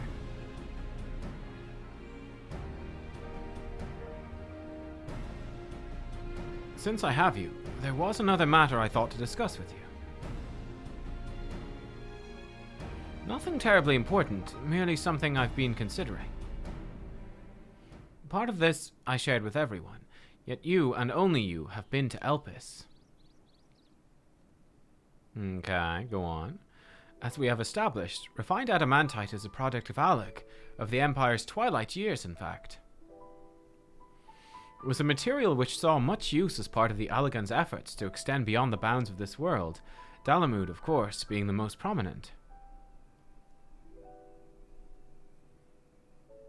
Of those who would push further, expand Alec's empire to encompass the heavens and stars above, perhaps the greatest was its infamous technologist, Amon. Or Amon? I can't remember how you pronounce it. Let's go with Amon. Did he remember his life as Hermes? I believe he had his own reasons. There's no evidence to suggest he retained memories of his former life. He only joined the Ascians once the Empire was all but dust, as you know. If not his memory, though, what drove him to pursue the idea with such fervor?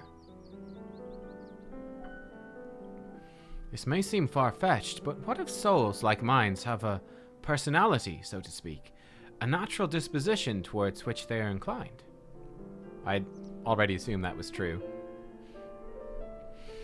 We know with relative certainty it was the gross decadence and inexorable decline of Alec that moved Amon to resurrect Emperor Xande. The Empire's people spoke lightly of death and destruction, experimenting on those they deemed beneath them to fill the emptiness in their hearts.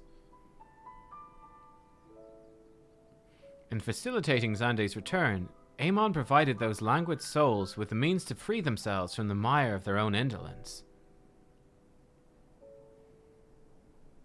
Or would have, had not Xande been convinced by his own death that life itself was meaningless. Amon's desire for his countrymen to conquer the heavens could only be a means to the same end, to instill the people with new purpose.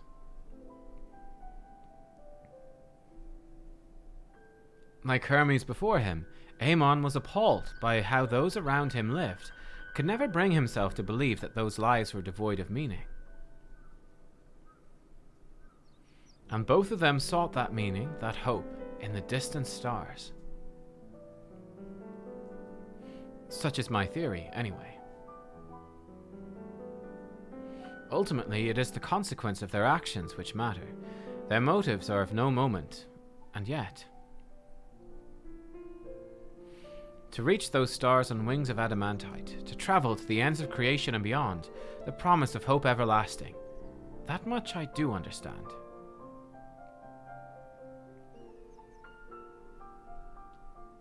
But enough musing for now. Why don't we see how Cockle's getting on?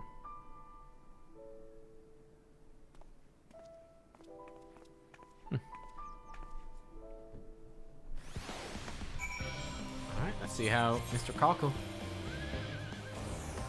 How do I not have a teleport to this place? Oh, I guess not. Okay, let's just keep going. Circle around.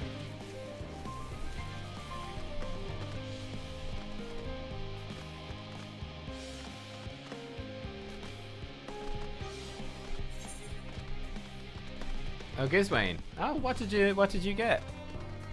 What did you get that's keeping you so busy?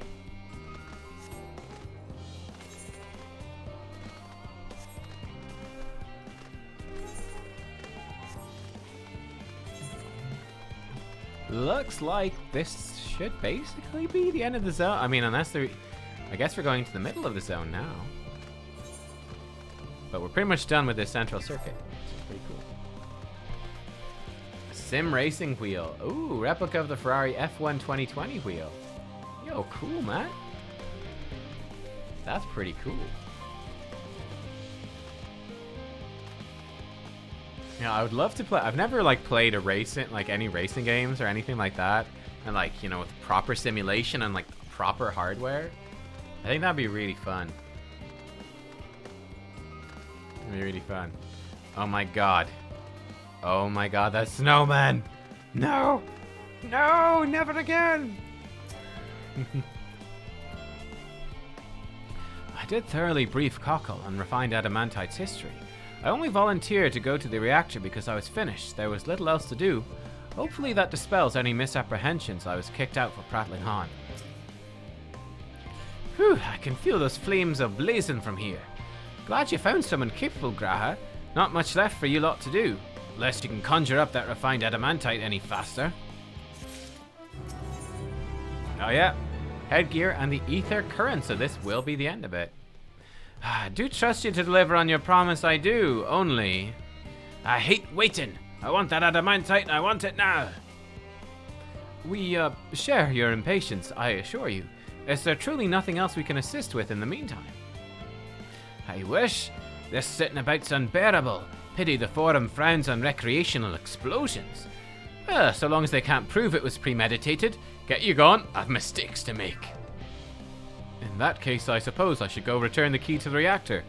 Have one more look to make sure nothing's gone wrong, unintentionally or otherwise. I'm certain there are better uses for your time, however. I'll join you and Charlie and Hamlet anon. These guys got accidental explosions to make. Fair enough.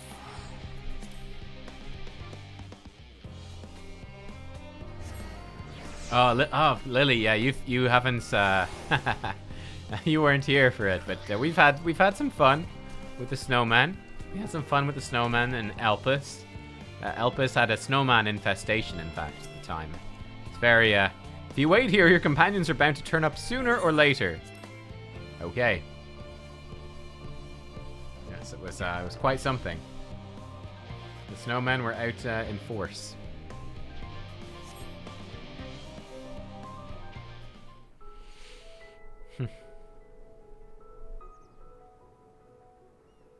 All set, I take it? We finished what we could. Delivered supplies, tracked down escaped animals. Trivial tasks as they may be.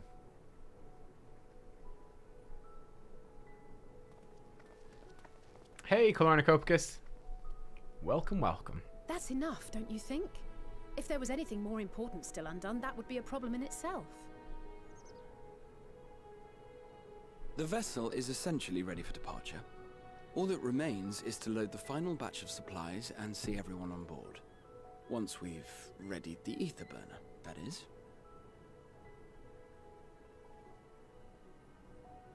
Ah, had a feeling we might find you all here. Our consultations with the Loperates, too, have run their course. Pleased I am to say that our researchers' concerns have for the most part been allayed, though some insist on making adjustments to the very end. For their part, Livingway and her peers have graciously offered to stay and keep the people company, lest any lingering queries go unanswered. All that remains is to wait for the refined adamantite. Alphino, are you there? It's me, Cryo. Your special delivery has arrived. Round up everyone and come to the harbor at once.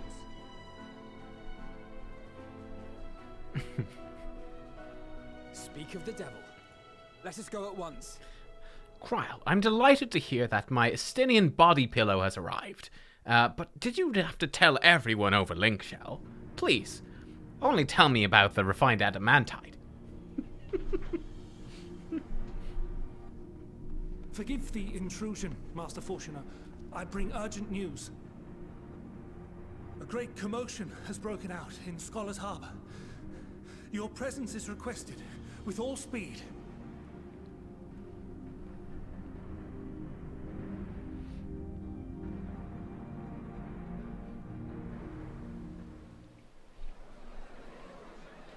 Now, where might this delivery be?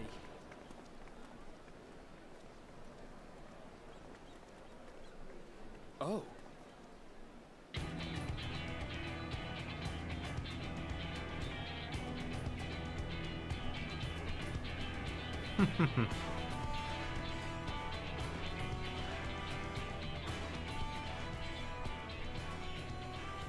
I'm sure it's very important, but we cannot accept these without the proper permits.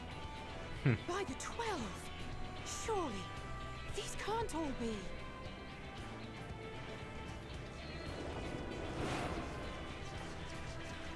Oh, it's this fucking guy.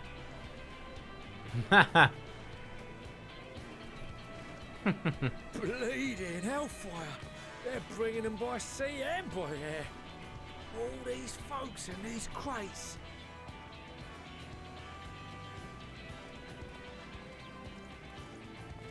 And more on the way. Got your adamantite right here. A bigger haul than any of these sorry bastards brought, and that's no lie.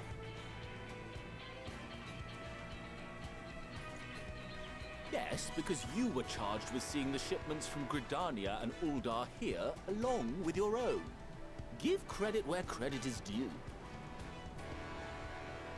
Sounds like the sorry whinging of a sore loser. These two still And at a it. bit to boot.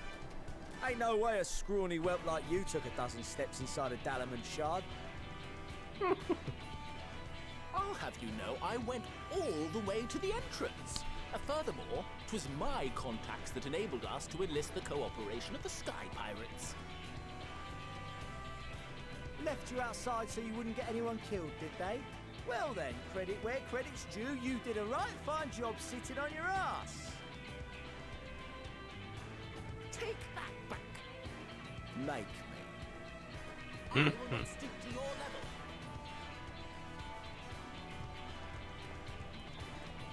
My, what a grand welcome party.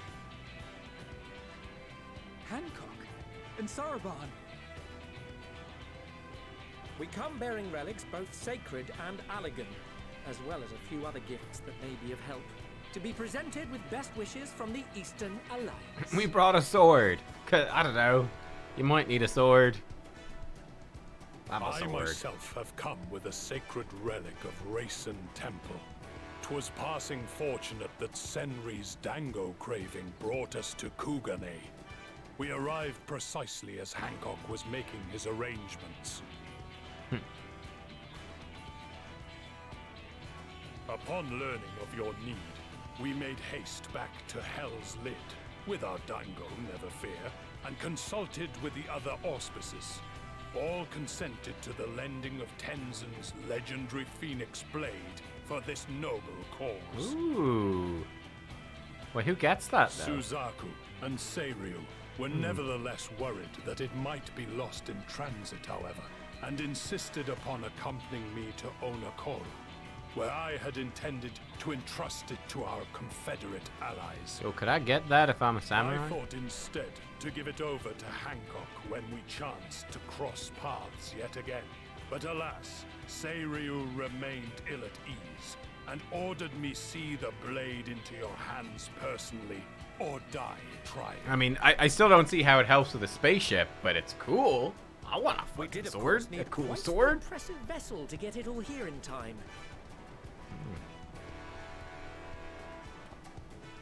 Fortunately, our majestic associates have been more than helpful. 'Tis an honor to join the Warrior of Light on another adventure, they tell me.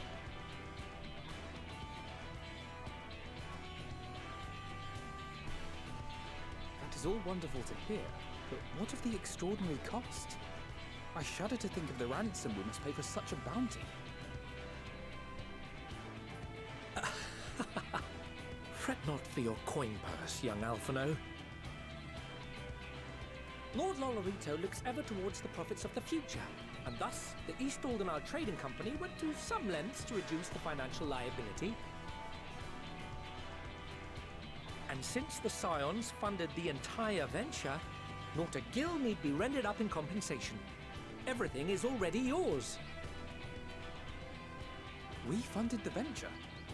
When? Don't let the name fool you. This coin keeper knows a thing or two about spending.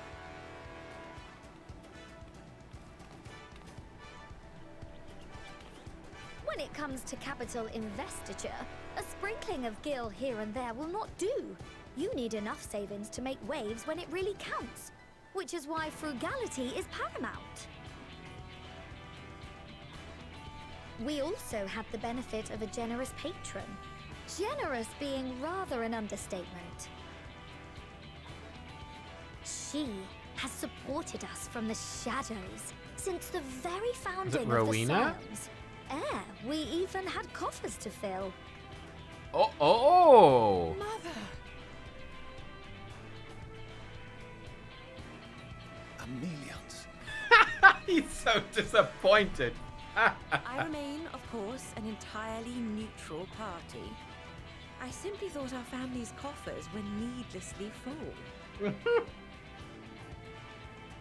We can hardly take them with us on your teeny-tiny toy boat, now can we? And would be ashamed to leave all that hard-earned wealth unspent.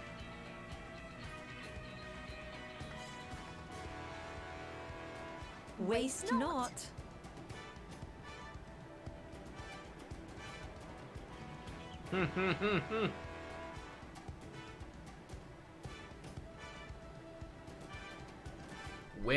Women, eh? However did you manage so much in so short a time, though? We expected word to reach only a fraction of our allies.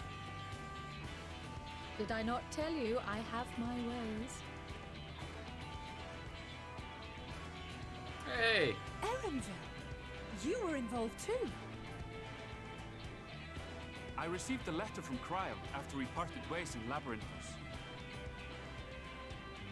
She explained what the Scions were trying to accomplish, and why you might soon require the services of the Gleaners, spread across the world as we are. I pray you do not interpret this as a betrayal of Charlotte. I accept that the Forum's aim in pushing us to our limits was to preserve what knowledge we have, and I bear you no ill will for it.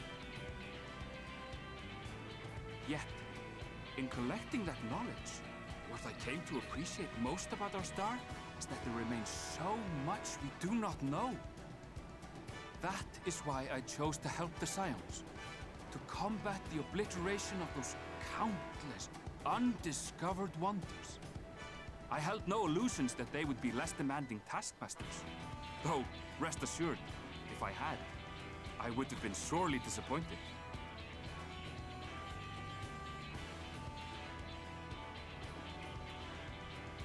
To make a long story short, the whole of the guild ship cooperated to ensure your call was heard far and wide.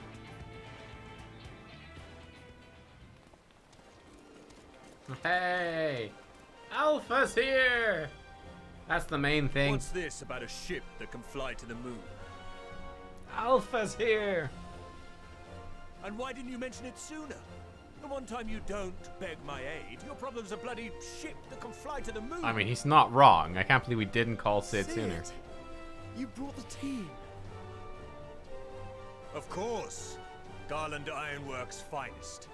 You need only point us towards my new favorite ship. Oh, I nearly forgot. We stopped by Whirlit before coming here and picked up a package from Gaius. He's still of the mind that actions make for better penance than words, contrite or otherwise, so we offer none of the latter.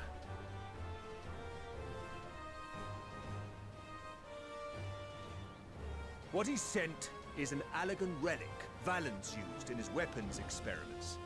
Has a fair bit of refined adamantite in it too. Cool. I'm so sad that Gaius didn't play a bigger role this expansion. We've also brought adamantite from Mordona's Dalamud Shard. I admit to some consternation upon first receiving Kryl's message. So few Scions remain at the Rising Stones now. Far too few for such an expedition. However, the Gleaners were able to secure us reinforcements. Idleshire's treasure hunters, not least among them. Oh no, how the Gobbyfrock fought. Slowfix's gratitude for the safe return of his daughter has not waned, and he gathered his kin to our side with an astounding quickness. The clash between their machina and the Allagan defences was a sight to behold. I wager even you would have been impressed by the magnitude of the gobby booms.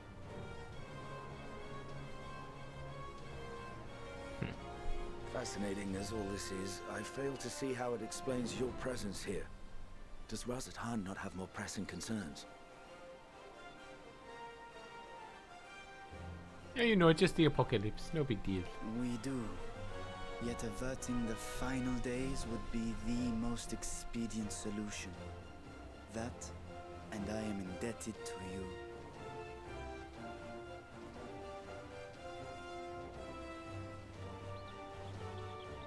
Though they chose to take their leave of Thavnair, those you saved in Galimund remain my people. My gratitude is beyond words. 'Tis appropriate that I aid you in kind. If in the doing we bring salvation to others of this star, so much the better. You will recall that I spoke of my father, Midgard Summer, and his journey across the great expanse. As he traveled betwixt the stars, his resplendent scales drank of the ether in those nigh empty surrounds, and imparted to him the strength to persevere. Thinking they might further your cause, I called out to my kin for consent. Ajdaya's answer was silence, as ever. Tiamat and Hrisvelgre, however, responded favorably to the suggestion. My sire, too, stirred from his slumber long enough to speak and say, "Very well." Thus have I brought you his own worm scales. Fit them to your purpose, and seek a worthier fate for us all.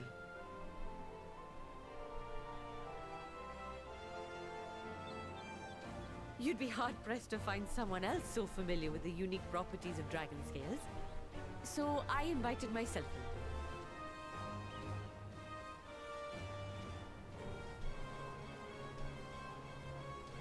Look at me, this is so unbelievable. I've gone right back round to believing it again.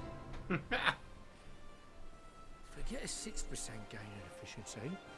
With all these goodies, we could get 7, no, 10, no, 14 bleeding percent. It's a lot of percent. Think of how far we could go. What we could do with that much power. What we could blow up. If Kokol is duly convinced, then it must be true. In which case, the Scion's end of the bargain has been fulfilled. Would you not agree?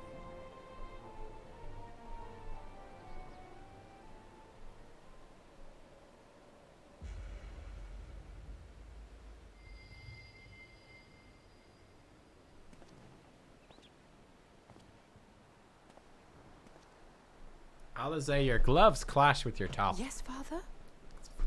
Terrible. Color coordination. I know not what you seek of Hydaelyn, nor for what purpose you would take command of our ship. Yet this much is certain. To do so will be to dictate the fate of this star and the lives upon it. Does she always have orange gloves? The lives of each and every creature, in their magnitude and their fragility. Do you understand? And are you prepared? We have seen and we have felt how much each life shapes this world. And so we are determined to abandon none. We understand what is at stake, and we are prepared to bear this burden.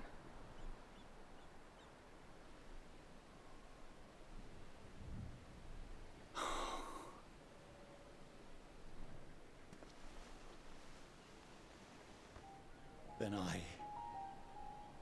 I will bear it with you. Oh, emotion from Dad. I beg you, share your struggles with me. As family.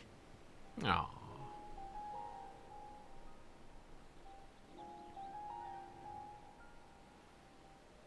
We don't want to be family now that Mom spent all our inheritance.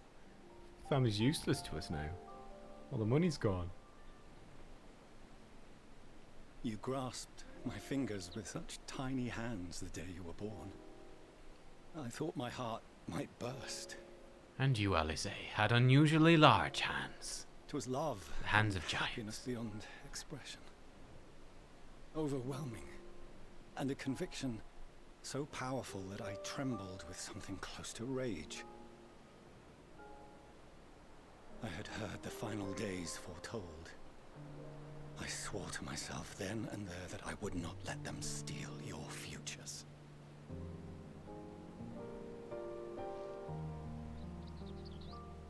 The great exodus would succeed, must succeed. No sacrifice or sin was worse than the alternative. If anything gave me pause, 'twas mine own father. The Archon Louisois openly decried Charlian's policies, a perspective which I regarded with increasing disdain as I grew older. Yet even as part of me thought him a fool, perhaps I also hoped that he, of all people, would devise a brilliant means to save my children. A naive hope, but stubborn enough that I could never bring myself to keep you apart.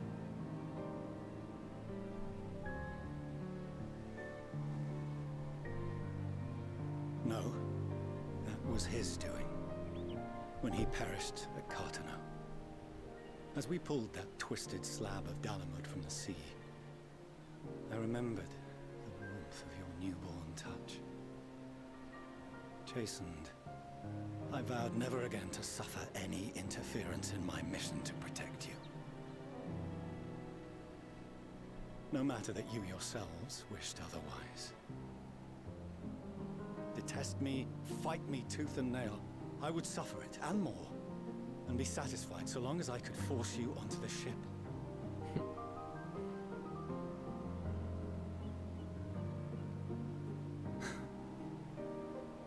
I was wrong.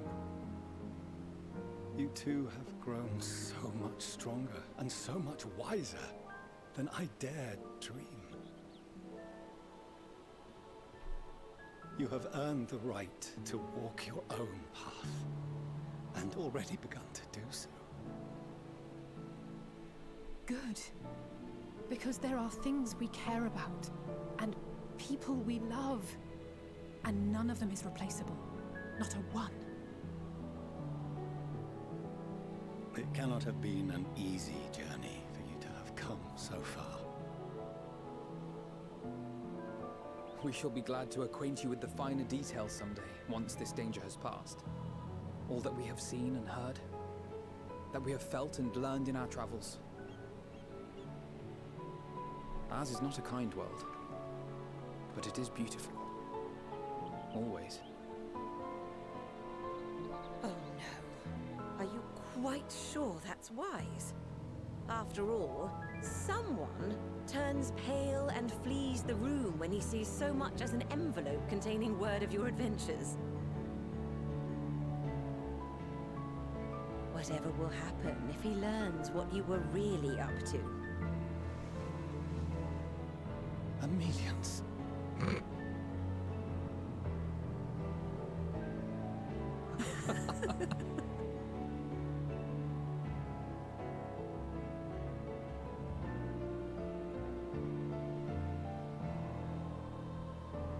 Though I have wronged my children most gravely, I owe you an apology as well. I assumed that it was the Scion's influence that made them so keen to charge headlong into danger.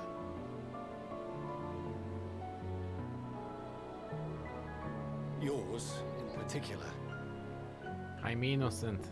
I That's see not now me. that said influence instead brought them together with the many fine people gathered here today. In which case, I hope you continue to guide them. Wait, I mean, I am guilty. It was me. If we've finished loitering about the harbour, might I suggest we put our plans into motion? People are beginning to look confused. Yeah, thank you for all watching our, Perhaps like, can spare you a few know, words ere they family resume the moment tedious there. lugging of cargo. You've no small number of friends and admirers here, after all.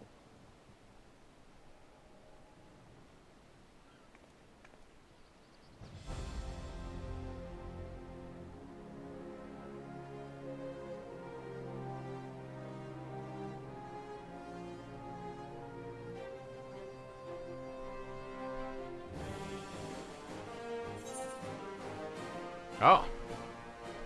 I can choose what to say. Aha! Haha! I actually disagreed, Lily. I feel like that they were sort of laying the sort of the well, not even redemption, but the true thinking behind Fortuno. I feel like that's been laid for quite a while. Well, that's been built up to pretty well, actually. Lend us your strength. Our moment of triumph is close at hand with me. Lend us your strength. It's clearly the right answer. Lend us your strength. It's Kakak's real voice.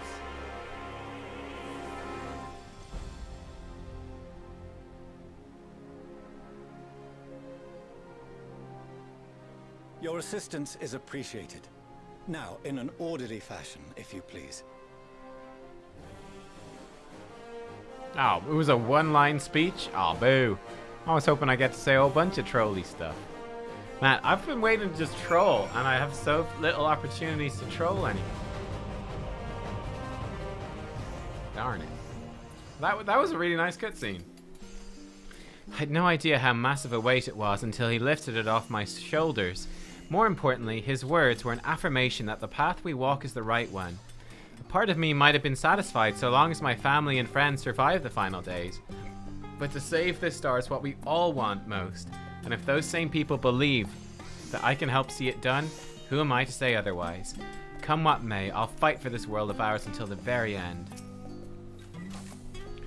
I cannot wait to see what our friends from the Ironworks do with the ship. If I never see another crate again, it will be too soon. Unaided, we Scions could never have gathered such a bounty. Refined adamantite, relics sacred and ancient alike. I find myself quite overcome. Lee sent a letter along with Gridania's contribution. It seems she traveled there to aid in their adamantite recovery. Evidently, journeying to Gridania is quite the trial, as was getting into the Dalamud Shard, as was reaching its depths. I suspect she'll have a few kind words to say about the Allagans when next we meet. Time has come to claim our prize. Are you prepared? My throat hurts from directing so many people to Labyrinthos. That only proves we got our money's worth. I apologize for not informing you earlier of Erenville's involvement. He's something of a contingency plan.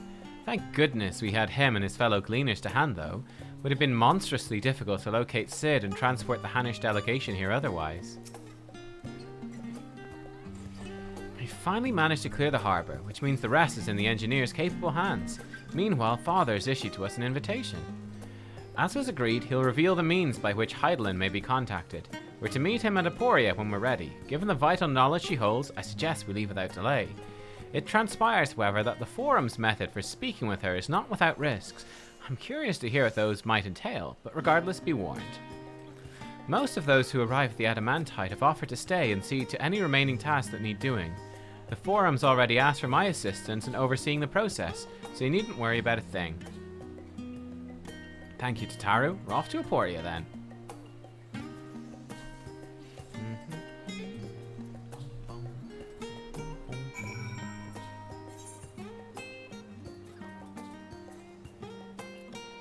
So where is Aporia? That's in... Oh, it is back over there. Okay, cool. Let me just go get my butler out. Yo, butler Kex, keep leveling up, boy. No rest for the wicked. Keep going. We'll get you leveled up eventually. One day. One day you'll be level 90.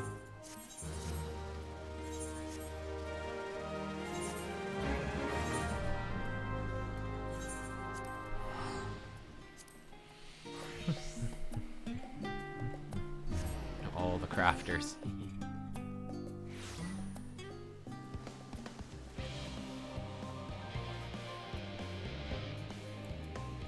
Ooh, we don't have much Cluckkex. We're gonna have to go get Geisho Green somewhere. Oh, Cluckkex doesn't have much life left in him. Catcax, I've already shown the others inside. You'll want to speak with Clara Lane. She has the key to the lift, can send you down after me.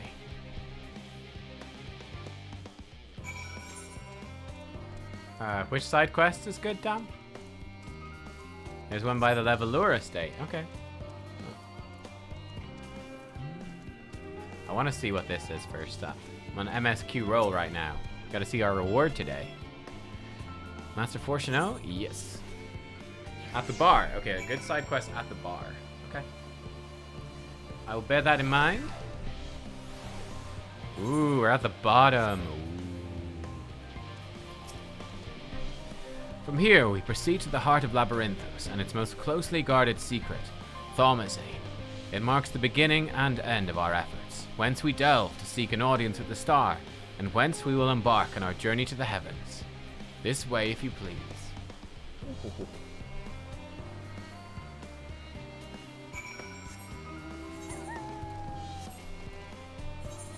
Boom. Discovered a new location. Hell yeah, we did. Hell yeah, we freaking did. Now what the hell's gonna be in here?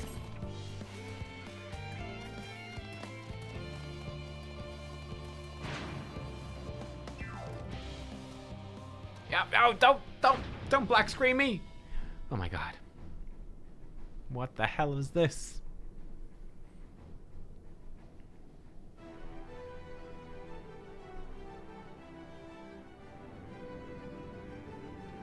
It's like a proper spaceship. Oh my god, look at this thing. Holy shit. It's like a proper space. This looks like something out of Warframe. This looks like my Warframe spaceship. Wow. Look at that. We like straight out of Mass Effect. Holy shit. That looks incredible. I bid you welcome to Thaumasane. Direct your attention towards its center to behold the ark over which we have long labored.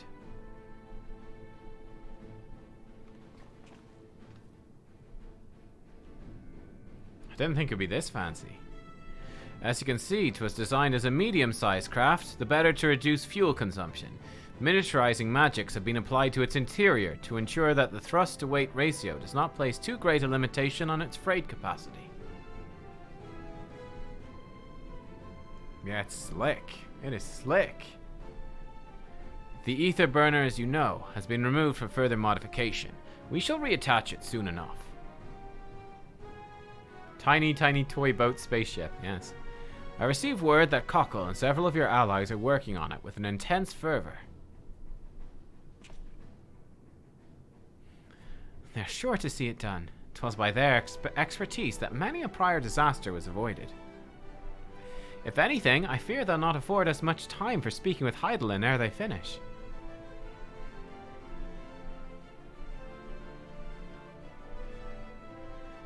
Point taken. Let us move on. I must warn you again, however, even with the benefit of our device, to treat her is not a simple feat.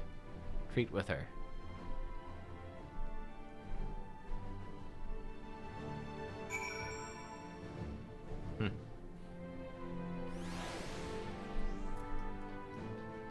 Yo, look at this fucking thing. Oh my god.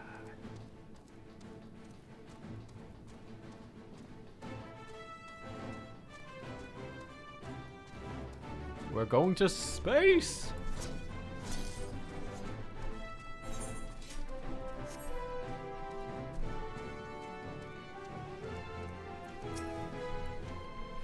To think how many generations labored for this end, and that we aim higher still. We must spare no preparation, and that means speaking with Heidelin no matter the cost. I can well imagine the zeal with which they're working on the ether burner. All I can say is that I'm glad we've something to do other than get in their way. Once it's ready, we'll see to it that the ship's put to good use. If meeting Heidelin proves difficult even for the Forum, then perhaps Oh, it is an unformed idea at this phase, I'm afraid. I'll duly inform you if anything comes of it. I doubt this is what Ehrenveld meant when he said there remains much we do not know. I still can't believe everything that was hidden underneath the city the entire time.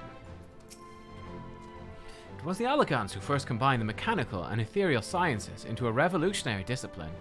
Given that this ship is nothing short of a technological marvel in that precise vein, Allegan salvage should suit it well. 'Twould seem enchantments most advanced have been woven into the ship's very bones. Wilfson and Bluida were doubtless called upon for their expertise in teleportation magics. We must learn of Heidelin's greater plan. We can only hope she also knows the current location of Meteon.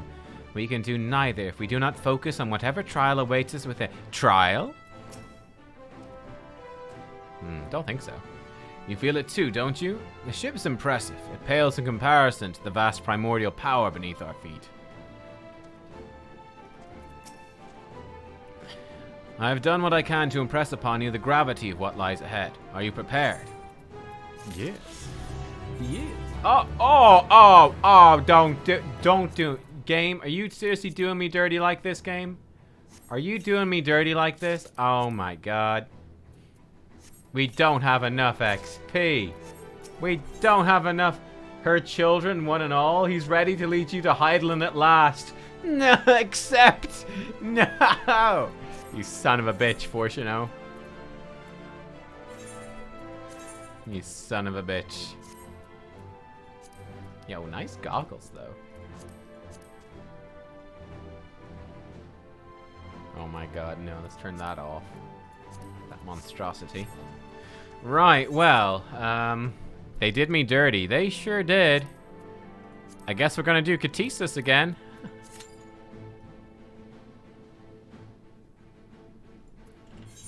I mean, we could also do a roulette. No, they're all tank. Quick dungeon run. Yeah, if anyone wants to join.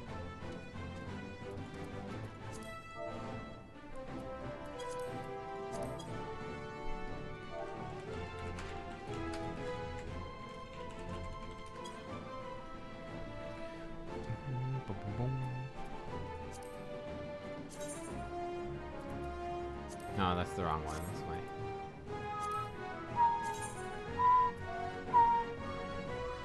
More sparkles. Boom, dum, dum, dum. Rosa, isn't it? I think it's Rosa.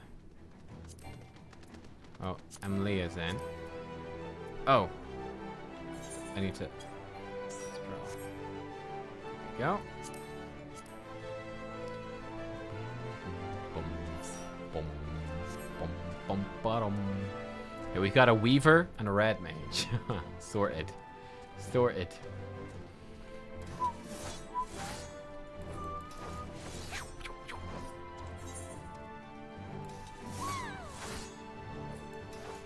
Okay.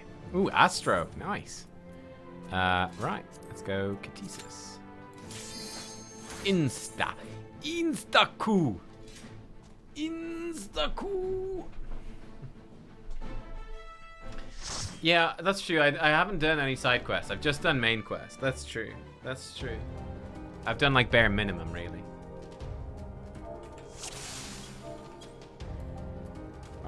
Oh crap, not cinematic camera. I want to eat some food. We have 2 pieces of food left. Turn back, else I might be forced to.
Yeah, I mean, this is like the dungeon to do as a trust, wasn't it?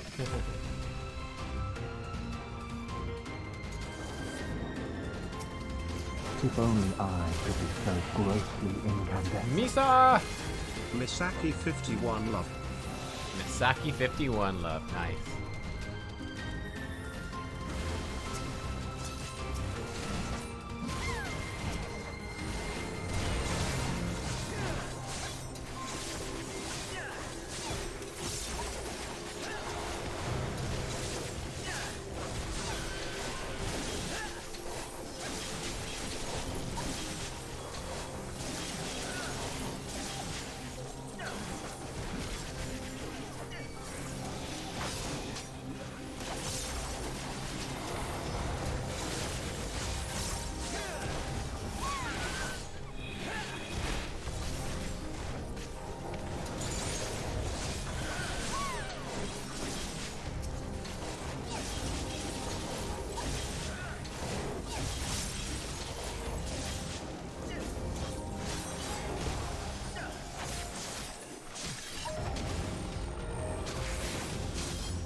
Oops, I don't have enough. I don't have enough stuff for my gluttony.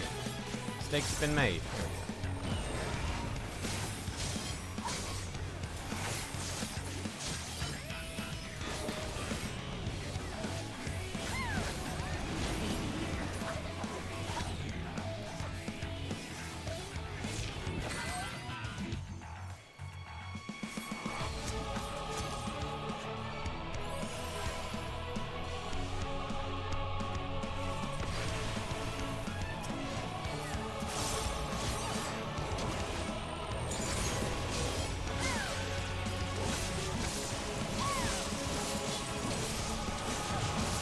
Ah, oh, crap, I pressed my thing too late. Whoops!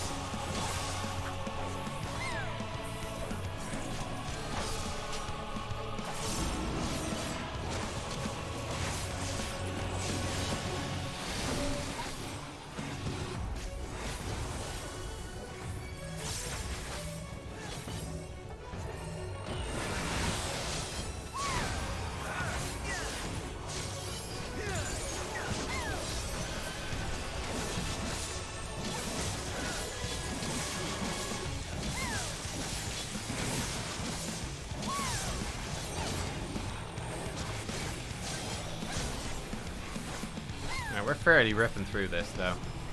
We are ripping through.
is a big old pull, and I appreciate it.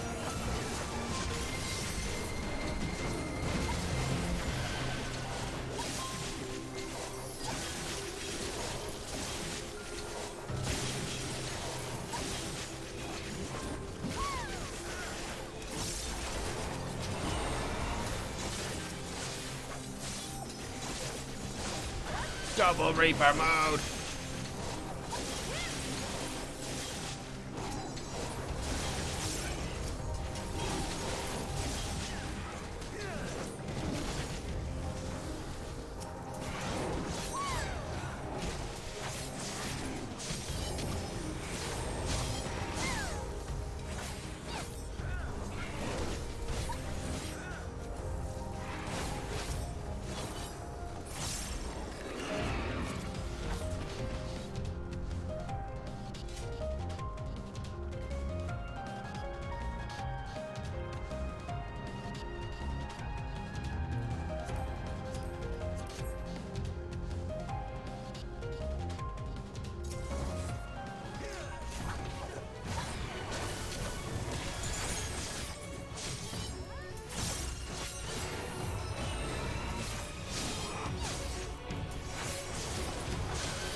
Ah, crap, I got hit by that. I was too slow.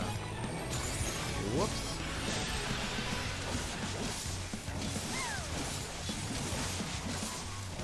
I missed Gluttony.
Oops, I also missed Gluttony again. Man, I'm really missing all the Gluttonies. This is terrible.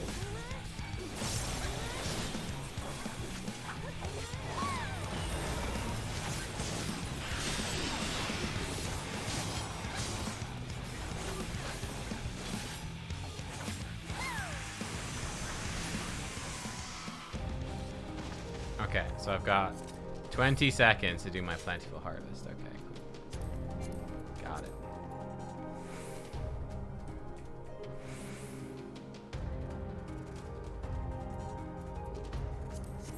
I cannot let you take Meteor. 3, 2, 1. Bam! Okay, well, didn't quite, direct hit, but it's good enough.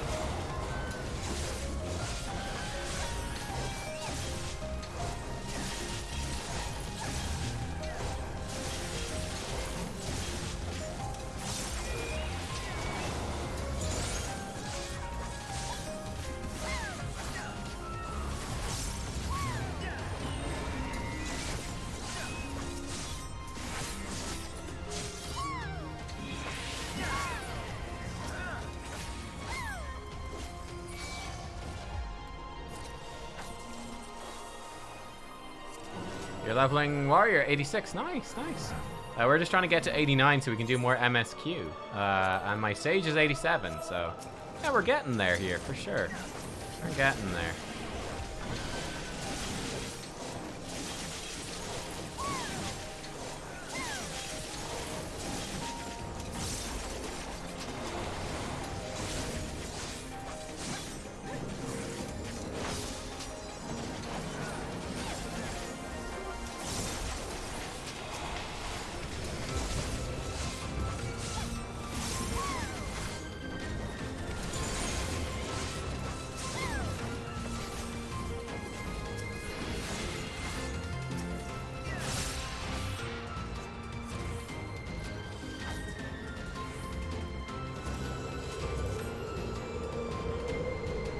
I've heard Bard's really good, actually, Lily. How have you found Bard? White Mage seemed like it's mostly the same, but it's obviously really solid. Bard seems like it's been really improved.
Kind of bad at tracking Gluttony. I need to get better at not spending all my red gauge right before Gluttony comes up and being stuck. Mistakes are made.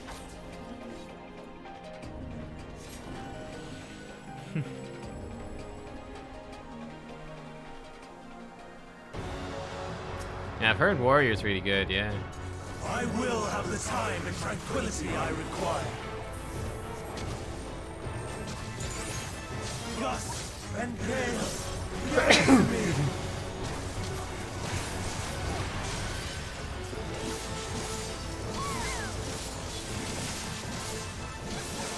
Ancient brand, unleash your power! Well, that seems rather awkward. Ah, crap, I just got slapped. Dancing winds, pierce my foe! Melee problem.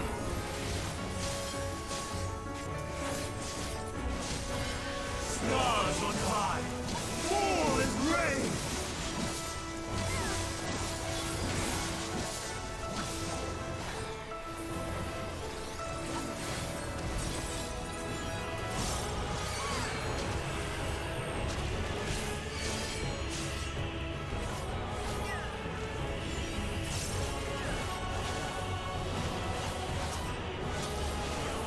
Oh, come on, bruh. That was almost amazing. Wow, I've got 2 vulnerability stacks. This is gonna go well, huh?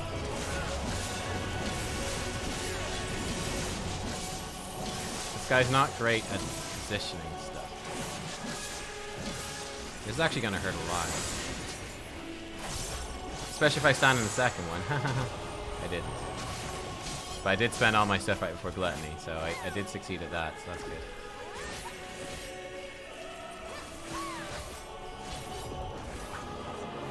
Gonna hurt as well. Just making Emily have more stuff to do. It's all good. Healers adapt. It's fine. Streams of ether! Surge as one!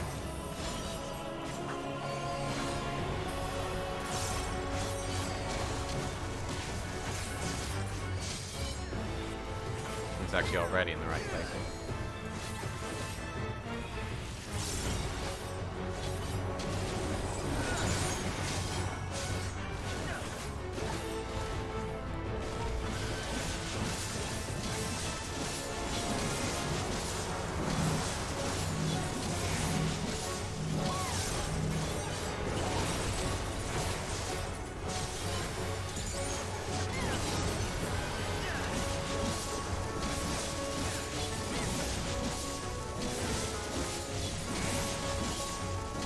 Dancing winds, pierce my foe!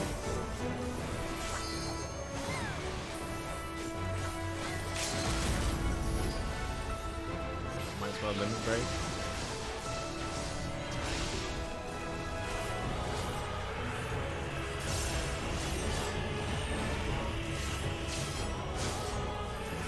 Even when transformed, but I am not finished yet.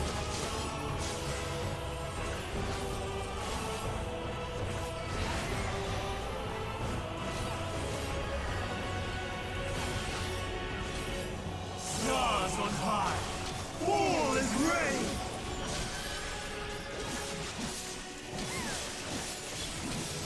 Bam. Yeah, that's a bit annoying as melee, that fight. A bit annoying as melee. Cut offending. Reaper's arms. Oh. I have that already, don't I? Yeah, pass. Huh? You go, Mr. Tank. GG. GG. GG. And level 89 succeeded. Okay. Excellent. Aye, we can do MSQ. Alright, I doubt we got any new gear. Nope. Nothing. Right, thanks guys for running that dungeon. It was great. Our children won it all. Let's go. The MSQ continues. We make for the lift to the center of the chamber. Come.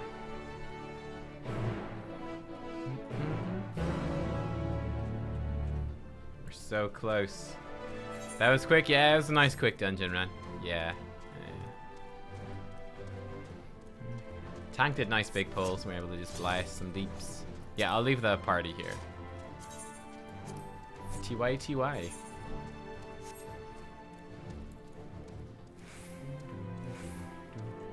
I have to say, Reaper actually flowing pretty nicely. I have to say, I really enjoy Plentiful Harvest. I think that massively ups actually the sort of the pace of Reaper.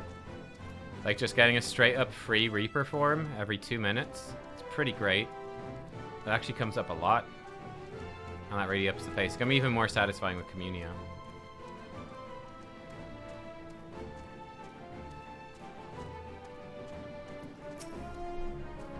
As a means of communing with the heart of the star, it is disappointingly mechanical in design. Yeah, we're gonna take like a lift into the... Yo, we sure... Yo, look at this fucking thing down here. Look at fucking this. We're gonna take a lift into space in the middle of the star. Ether here is more brilliant than I've ever seen. It doesn't strike me as particularly dangerous, unless one's afraid of lifts. With the ship in the way, I didn't even notice this was here.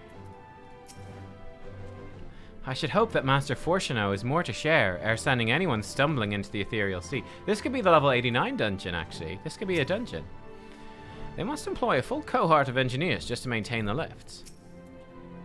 Am I the only one feeling terribly nervous? Surely not. I doubt there's anything worth worrying over. Not for Heideland's champion, at any rate. This could be a dungeon.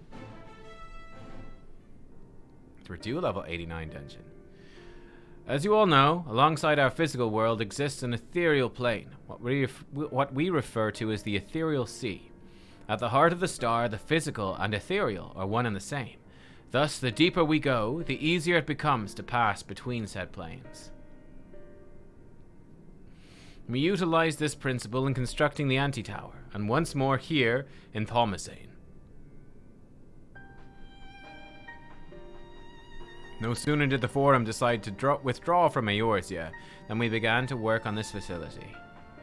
Our work culminated in a device that allows us to peer deeper into the ethereal sea than ever before, in search of Heideland's ever fainter echoes.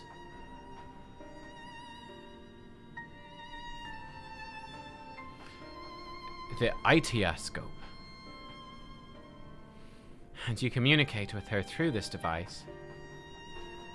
For a time, yes, but since the 7th Umbral Calamity, it's been rare to hear even a whisper. If you wish to reach her, you must journey closer to the center of the star than we have ever dared, beyond the Itiascope. Even so, I make no guarantee that you will find her, nor of your safety, not so deep in the ethereal sea. We understand. If we are to deliver this world, we've no choice but to try.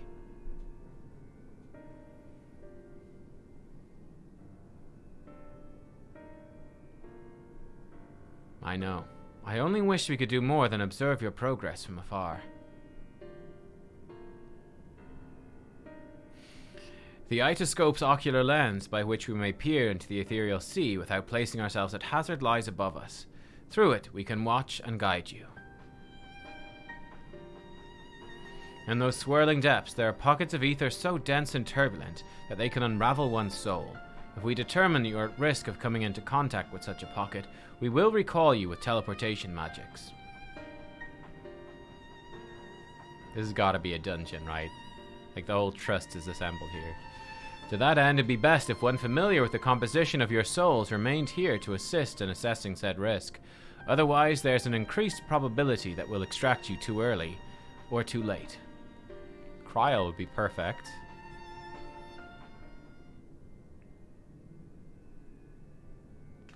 Please, allow me. I've thought upon this much, and, in truth, I do not believe I am fit to join you in the trials ahead. In the trials ahead? The events at the Tower of Babel drained me, yes, but even before that, your capabilities far outstrip my own.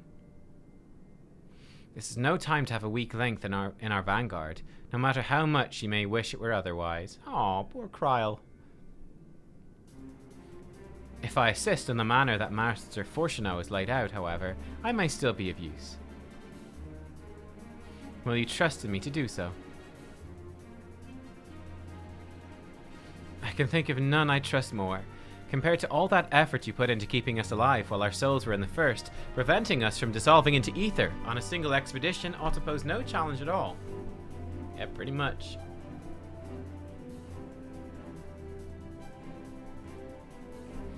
Even if we did, I expect you'd hunt us down and restore us to health somehow.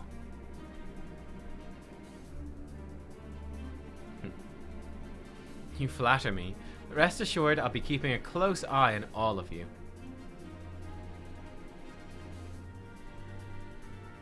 There's one more thing. Those in ages past referred to the ethereal sea as the underworld, our final resting place.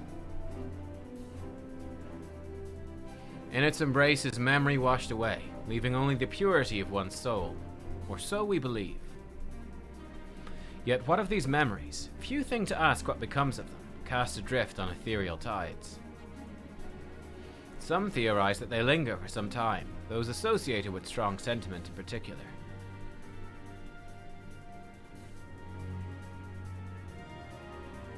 In those depths, memories of the departed may even coalesce around you, for hatred or for love.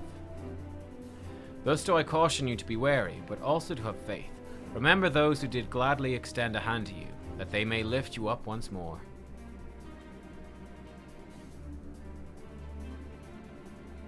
Sounds slightly ominous, eh? Yo, it's 100% a dungeon. It's gotta be. Hence the level, yep. Itioscope. Ha ha ha! This is gonna be cool! Let's freaking go, man. Okay. Right, I guess we'll do it on trust. Sure. Let's give it our all. So I'm thinking. I stand ever ready. Our fates are not yet sealed. Victory will be ours. We haven't brought Ishtola as like anything yet. So let's bring Ishtola, Urianger, Grahatia. Let's bring like the smart ones. I think we'll bring the smart ones, right?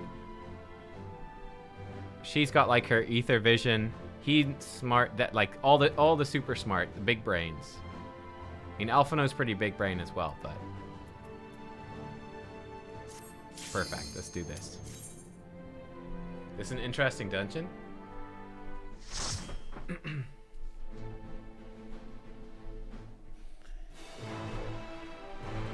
I mean, Alphino's smart, but we brought Alphino to some dungeons. Urianger hasn't got much of a luck in. Ooh, look at this.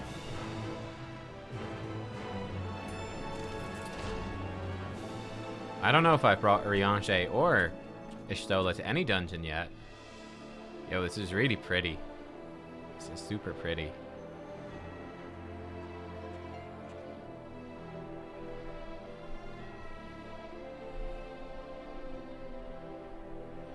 I do wish that the Scions had another proper tank.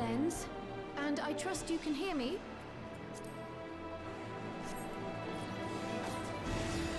Those things are pure malcontent. The residue of lives unfulfilled.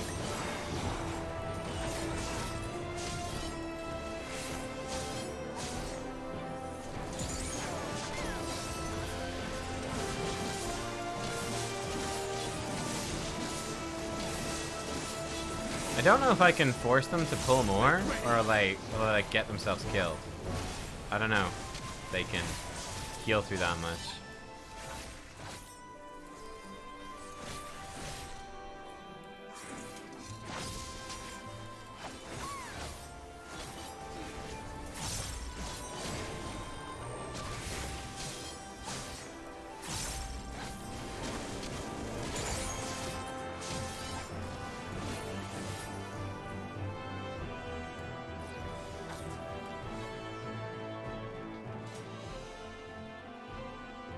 I can do it, but they might die.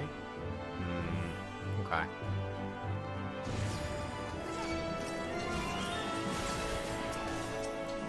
This freaking thing over here.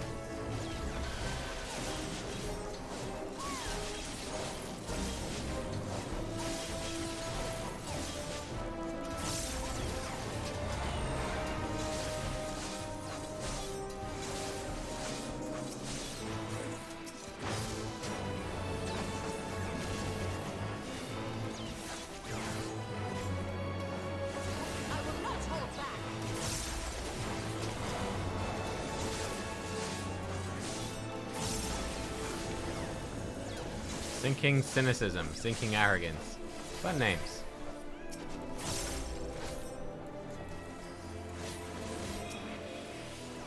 Pull 2 packs at once. Okay, so let's say these were 2 packs together. Which way am I supposed to go? Oh, that's a dead end. Okay. Oh shit, there's a wall. Ah. Okay. Rip. Should pull these 2 together. Look at this guy.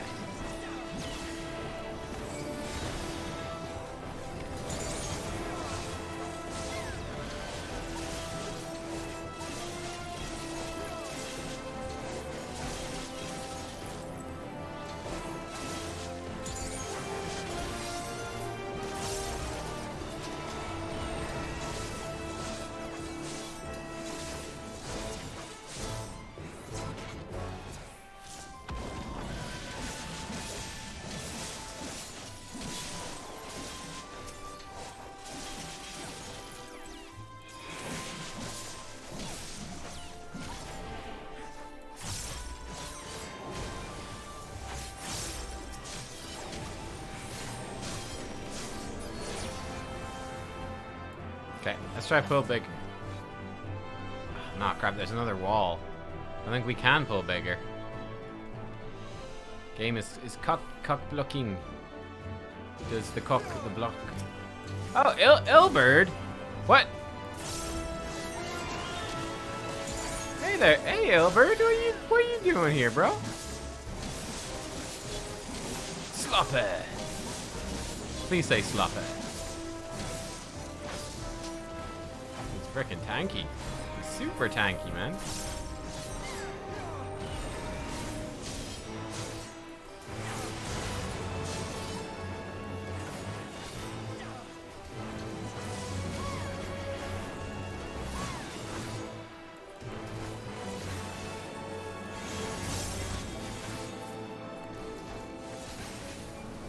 Allow me.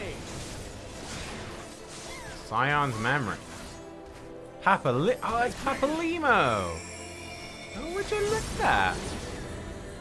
Yo, okay, Papalimo just one-shot that dude. Thanks, Papalimo.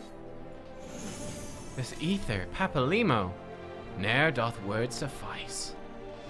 Aww.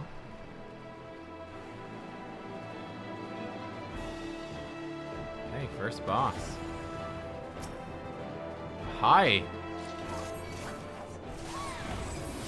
What the heck is this, Livia the Undeterred?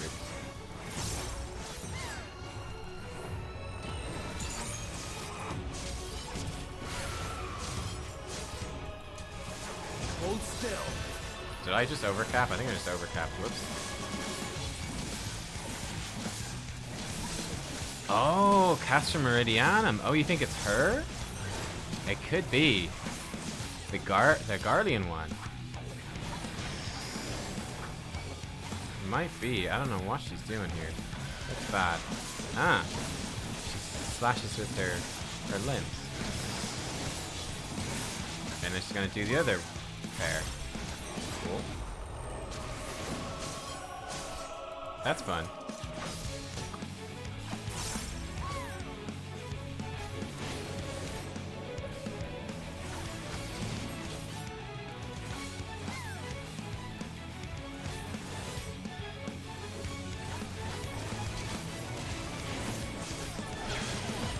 Oh, that hit me? I didn't think I was in that.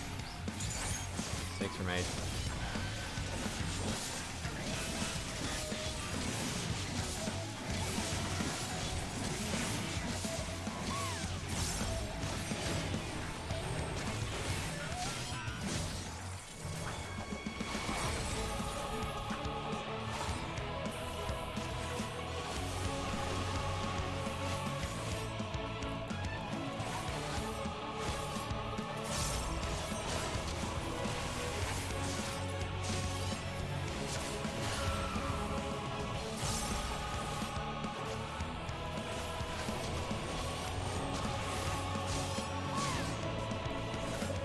Make sure not to be hit this time. There we go.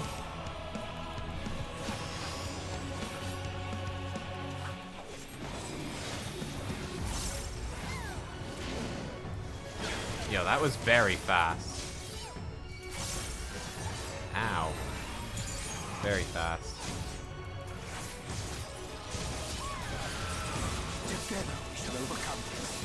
I have 4 vulnerability stacks? Fucking hell, man. Not exactly ideal, is it?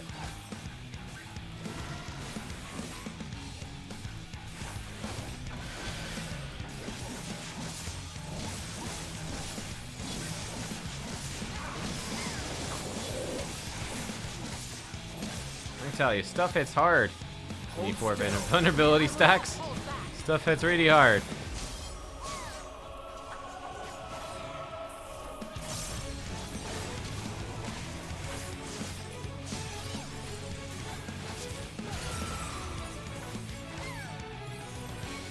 Healers adjust.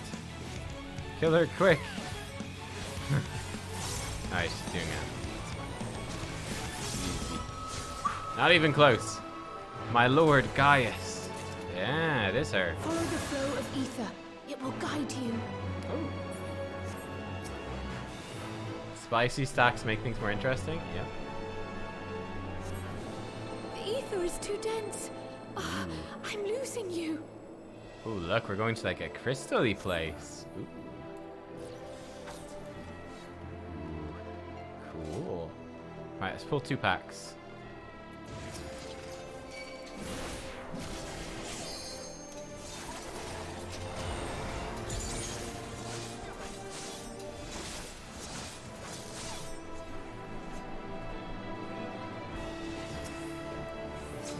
Can Graha even get here on time before I die? I don't even know if he can.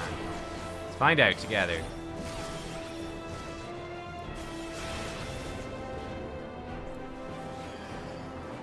He's struggling. He's struggling with the concept, unfortunately.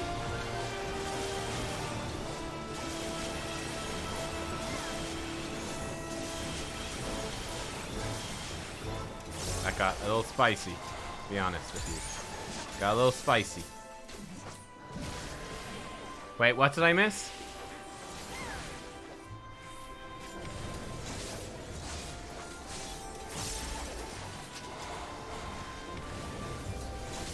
I need to lead the pack backswim, okay.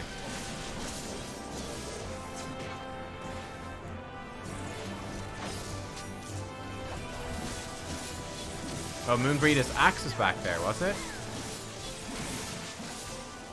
Oh, she did a spirit. Oh. Yeah, I did miss that.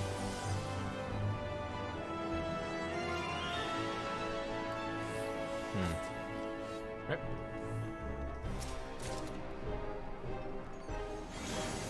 I led them out of the AoE. Okay.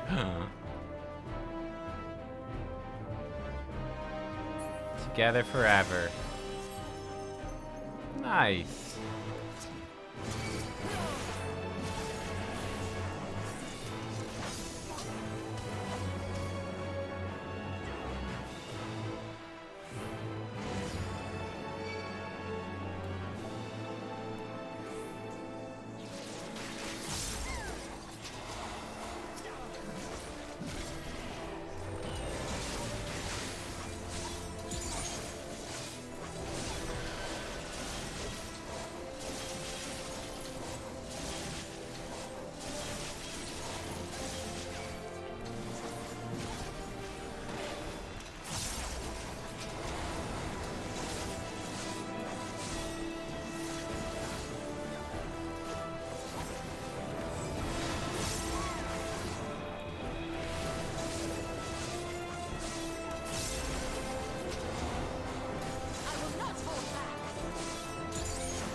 True knight to thus aid a hero. Oh, that's what Graha said. A true knight to thus aid a hero. That's nice.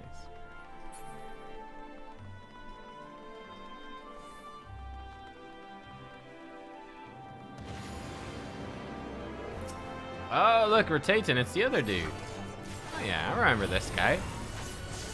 He was like the hardest trial in the game, right? I remember him. Yeah, he was a tough trial. The miracle we survived, to be honest.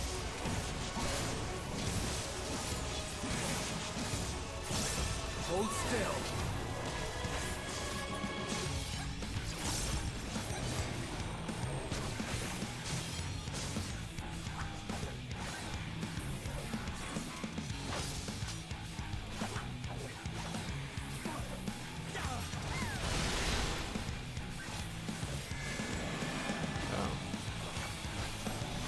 This.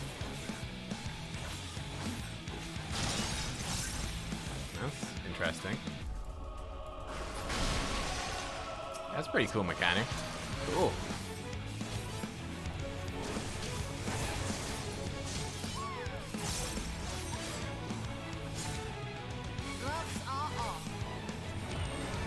Gloves are off, boys.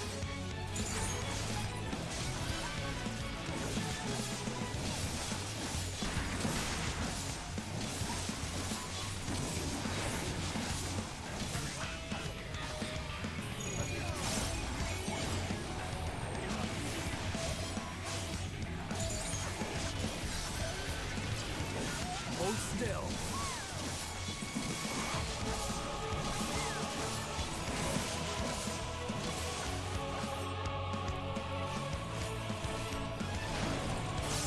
Ah man, I pressed it too late again. Miss my shield. Miss my shields.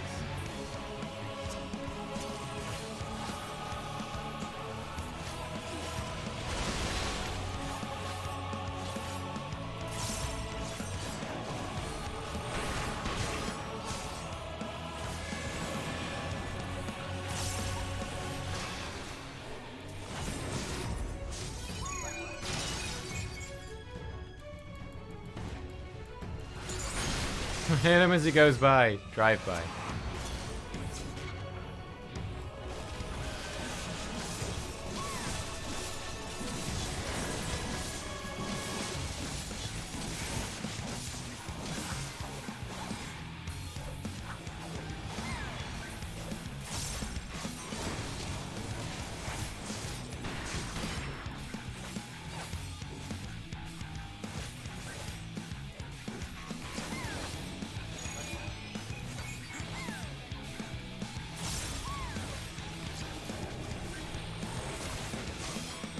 He's about as difficult as he was in Cape Western, this lad.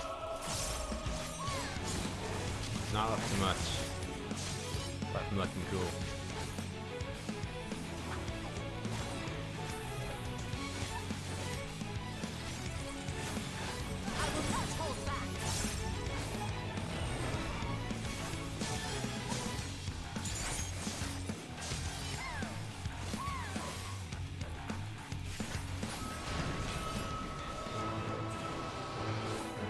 Lord Van Balezar, again I fail you. Lay down your arms, says Graha. Woo wee! Look at us go. Etherostatic peak. Arrive at the Midnight Drown Well? That sounds safe.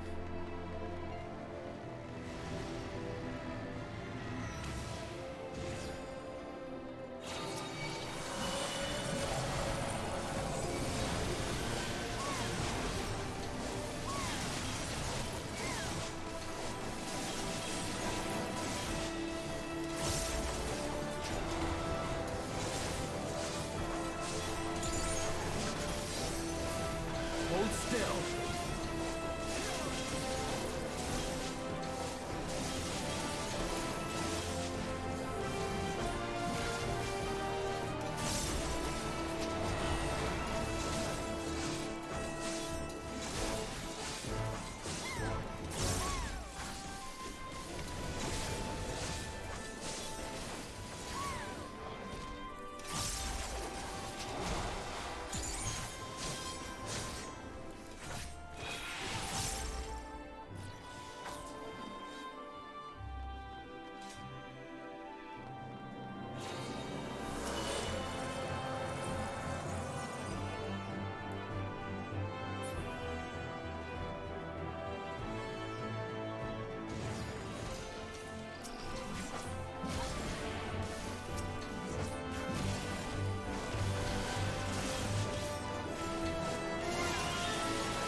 Hold still.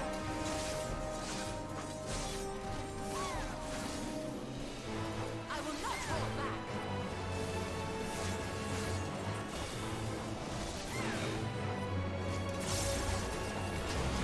The Trust guys aren't saying that much this dungeon, actually. I thought they'd be saying more. What they're actually-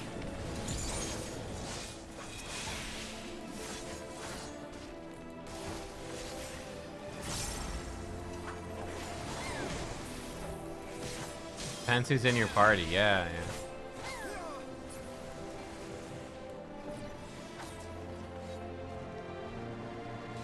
Oh, Thancred says more? Oh. Well, well, well. Art thou content? So we should have brought Alphino and Thancred? God damn it. The one dungeon where I branched out.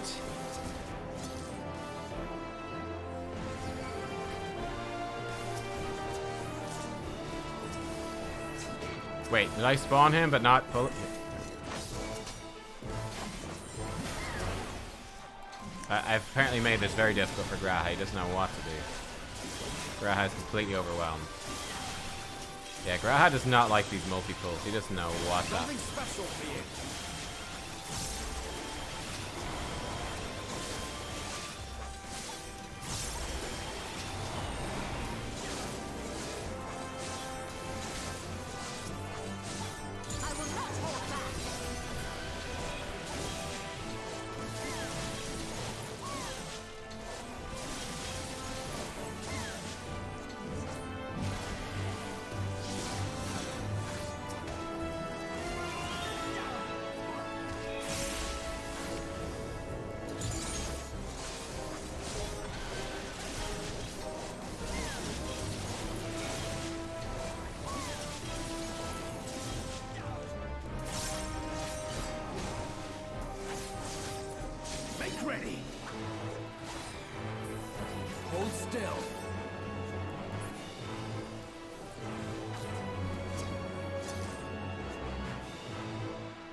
think this will be the end of the dungeon, though.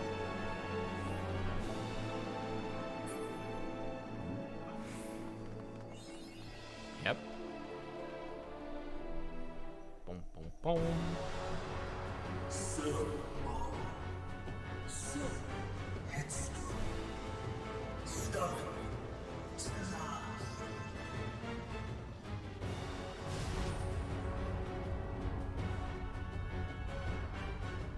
Ah, it's Amon. Is as far as you go. Oblivion beckons! Manta Raymon. Amon the Undying. Sundered Soul. Oh my god, dude! How many times are you gonna fight Fandaniel? We fought him as Amon in the Crystal Tower. We fought him as Hermes. In the past, we fought him as Zodiark. And now we fought him as Amon the Undying. Many faces have I worn. Third time this expansion. Yeah, seems about right.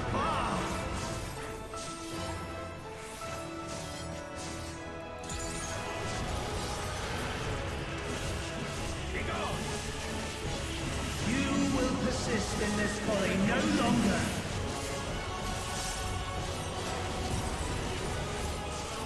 So what is this? It looks like they're exploding at different times. That's what it is. Yeah, that's exactly what it is. The stage is set. Stroke. Circle in the middle. Anti-stroke. No idea what the fuck that means. Okay. It's gonna shoot a laser? I guess it might shoot a laser. Yeah, shoots a laser. Right, Firaga Forte. His right or my right? Who's right? His right, okay. His right. It was his right, chat. Entra act. Okay. That can mean anything. It means he's just gonna smack us. Alright, noted. Let the curtains rise for the main attraction. Curtain call. That does sound rather bad. Probably don't want to stand in explosions.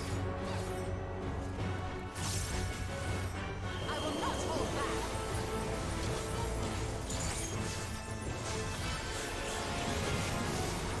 Oh! Oh, look who's here.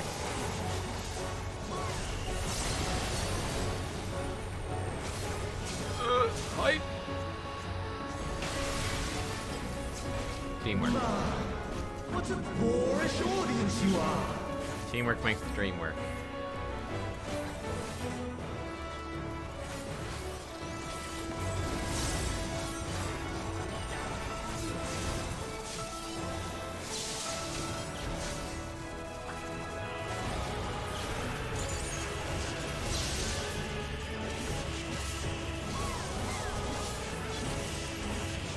Away with you. Hold still.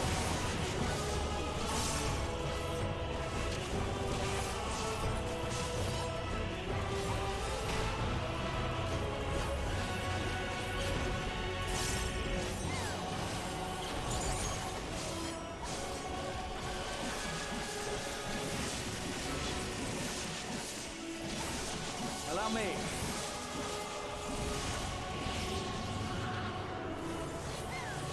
I'm actually fine where I am. Yeah. So.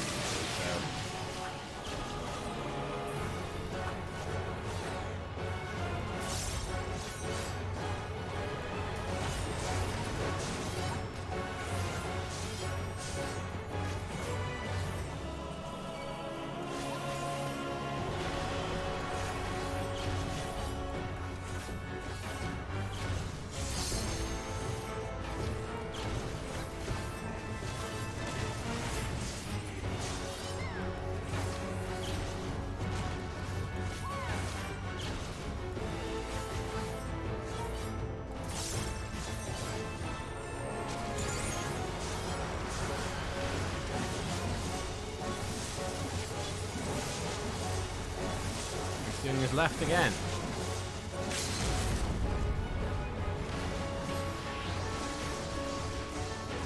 So for black mage or red mage? Well, to be honest, I've never played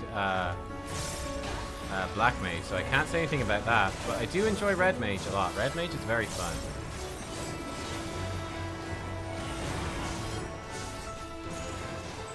But yeah, so Red Mage is great. At least I could say that I have played Red Mage. I haven't played Black, so that says something. My favorite melee? Reaper is actually getting really fun at like level 88 plus. I think Reaper gets really good. Your dreams, your hopes, your futures, delusions and lies. I'd say my favorite overall is probably Samurai. I think Samurai is probably my favorite overall melee. My Samurai is only 82, so I'm really looking forward to powering that up and getting all the new abilities.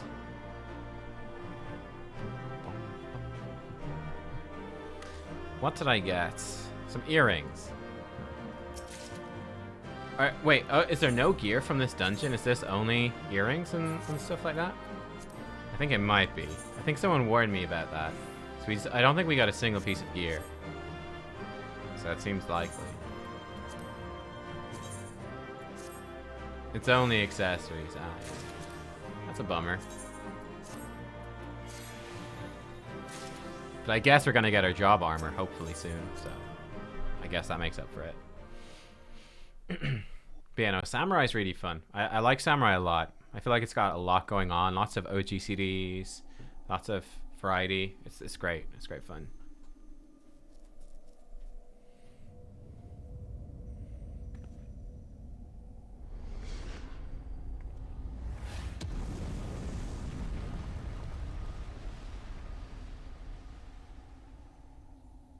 Hello, Amon. My very essence begins to wane. Sweet, sweet agony.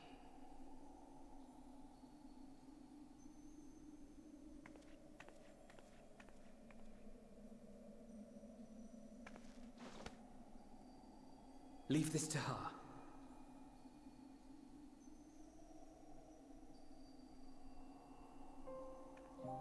Come to deal the coup de grace.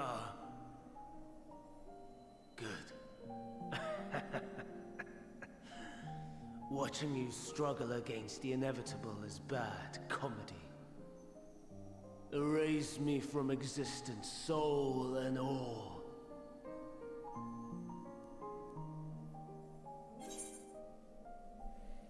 Do you recall your days as Hermes?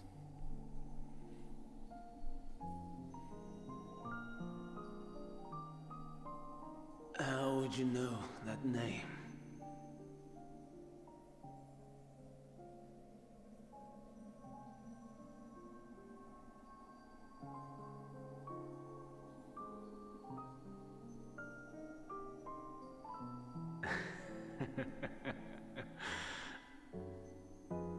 Then it was you. In Elpis. With them at Suck. The final pieces fall into place. So we are in this timeline. He does remember. Obviously his mind got wiped. But they obviously knew that there was a mystery person with Emmett. As the mortal Ammon, I was haunted by a dream. Night after night, the faceless multitude, the voiceless cries, shards of shattered memories. But slowly, the fog began to clear. This was Elpis. And I was Hermes. Recurring though it was, I paid this dream little heed. It was only when I was granted the seat and memories of Fandaniel that I knew these visions to be true. They were the memories of Hermes that he himself erased using the power of Kairos.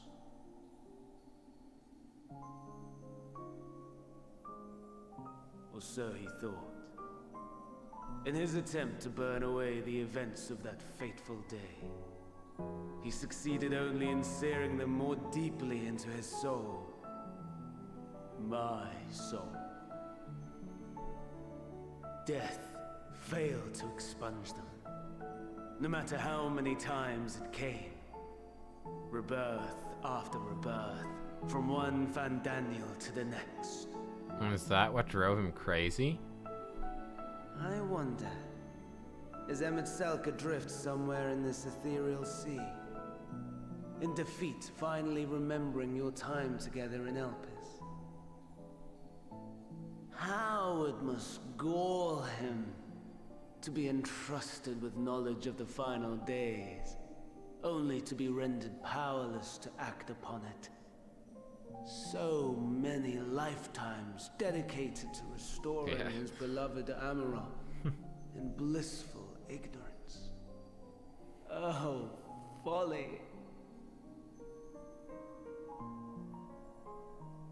But make no mistake, my life as Hermes is not the reason I invited the world's end. I have lived. I have struggled. I have dredged the very depths of despair. And in the detritus of existence, I found the truth. I served a great ruler, powerful beyond measure. The world his dominion. Yet even he and his vast empire were destined to fall, to become one with oblivion. At the end of life's journey lies only death.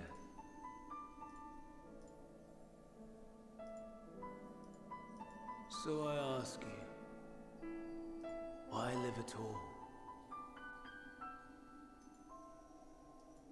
We betray, we torment, we murder. We are wicked, spiteful creatures, without exception. If life is so sacred, so precious, why fill it with such misery? Man wallows in a hell of his own making without purpose or meaning. He's having a big old To speech live here. is to suffer, and I would end that suffering by my own hand. It matters not if it flies in the face of all believed right and just. Death is the only solution!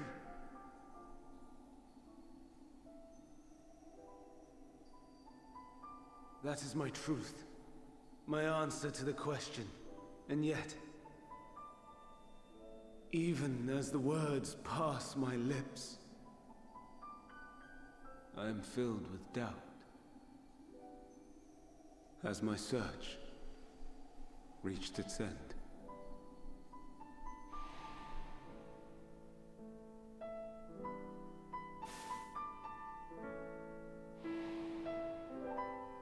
Was this the only way?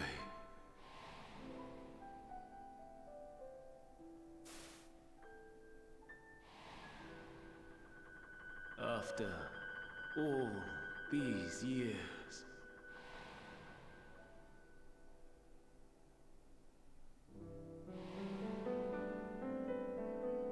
is this the answer I was hoping for?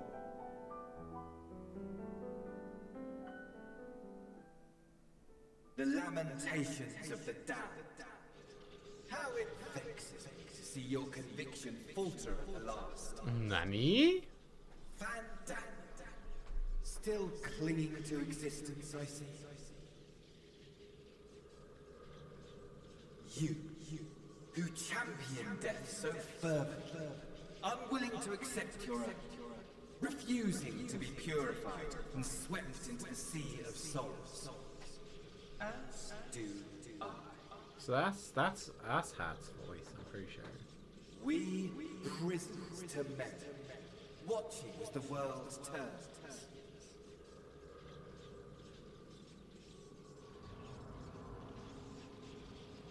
Though unlike me, you will be spared the ignominy of having your corpse made a puppet, dancing to another's tune. It is asshat. Is that Arsahi? How very astute. But let me be clear, I have not come to consort with the likes of you. Okay. Nor have I come to bemoan the state of the world following my untimely demise. In fact, I delight in mankind's downfall and the anguish it brings the savior of the savages. If I played some small part in the chaos, all the better. Not that I was in any position to resist. But to be made accomplice to the betrayal of Lord Xenos. Fuck's sake, man. I would die 1,000 deaths to exact my vengeance. This guy. Oh, this is such a twat. He's such a twat. Now you are at my mercy. I shall drag us both into oblivion, and you will never see the fulfillment of your magnum opus. Even should you be reborn, your desperate search for answers must start again.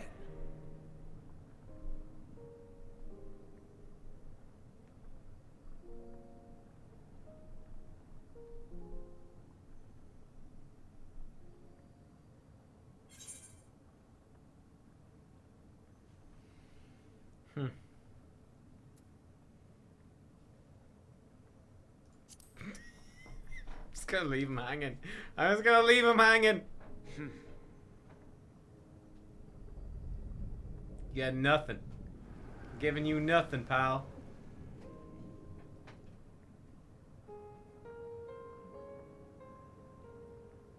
Don't try to follow me. I had more of you people than I could stomach in life. Never mind in death. Likewise, I pray we do not meet again. You had better hope not. Yeah, like old Amon. He was not a he's not a nice man. He's not a very nice man. Maybe misguided, but I don't know, dude. Hermes as well. I guess they weren't evil, but extremely misguided. Mm-hmm.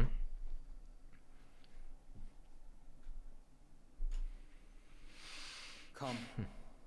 Hydaelyn is waiting. Amon was evil? Okay, Amon was evil. Was he not trying to do good stuff? Was he not trying to help people? No? Maybe not.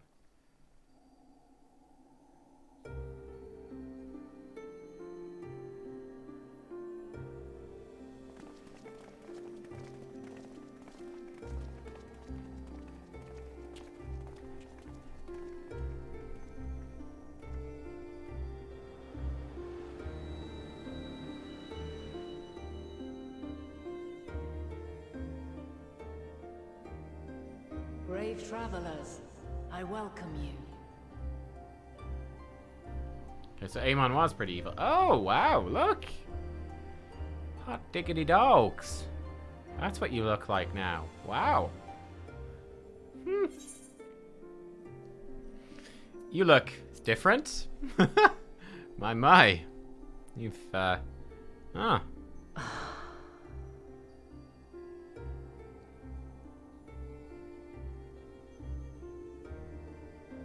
see. Thou didst journey unto Elpis. And now, the rivers of time converge. Oh, Amon was super evil. Okay, chat, you guys are all saying Amon was super evil. Okay. Cool, gotcha. Then I feel good about being silent. Come. Yet I would hear you speak your reasons all the same.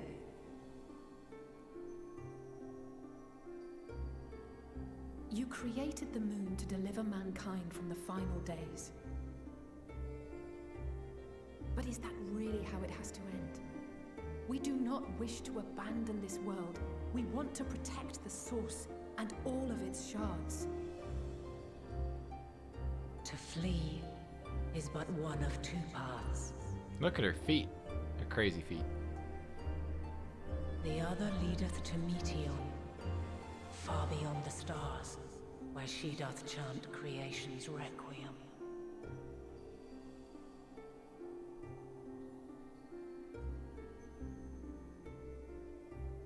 Her domain is formed of dynamis, pure, absolute.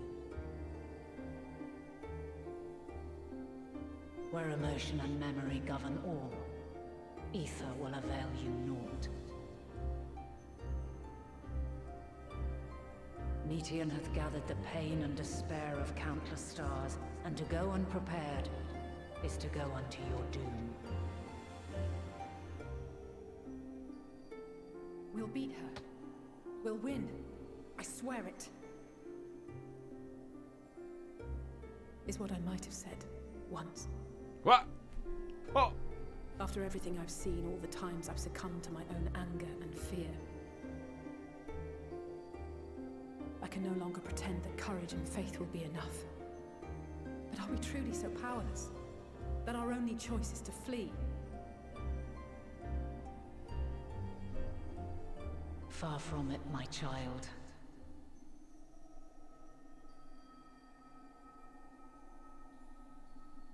Long ago, the inhabitants of myriad stars, many more prosperous than Atheris, sought to free their worlds from life's woes. Sorrow and anger, conflict and hostility, despair, and even death itself. But as Meteon reported, every attempt ended in failure. Darkness abideth within every living being, and can never be cast out. Neither reason nor faith can challenge this immutable truth.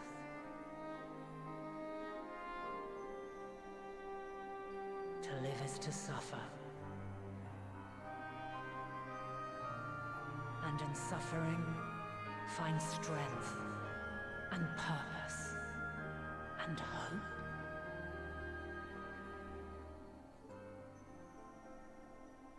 As you have done so many times before.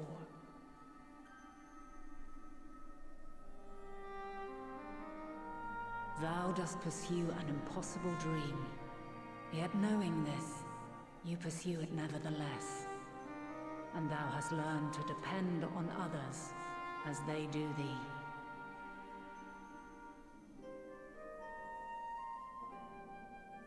Thy yearning for the power to save the powerless hath ever driven thee to greater heights. Thou hast grown strong.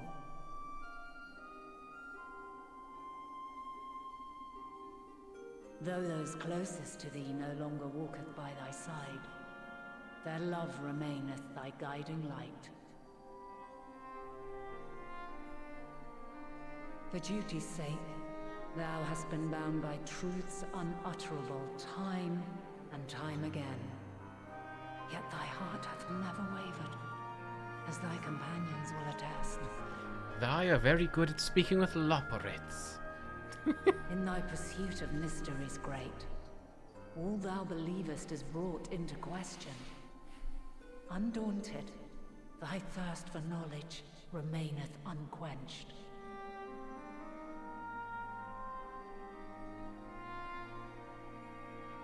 My turn. The fires of hatred that once burned in thy heart burneth no more. From their ashes doth spring the light of love, warm and pure. Stinian's thing is love. I love it. That's so good. As witness to black calamity, thou despaired at man's helplessness. The power of love for Estinian. Resolved, thou didst unite a distant world on the brink of collapse.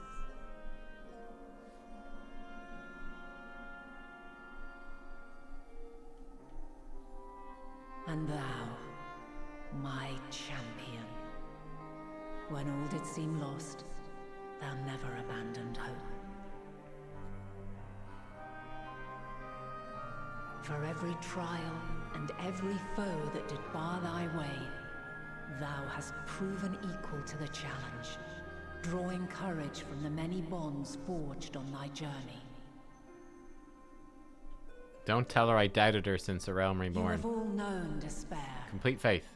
Our way Though through. the end approacheth, you walk on, heads held high. Therein lieth your power, the strength to silence the song of oblivion.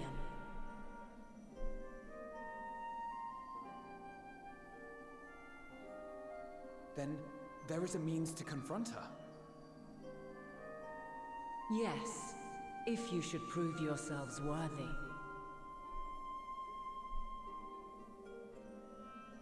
Hark!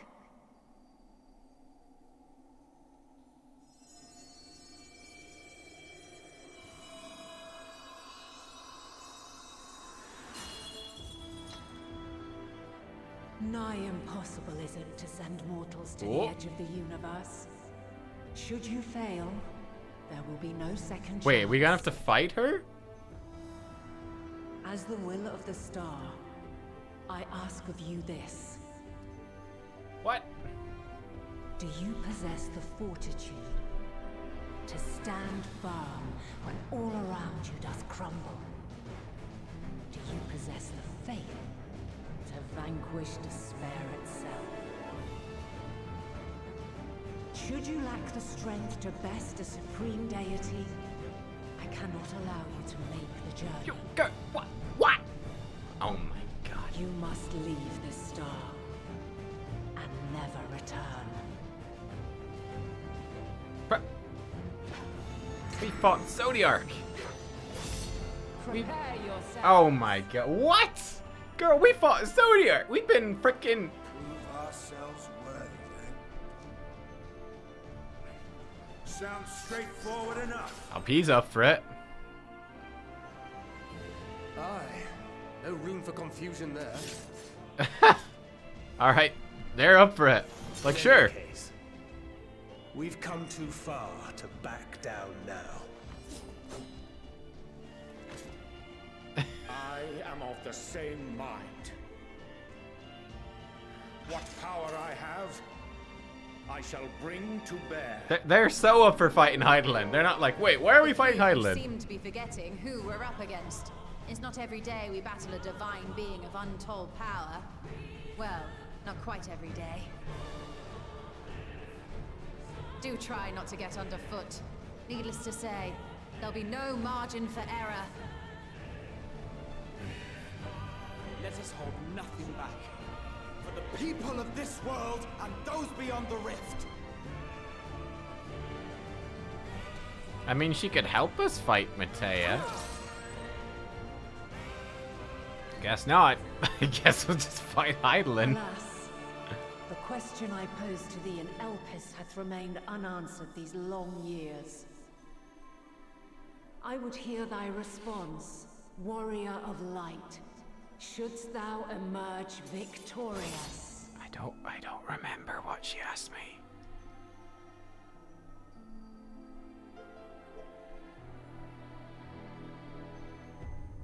Damn. Oh, she has no dynamis. She's pure ether, so she can't fight me. Okay. Huh. New duty. During this quest, when using the trust system scenario mode, you can undertake this trial with a party of scions. Wait, can we do... Can we... Wait, what? Goddess of Light, Will of the Star, Heidelin. From the far reaches of the ethereal sea, has she ever called to you? At last you meet face to face, and she challenges you to combat! Though the Scions would traverse the great expanse in search of Mateon to forestall the final days, you must first rise to meet her challenge, prove yourself equal to the task. Yo! Dude! How insane is that? Oh my god. Trust trials? No way, man. Okay, let's try this. There's trust trials now? Holy the technology is there, team. Holy shit. Remember I said when we got the thingies and we're immune to tempering now that they could join us for trials, but it's like, but the system isn't there, and would they ever do trust trials? They'll do trust trials. We obviously have to check it out as the trust. The last of my kind shall test thee. See how it works. Come, prove thy worth. Oh, I'm ready. Bing, bing, bing.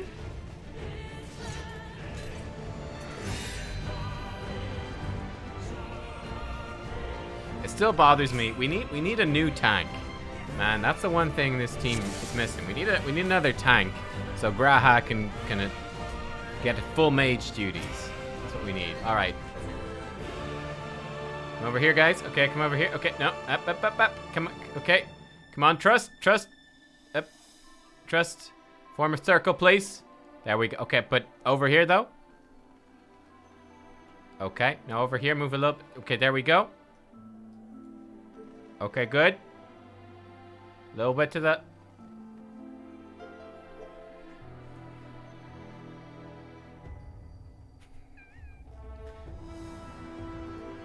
Oh, can we dance?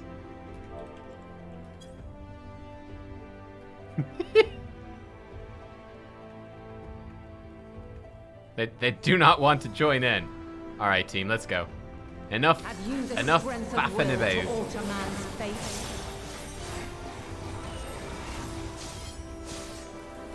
I am very curious to see how this is gonna go. Let me tell you, very curious. Heroes Radiance. It's probably gonna be like an AoE. Yeah. It's one thing I've really noticed since doing more healing is that they like to start fights with AoE. I guess to get your stuff on cooldown, which I do appreciate. Dawn Mantle. Sounds like it might hit hard as well. Let's use Feint on that. This will hurt. We're near or far. Ow! What does that mean? I have no idea what that means. I think, is that like a stack just for tanks? I think that's a stack just for tanks. Yeah, bring Kitaru in as warrior. That would work great.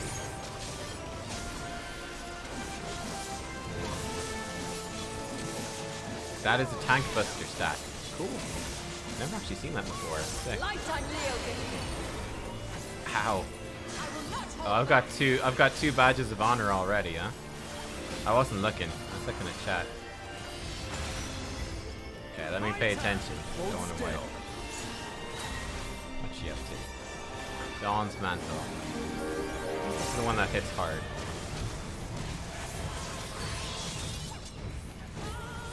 What does that mean? By blade. Okay, it's... Ow. Well, I didn't die. But we're almost dead. So, it's something to do with the icons that swirl around her. She does different attack patterns. She's got 3 badges of honor. So it's not an explodey. So I don't know. I'm just gonna follow the trust guys. Like, what does that mean? I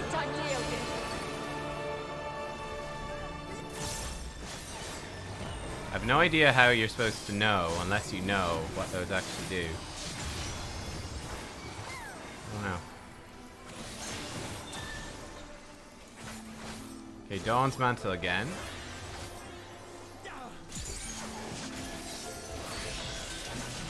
Everyone's running the fuck away. By blade. Okay. For a reason. Crystals of light. To me. Crystals of light.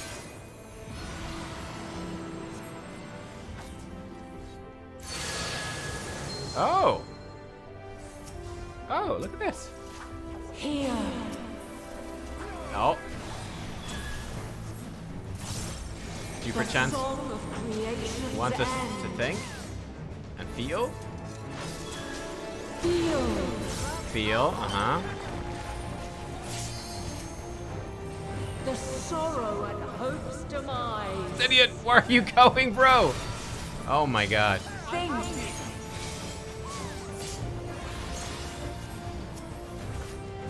Find your way in the darkness. Did I just die? I think I just died. Did I die? Ah, fucking dicks, I did. Oh my god. Did I fall off? Oh, did I hit the wall? Oh, did the wall kill me? Oh, I think the wall killed me. Whoops. Oh, the edge is insta-death. Oh, okay. Rip. Well, now we know. We go again. Alright, let's see if we can figure out what the heck the frickin' badges on her mean when she starts doing the badges. Okay, here's the first badge. Let's see what the hell this is. I don't know what the logic to it is at all. Okay, so that's like a red badge, which is close. Apparently I wasn't close enough.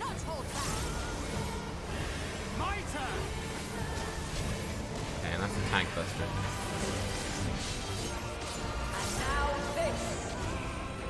Now this.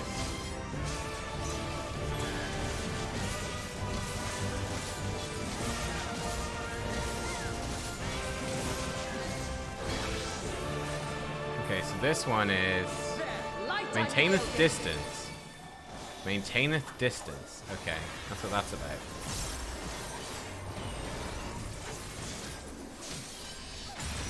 This will hurt. So they actually tell you stuff. We must be patient. Alright. And then there's one where she does like the cross shape.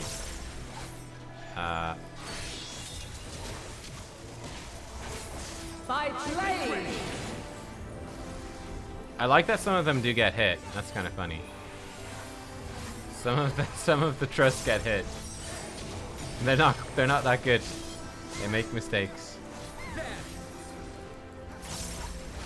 Yeah, it is definitely the most annoying thing about trust is that when you die, you're dead. Definitely is annoying. Okay, so what do we have? Red means go really close. There we go. Got it, boys. We frickin' got it.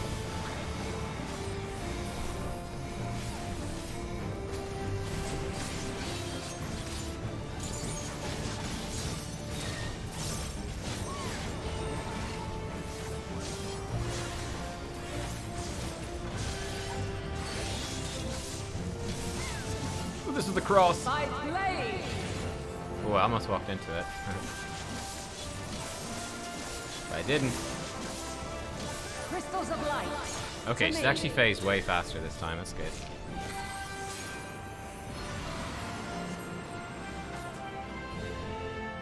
Elements in perfect alignment. Okay.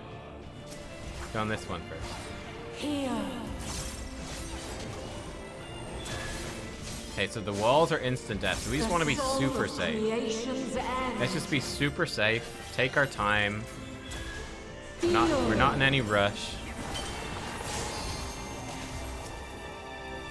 The sorrow at hope's demise. Okay, Estinian's running it in. That hurt. Think. Okay,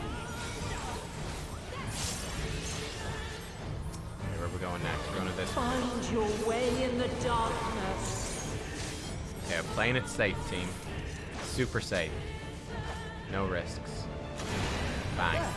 Did nothing.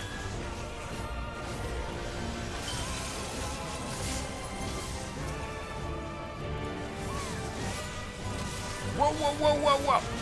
Stola trying to kill me here. Yo, girl, you're a black mage. I'm a melee. Give me priority access.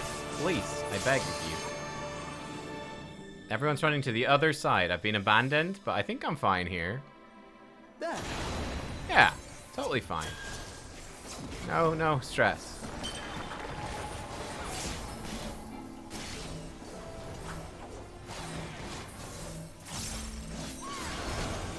Hold still. Follow your light. Okay. Where are we going now? Or fly, my children, and never look back. She's dancing. I'm so-soing. Oh, she's got kind of, she's blasting us.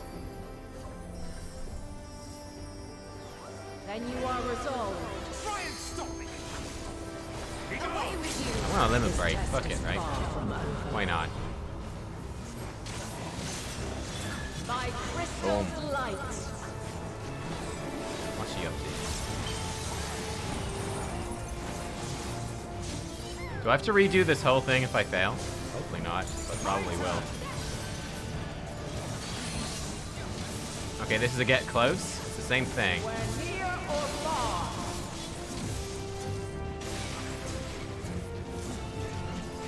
Look at us being a good team player.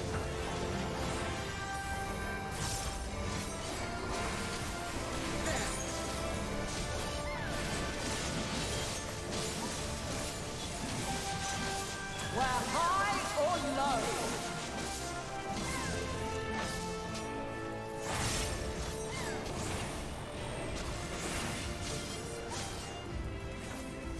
Sub part? Is she gonna like suck him back in? She's probably gonna suck him back in. Oh yeah, she is. Oh god. Oh, I almost touched the wall! Oh, that was so close! Holy shit! Oh my god, I honestly, I just shat myself a little bit.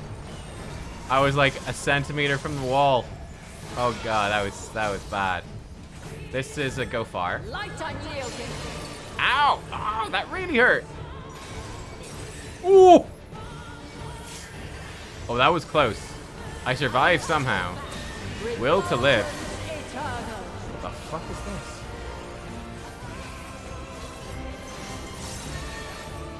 What? Okay, so she spread out some balls and they exploded. Okay. So I think I had like one cheat death and I just used it. That's what that looked like. It looked like we had one cheat death. Allow me. And we used it up. I don't even know what hit me, man.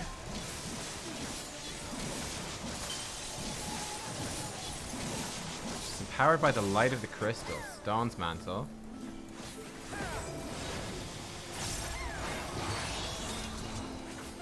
This is a... By blade. Yeah, it's one of those ones. Can't even get close, so... Let's put my debuff back on here.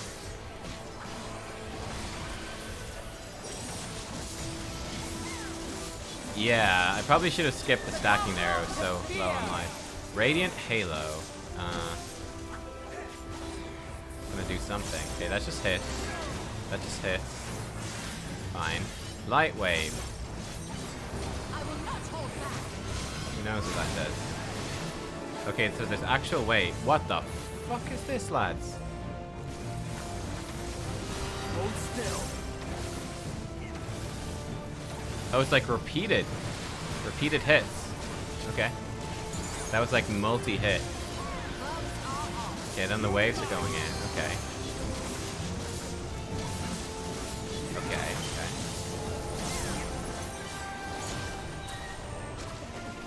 Okay, we got this Dawn's Mantle bullshit happening again.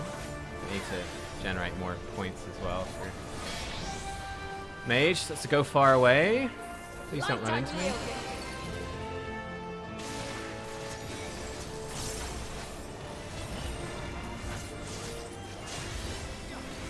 Light Wave. Oh shit, no, that's what Light Wave is. Yeah, yeah. Echoes, right. Stack it up, team.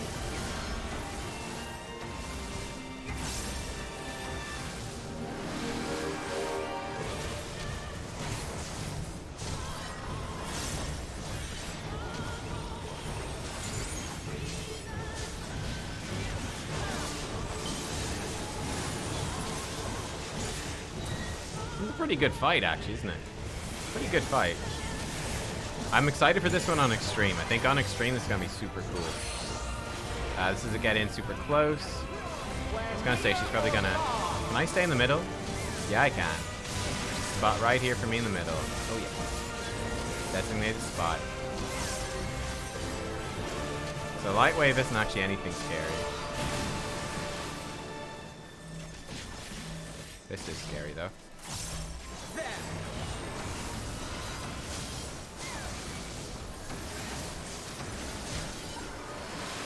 You don't have to think about this light wave. It's nice. The trust does this one for you. They do it for you. They just run to the right spot. So super chill. Zero stress.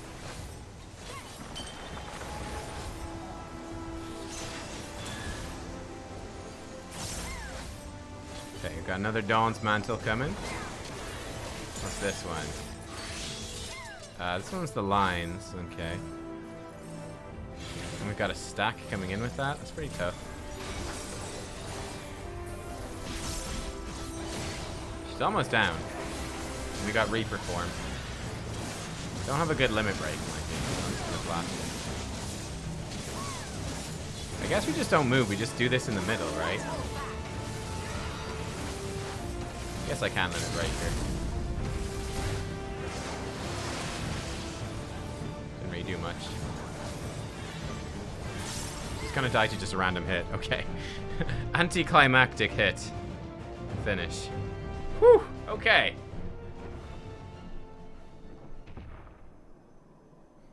Whew. This is gonna be. That's gonna be a fun. Does this have an extreme version? It's gotta, right? I like it. The two trials of. Ooh. Man has the strength to. The two trials have literally been.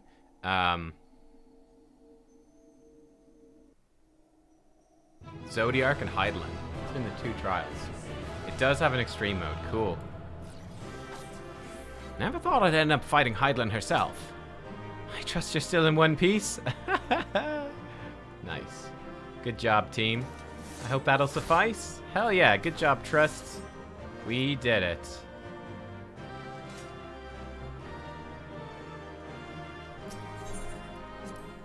Okay. Yeah, that was a fun trial. That's a fun trial. I like that. That could be really cool. Crank the difficulty up and that could be really cool. Yay, we killed the good god. That's right. Yay. Is she? I think she is gonna be dead. This can't be happening. Yeah, I think we really did just kill her. And now that Zodiark's gone, she doesn't. Yeah, probably makes sense. Though my power is in constant flux, I have always kept a reserve for this very moment. You know, the world has been coming to an end. You know, it's been the final days. All this horrible shit's been happening. But through all of that, I made sure to keep a little bit of power to beat the crap out of you once you found me. I made sure that I could beat you up when you got here. No matter what was happening around the rest of the world. I've got my priorities. Test of your prowess. You have done well. Yeah. True test. Oh, yeah. She just wanted to beat us up. There is one thing I must ask. By sundering the world into 14 shards, the ether of all living beings too was divided. This reduction would in theory allow us to more easily interact with Dynamis. Oh. Having seen mankind brought to the very precipice of extinction, you wished for us to develop a means to overcome despair.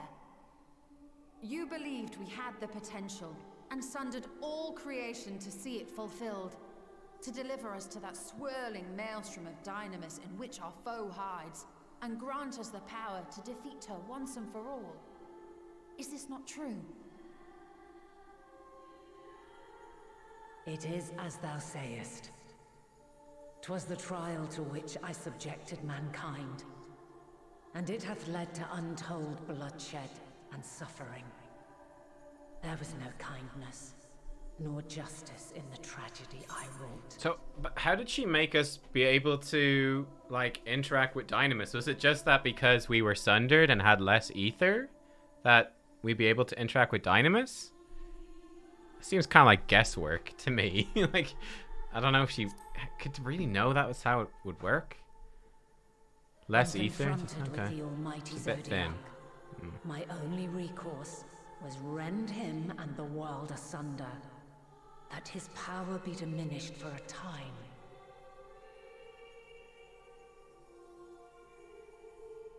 And so it came to pass. Now you, my chosen, have surpassed my expectations, surpassed me. I entrust the fate of the universe unto you.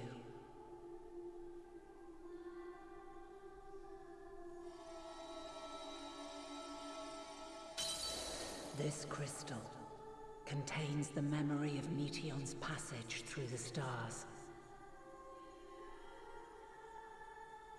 Deliver it unto the Loporrits. They will guide you to her.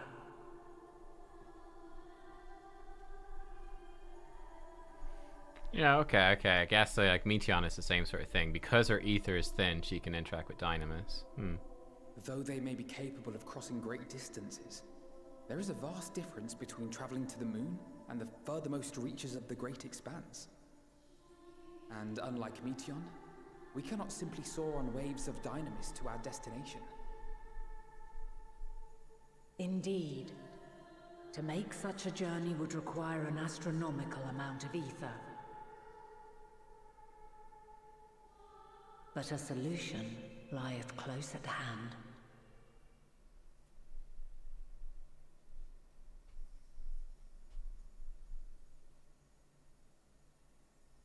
Of course. Yes, my child.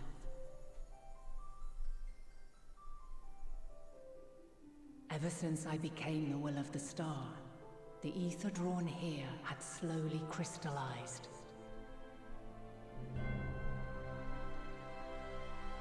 They who have answered my call know it well. While I have remained hidden, it hath become the embodiment of the planet's will in my place. A faceless, omnipotent force of nature.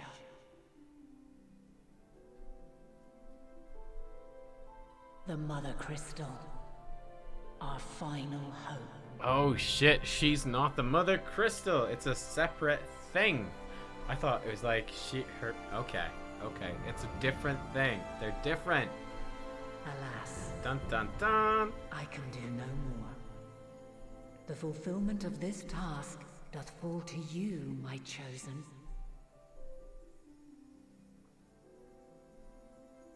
Now, heed these words. Darkness and light, despair and hope. As goeth one, so goeth the other. Become light, become hope.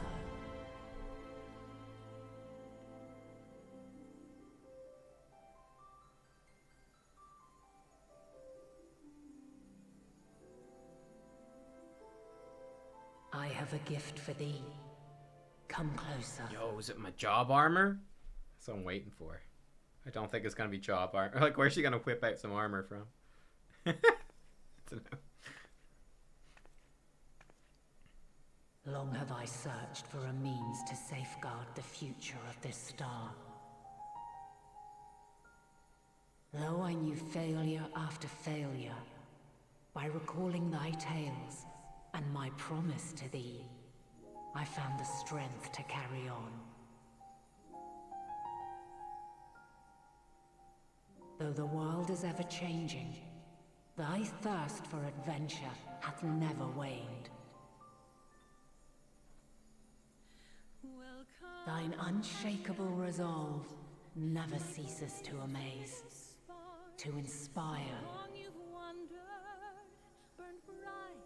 As a mark of my gratitude, I bestow this final gift. A glowy Thou dost weapon. possess the crystal of Azan, yes?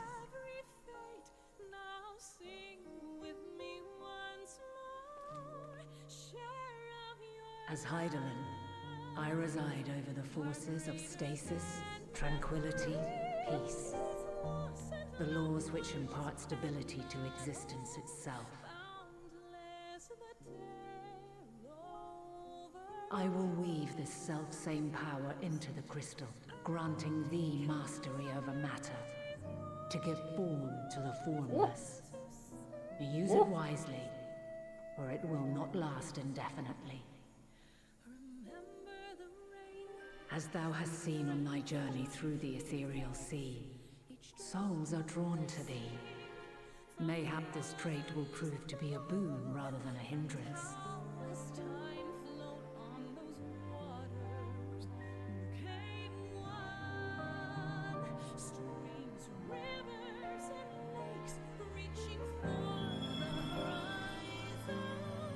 It is thy hopes and prayers that enable Azam's invocations and give them life.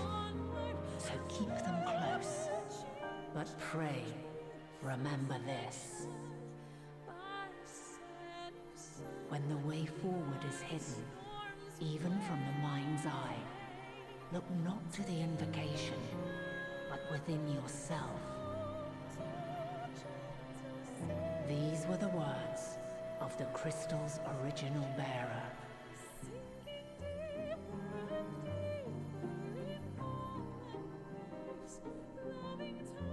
So it does something different now? I'm not sure what it does yet. We'll obviously find out. With that, No.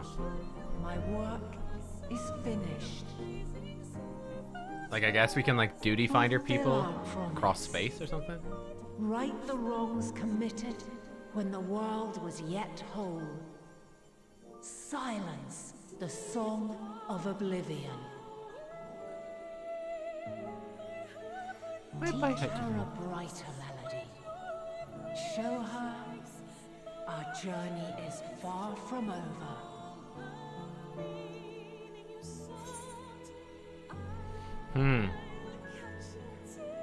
Thank you, Heidelin. I feel like she's more Heidelin than Vana at this point. Like, she lived for... I don't know how long she lived as Vana, but... she lived for longer as Heidelin, I think. It is I who should thank thee for all thou hast done, and may yet accomplish. Long after I have gone, though not even my soul remaineth. Oh, that's sad. My love will be with you forever, my dearest children.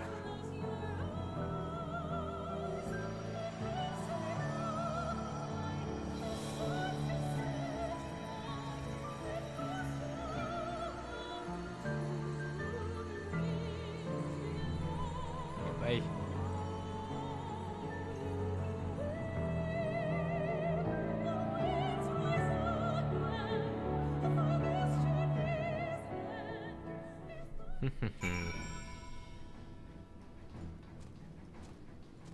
Oh, if you call her Vana, she has a tear. Aw, she cries. Aw. Oh, I see. Catkex, did you meet Heidelin? Pray tell, how is she? Well, she's fine. Thank goodness. I never would have forgiven myself had any of you come to harm. She's given us all she can. We must share what we know with Father and the Loporrits at once, let it not go to waste. I'll keep Heidelin's words in my... It's Vana! OMG! I can't believe you're calling her Heidelin, Alize! What the fuck is wrong with you? Jeez. Who the fuck would call her Heidelin? It's obviously Vana. Oh my god. Tom and Lodestone both. Bit small for a welcoming party. I've never been one for crowds. 'Tis fortunate that Fortuno hath kept Livingway apprised of our progress. We require the Loporrits' aid more than ever. If Dynamis is ruled by emotion, perhaps prayer has more tangible results than I suspected, albeit ones that are not always obvious to us. In which case, we may hope that Heidelin's wishes... Heidelin's wishes, oh my... continue to move the hearts of men as they set foot... Chat says she's not Heidelin. Fucking gra. Jesus. Might be hundreds of years old in the Crystal Exarch, but you're fucking idiot. Far be it from me to refute Heidelin's own word. Oh my god. Even if her actions were neither kind nor just, we can yet give them a more nobler meaning. We can make her fate the salvation of mankind. She and Heidelin were two of a kind, weren't they? Full of love for the star and its people. Always hoping, holding to hope for our future. Everyone's calling her Heidelin. They're all calling her Heidelin. Oh my god. Wait, what the crap? Carson, you've got 8.4 gigabytes of screenshots from Endwalker. Oh my god. Nice. Nice.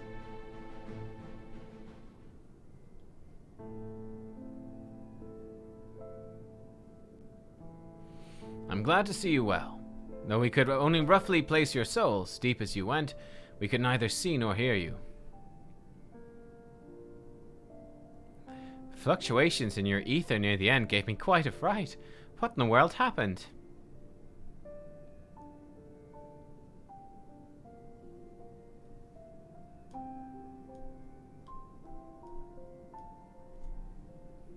It's a long story.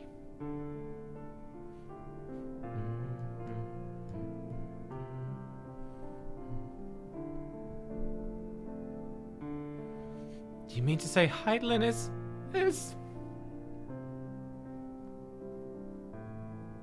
No, there's no time to feel our feelings. We must carry out Heidelin's will without delay. We'll find Meteon if it's the last thing we do. Meteon if it's the last thing we do. If you wouldn't mind handing over the crystal, that is. The fancy navigatory one.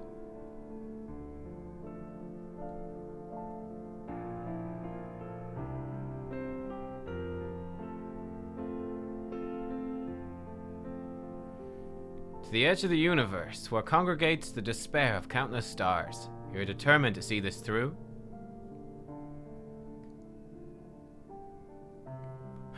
To the edge of the universe, where congregates the despair of countless stars, of countless dead souls, civilizations, the eons across the universe.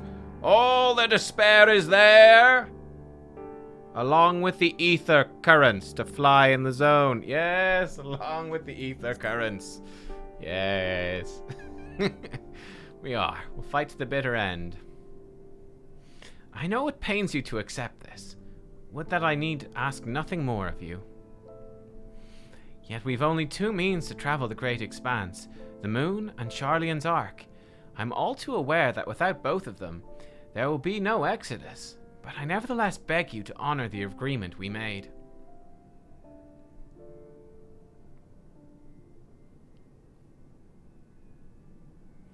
The Forum's decision will be honored. You've earned the right to use the ship as you see fit, and I could not rescind it even if I wanted to.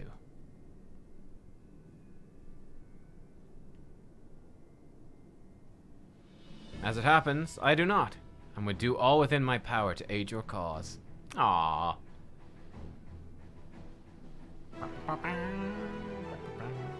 With that settled, might I suggest you rest a while? Proving oneself to Heidelin's never easy, and despite our unparalleled genius, we'll need a day to make the necessary calculations. May as well take advantage of it. It's never easy to kill your mom god. You can chart a course through the sea of stars in a single day. Ye gods.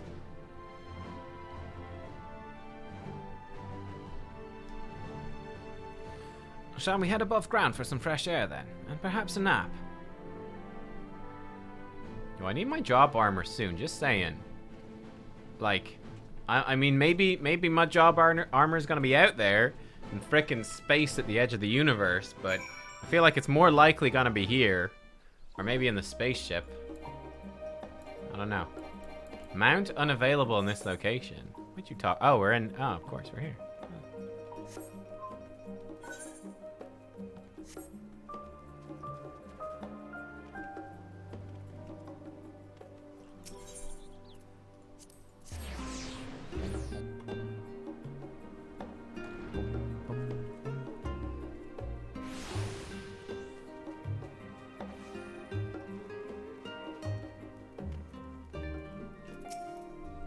Been expecting you.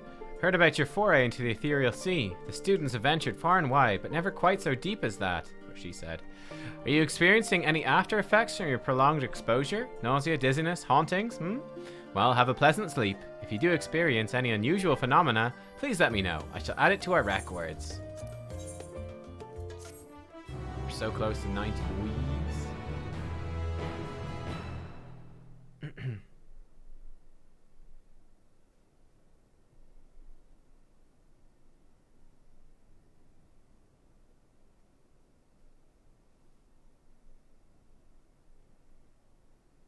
spooky.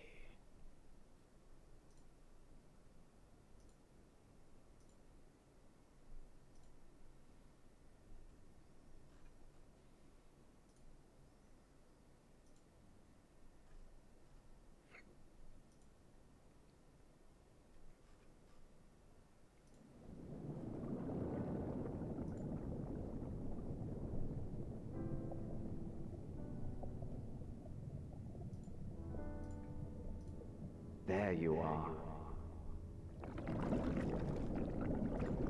Hello? Some time, indeed. Yes. For you, at least. New phone? Who dis? Believe me, I'd meant to get some proper sleep. But here we are. Drifting along instead. Is that Hythlodaeus? I think it's Hythlodaeus. Well, you too. And so we remain, to watch and wonder.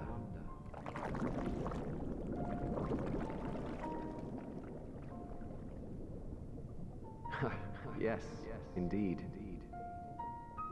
To begin, we first must see the end.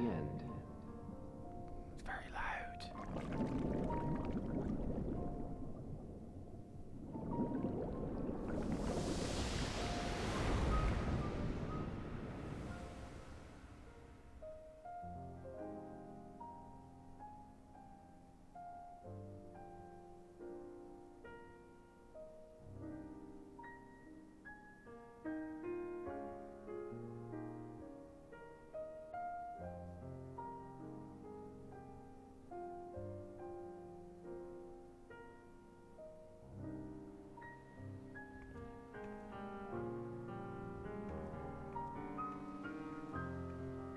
I think it's Ardbert? That wasn't Ardbert's voice. I'm pretty sure that was the Hythlodaeus voice actor. I could be wrong. Don't know.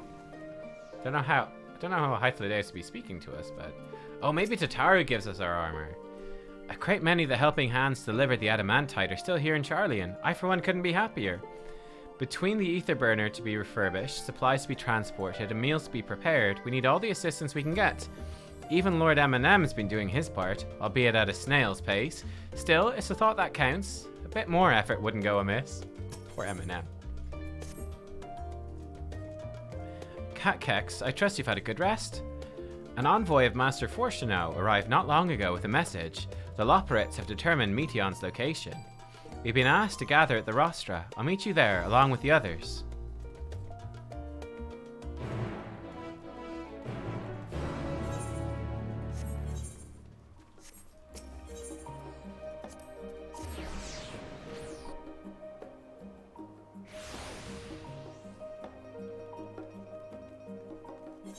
Oh shit, there's a triple triad match here now? Oh my god. Okay, I want to see what's happening here first.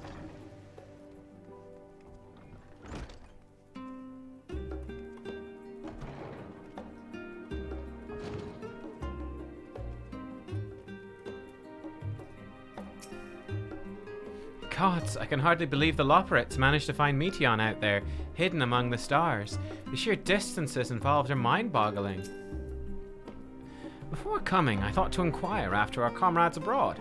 It seems that the effects of the final days have been observed further and further north of Garlemald. For a blessing, those regions are largely uninhabited, but in any event, we mustn't misinterpret this as a geographical spread. There's no telling where in the world the phenomenon will strike next, unfortunately. While the forum's not here in its entirety to brood and glare at us, Master Barnier's presence alone is enough to put me on edge. Not feeling any ill effects in the IT-scope, are you? After playing test subject for those new Aetherites, even the mention of ether sickness makes me feel a little queasy. Hydaelyn, the heart of the star, is gone, and yet on the morrow the sun will rise and life will go on. When I look upon Charlian and its idyllic surrounds, there are moments when her absence feels unreal, as do the final days. Would that it were so. I fear our recent travails within Labyrinthos and the ethereal sea have taken their toll on my mind, but last night I received a visitor in my dreams, Moon Breda. A vision not of the woman she was, nay, but the woman she would have become. I'm glad you had a nice dream, Urianger. I too had a wet dream. Since the final days have manifested, we've been tested as never before, even more so in your case. Nevertheless, our work is far from over. We cannot afford to falter now, not when the end is in sight. How did you sleep? Well, I should hope. Likely the last opportunity we'll have to take a proper rest for quite some time. I probably could have done with a few more winks myself. Ugh. The thought of what's to come was keeping me awake, you see. So I thought to do a bit of research, hoping I might eventually feel weary enough to doze off. Before I realized it, it was already morning. Well, there's all the water and bubbles and stuff. It's just watery, guys. Gee. No need to scold me. I already regret it. Will probably only feel that regret more keenly as the day wears on. What took you so long? We've much to discuss and scant time to do it. If you would know the reason for this assembly, you'd better ask Master lvl88. I think Hythlodaeus had like a bunny face. He had a Viera face, I think. He's a Viera face on a human. Where Elizan body. I don't know. Something like that. Everyone appears to be present and accounted for. Good. As you know, the Loporrits have deduced the whereabouts of Meteon by means of a crystal bequeathed to us by Hydaelyn herself.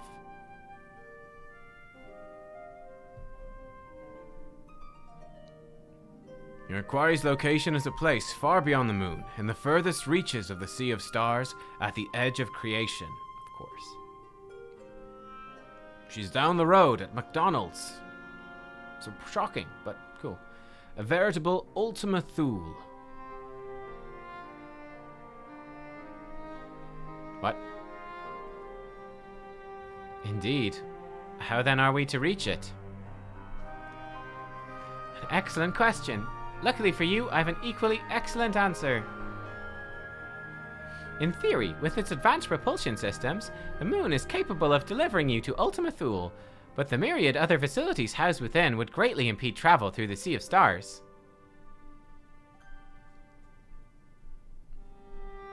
Even the Mother Crystal may not possess ether enough to bear so massive a vessel to our destination and back.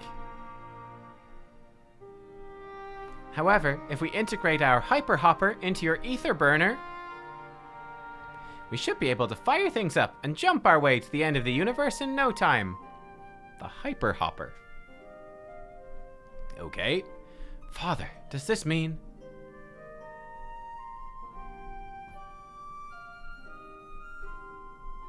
Space, the final frontier. Bear in mind, this decision was not made solely at my discretion, but with the consent of the Forum. Hearing the Loporrit's proposal, the Forum was faced with a grave decision. To commit the Ark to this endeavor would mean abandoning both our plans to evacuate to the moon and to resettle on another star. Needless to say, the proposition invited fierce debate.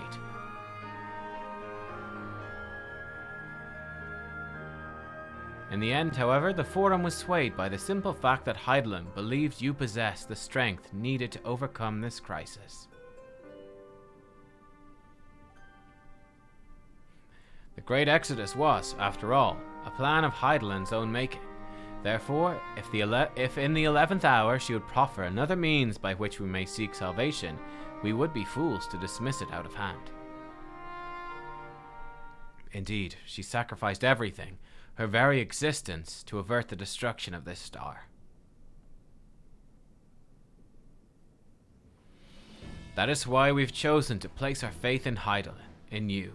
The Ark will be made ready for your voyage to Ultima Thule. Ultima Thule, final zone. What of all the people that have labored so tirelessly to prepare for the evacuation? They must be furious. I'd not be so sure. They've not forgotten your deeds on the Magna Glacies. Nor did your instrumental role in orchestrating the delivery of adamantite go unnoticed. No, the people do not protest. Quite the contrary. They have expressed unwavering support for you and your mission.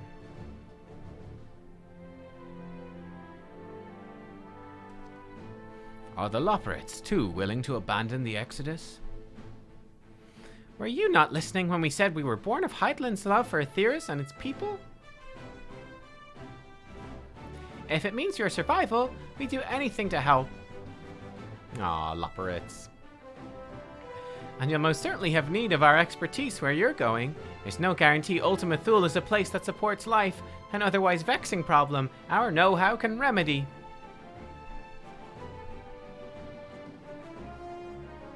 Besides, Heidelin chose us to lead the way to Meteon. Why else would she give you a crystal only we can decipher? More importantly, we're perfectly content to evacuate Aetheris until you brought us here, Urianger. Now we're enamored with the place. What choice do we have but to save it?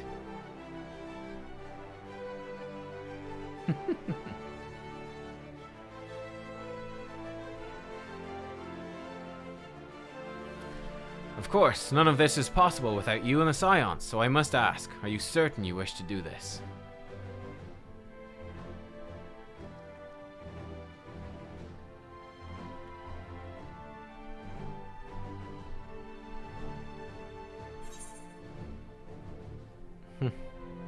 We'll avert the final days, whatever it takes. We got this.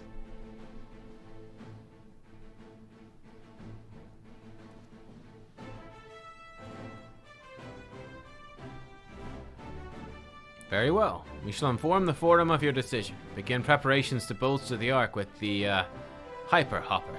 Hyper Hopper. Oh my god.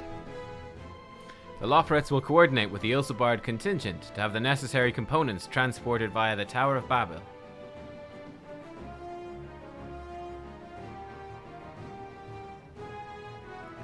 Of course, it will take time until the work is complete.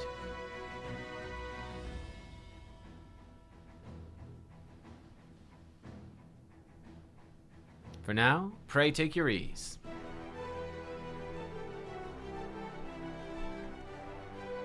It would seem there's naught to do but rest and prepare, shall we?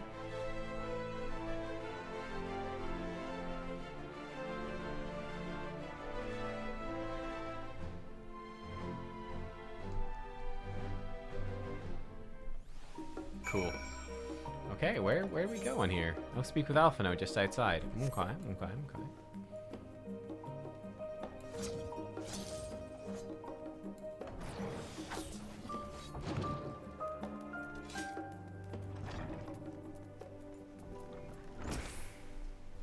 They bid us rest. I'd rather find something productive to do.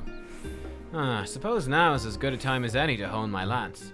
Not that I've ever found it to be dull. Still, it eases my mind on the eve of battle. The Forum hath placed the fate of mankind in our hands. We must not betray their faith. I should very much like to speak with the Loporits once their work is complete. 'Tis plain Heidelin has entrusted them with a great deal of knowledge. I suspect there's more they could teach us. Rare opportunity to rest. I say we make the most of it. Perhaps now I can finish that book I was reading. What? Oh, pay me no mind. I'm sure you've better things to do with the time afforded us. In all honesty, I didn't think the Forum would approve this measure, and certainly not by such a large margin. I dare say, though, that Master Fortuno's impassioned recounting of your audience with Heidelin helped sway the vote. He has a way with words, after all. Where do you think Alphino got it from? Wasn't expecting to have time on our hands. What should we do? Reaper's good. Yeah, Reaper's good. 88 was a big improvement for Reaper. 88's a big deal. Ere we depart, we must leave nothing undone. Quite. Though it's difficult to conceive of how one can best prepare to face a domain where Dynamis governs all. Nevertheless, Heidelin deemed us worthy of the trials that await. For lack of any other feasible options at this late stage, let us trust in her judgment and face Meteon as we are. That's true. Which leaves the not-so-small task of coordinating our efforts here to you and to Taru. If all goes to plan, we'll be back before you know it. I certainly hope so. I'll be praying for your safe return. Mayhap it will affect the Dynamis for the better. Might actually. With that settled, we should get some rest. Make the most of the time we've been afforded.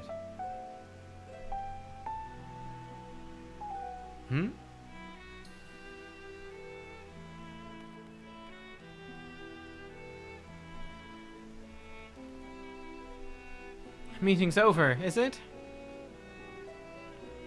You're in there for so long, I started to worry. What do they have to say?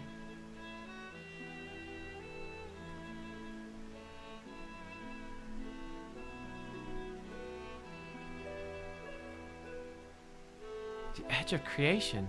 I see. New job armor? Rest assured, everything will remain in order until you return. And you will return.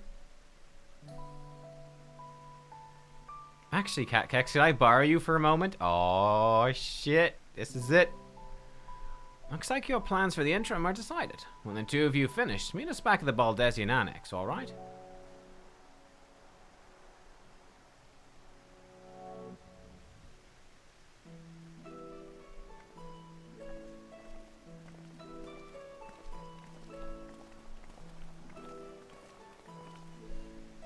Come with me to the Agora. I have something to show you.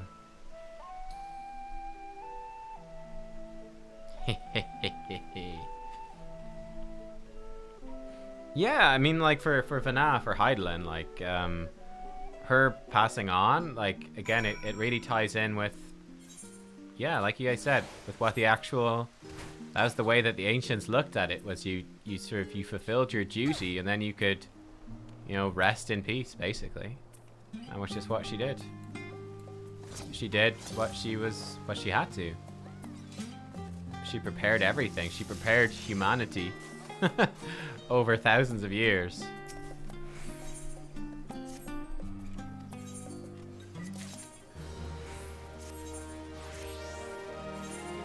Keep on grinding Butler Kex up. 46. Nah, he's got a long way to go. Poor Butler Kex.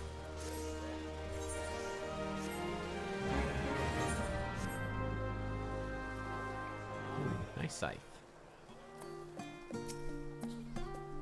Welcome, Cat Kex, to Tataru Taru's boutique.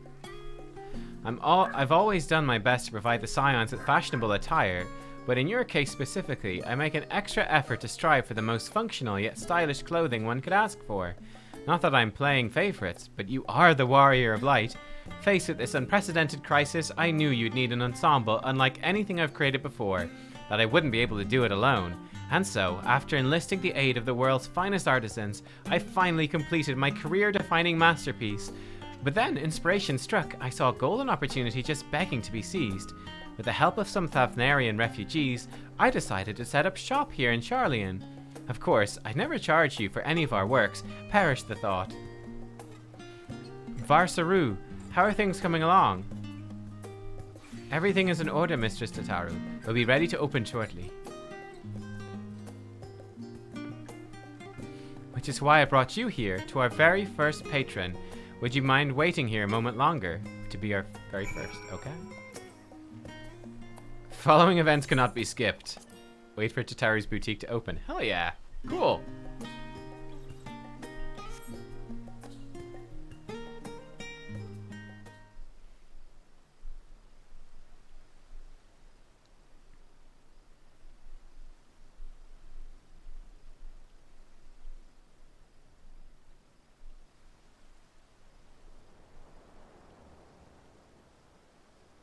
Did not expect to find you here. Why is there an armored guy kneeling on the ground over there? It's a bit weird. Oh, hello.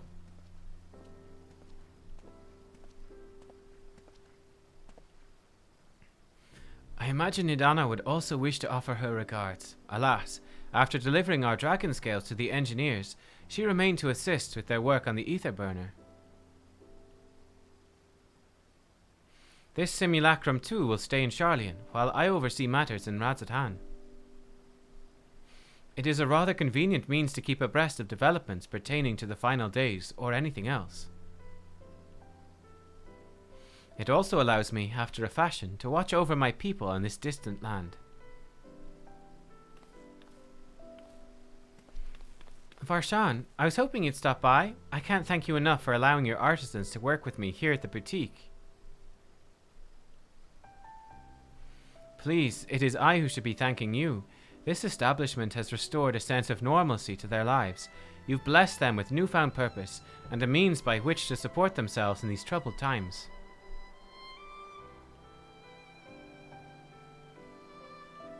What's more, when they at last return home to Radz-at-Han, the experience and knowledge they have gained in your employ will no doubt prove a boon to the artistry and commerce of our land.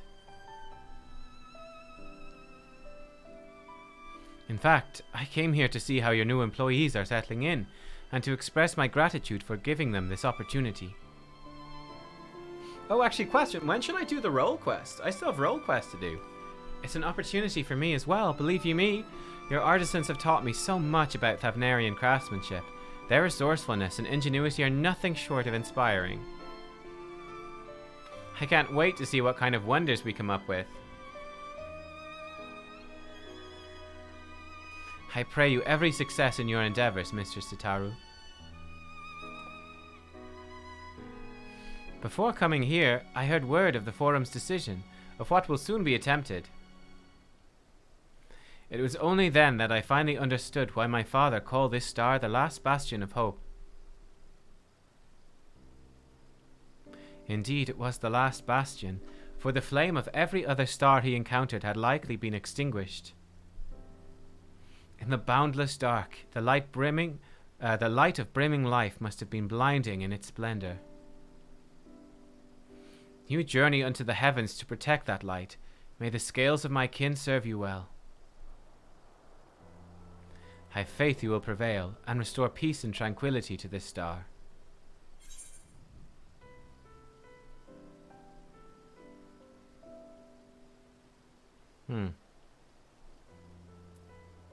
I should like to visit Radz-at-Han again when this is all over. And we should be honored to receive you. There's still much of Radz-at-Han you have yet to see.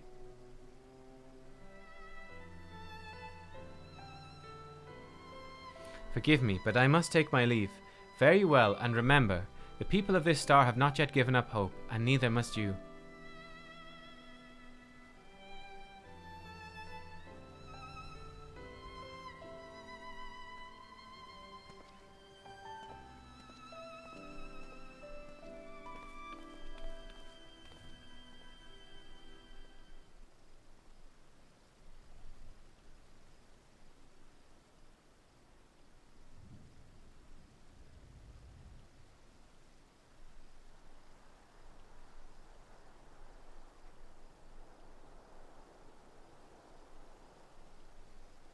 Ugh, where must I go to get a meal with some flavor in this wasteland of taste?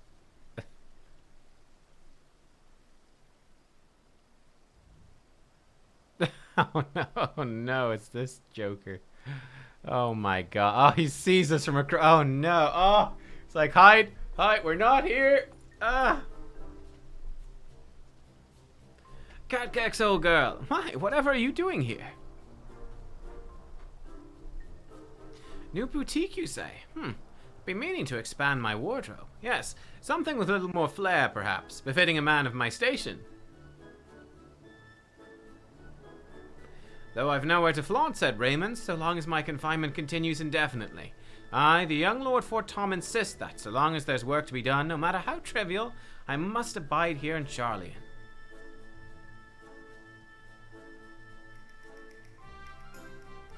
Thus do I toil, though every fibre of my being rails against it. Why, I've even suffered the company of that brute Sickard to see supplies transported in a timely fashion. Yet he was the one granted leave this morning to participate in some supposed covert operation? So I suffer instead for his otherwise welcome absence, now burdened with extra busy work. And without Honorwa here, something. I came here in hopes of finding a nice cafe, perhaps. Alas, the Charlian delicacies I've sampled were lacking in every respect. Have you tried Archon Loaf? It's delicious. Yeah, you should try it. Archon Loaf? It sounds sophisticated. Like me. I thank you for the suggestion. With a full belly, I dare say I can endure this purgatory, if only a while longer. Ta-ta, old girl. Yeah, you'll really like it. Enjoy. Think of me when you have it. Troll Keg strikes again. Oh, look, he's off. Look, he's so happy, guys. He's a man on a mission.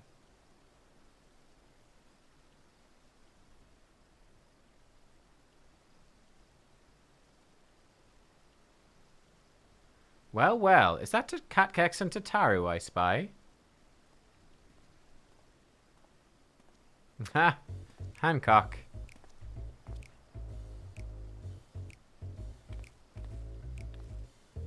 Hancock, what are you still doing here? You said you were returning immediately after dropping off your cargo. Yes, that was my original plan. After all, any expertise required aside from delivery of goods is well beyond my purview. But what manner of entrepreneur would squander an opportunity to study the markets of the northern seas? Worry not, I'll return straightways to Kugane once I've finished. Of course you'd find a way to turn this crisis to your advantage. She wounds me, the industrious woman running a new boutique. I'm not blind to the travails of those who fight on the front lines to deliver us from ruin. Indeed, I've every confidence they'll succeed. I'd make myself and my business ready for their return. If you believe in them so devoutly, why not put your money where your mouth is? Fair enough, Tataru. Fair enough. There's not more I can do to help ready the Ark and her heroes for their maiden voyage, but on your return, I shall host a grand celebration in your honor at the Bokairo Inn. I mean, it's something, I guess. It doesn't cost him anything. It's like if we win, he's happy, right? Accommodations are quite costly, given the reputation of said establishment, but the East Aldenar Trading Company be honored to foot the bill. Yeah. You'd be honored. Will there be lemon cakes? Of course they'd be honored. Just get in with the winners. Oh, woman of tart tastes, I see. Yes, there'll be lemon cakes and much, much more. The finest delicacies the world and Lord Lolorito have to offer.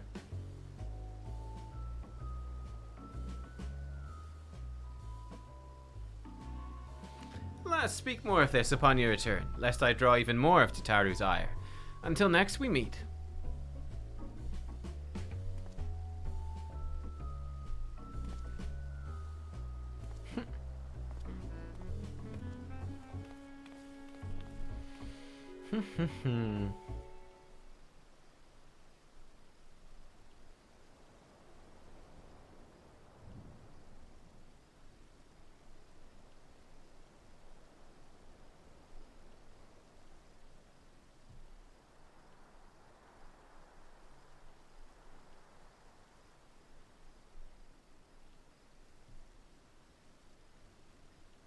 Is it armor time? Ah, Catkex, decided to spend your time at the markets, did you? It's not armor time yet. Oh my god. Fix and wedge.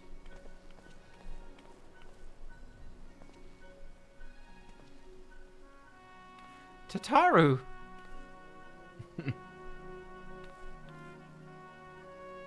Biggs, Wedge, I take it work on the Ark proceeds apace? Aye, does indeed. Collaborating with the greatest minds of Sharlayan and Radzat Han has been a rewarding experience. That's to say nothing of what we've learned from the Loporrits.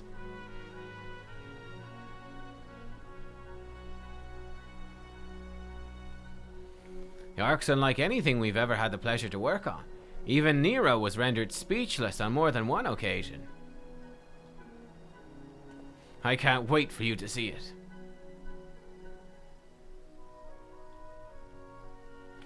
And you'll never guess who paid us a visit before we came to Sharlayan. Alpha.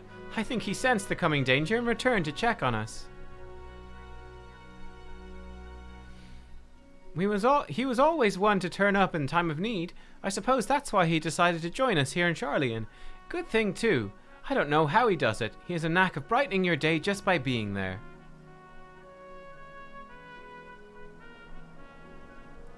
Still hard to believe we have the means to send you off into the great expanse, though, to the furthest known reaches of, well, everything.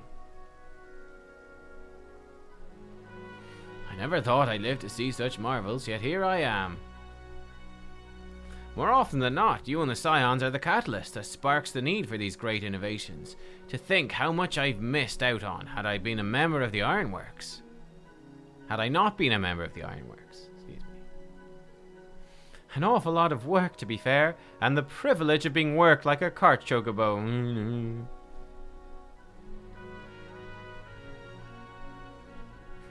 There's that too. As busy as we've been, I wish there was more we could do for you, Catkex.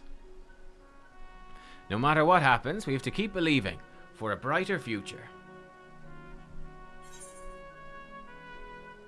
That we do, my friend. That we do.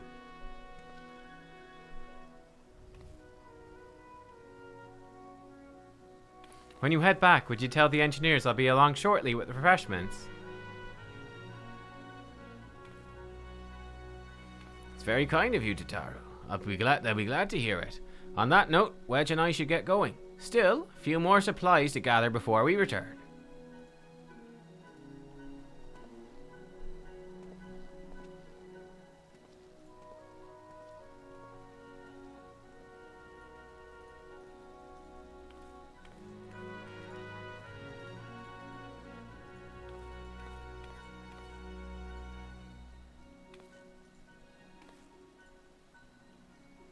Terribly sorry for the wait. Right this way, if you please.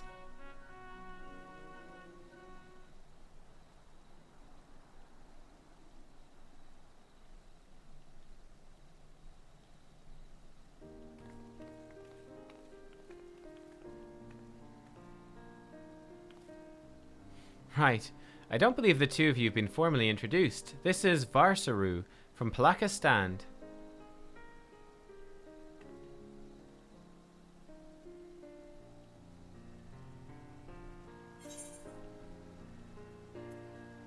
Haven't we met before?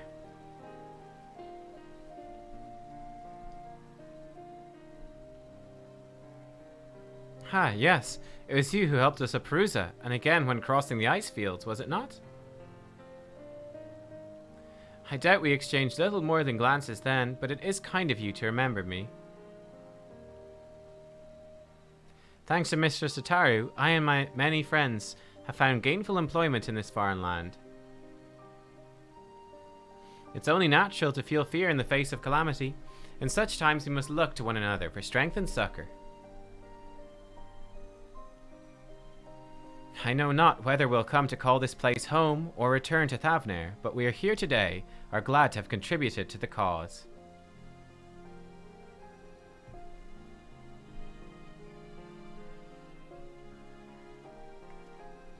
And contribute they did by helping to make your new garments as durable as possible. We put our hearts and souls into them. I have every confidence they'll keep you safe in the battle to come.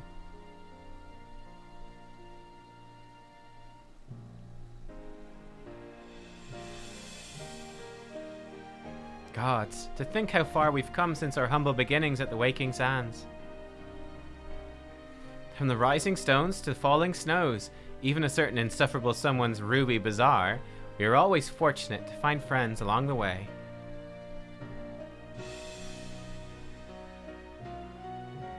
Even when you were swept away to the first, Grahatia was there to grant you sanctuary.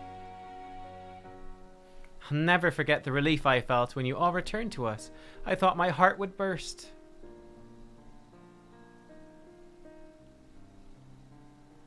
Yours has been a long, long journey, and I've been privileged to watch, often with bated breath, as you persevered time and again. For all the joy we've shared, there's been much sorrow as well, but I've long since learned you can't have one without the other.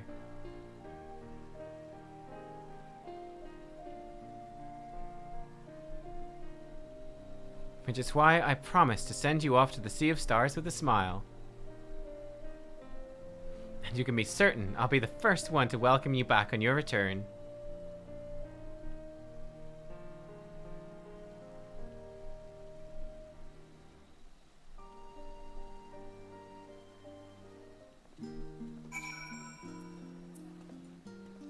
Wait, where's the woman? Oh, there she is. She hadn't loaded in. Okay. In addition to new ensemble, we have raiments and weaponry for every need. Please feel free to browse our stock. Okay. Okay. Ah, okay, they'll sync. And roll quests, I can dye them. Cool. Oh, whoa, I can get everything? Well, I guess, but they have to be level 89. Okay, cool. Ooh. Death Sickle. Uh-huh. Reaper's Chapeau.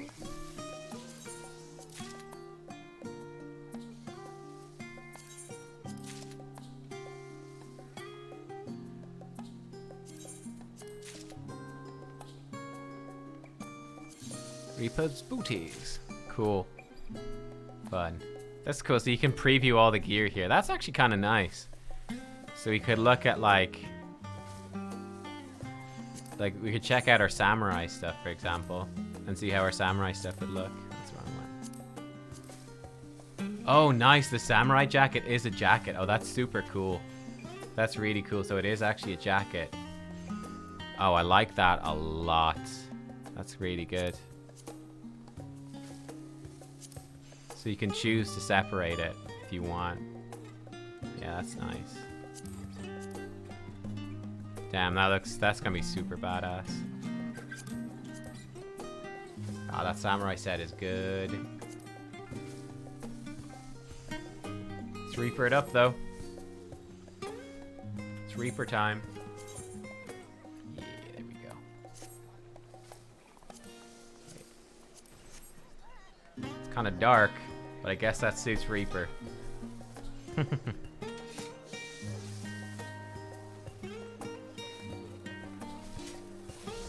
Yeah, I like the Scholar gear a lot. I've seen the Scholar gear. It's very cool. Yeah, Reaper looks good. I think it's like relatively straightforward, to be honest. It's nothing too crazy. I'm gonna get rid of this. Do I have any, we can have an orange bright red. Sure.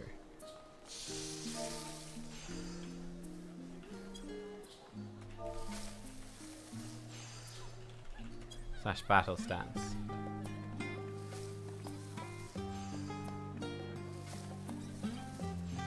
Yeah, pretty cool. Yeah, it's a nice gear set. Again, nothing too crazy, but I think it looks nice. I think it looks nice. Looks good. Got a lot of holes in it, actually.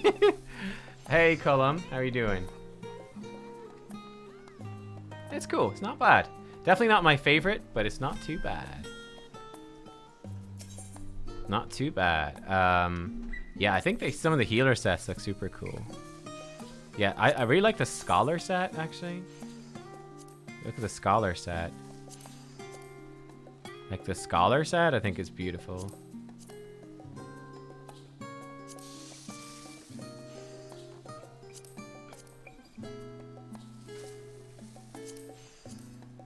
Scholar's got style. It's very cool.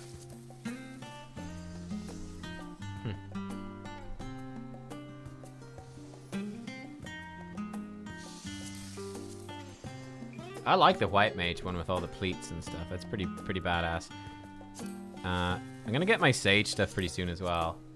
So you get the visor. So the sage stuff is basically Alphanos gear, isn't it? Like you're basically an Alphanos gear. Didax stuff.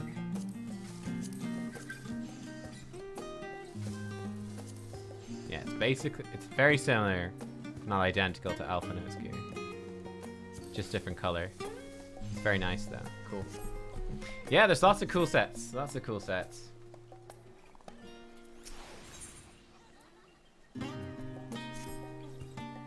I realize you still got lots to do before you depart, so I won't keep you any longer. I do hope you can find a moment for yourself, that the others can as well. They said they were returning to the Baldesian Annex. I doubt they stayed for long. If you decide to go looking for them, I suggest speaking with Kryl first. I'm sure they'd have told her their plans. Okay. So back in the Baldesian Annex. Well, guys, I'll tell you what, it's going to be a good place to leave it for today. This was a long stream today. I think this is a nice place to leave it for tomorrow. We have our set. We are good to go. Looking nice, looking fancy.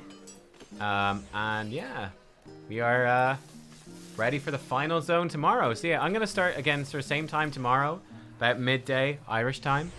Yeah, we'll probably just push through. We'll finish the MSQ tomorrow. That's the goal. We got the final zone. Head to the final zone. Beat it. And yeah, we'll see how it goes. Should be fun. So I will see you then. Thank you for watching, everyone. I hope you enjoyed today. I hope you enjoyed. Hope you had fun. And I will see you tomorrow. And yeah, then I'll be streaming for the rest of the week as well. And we'll be, we'll check out, of course, we've got all the endgame stuff. We got the extreme trials. We'll have the raid opens up tomorrow too. We'll finish leveling up some other jobs, do some leveling for those, and yeah, check out some endgame content. So I'll see you tomorrow though for MSQ. See you all then. Have a great rest of your day, and bye bye.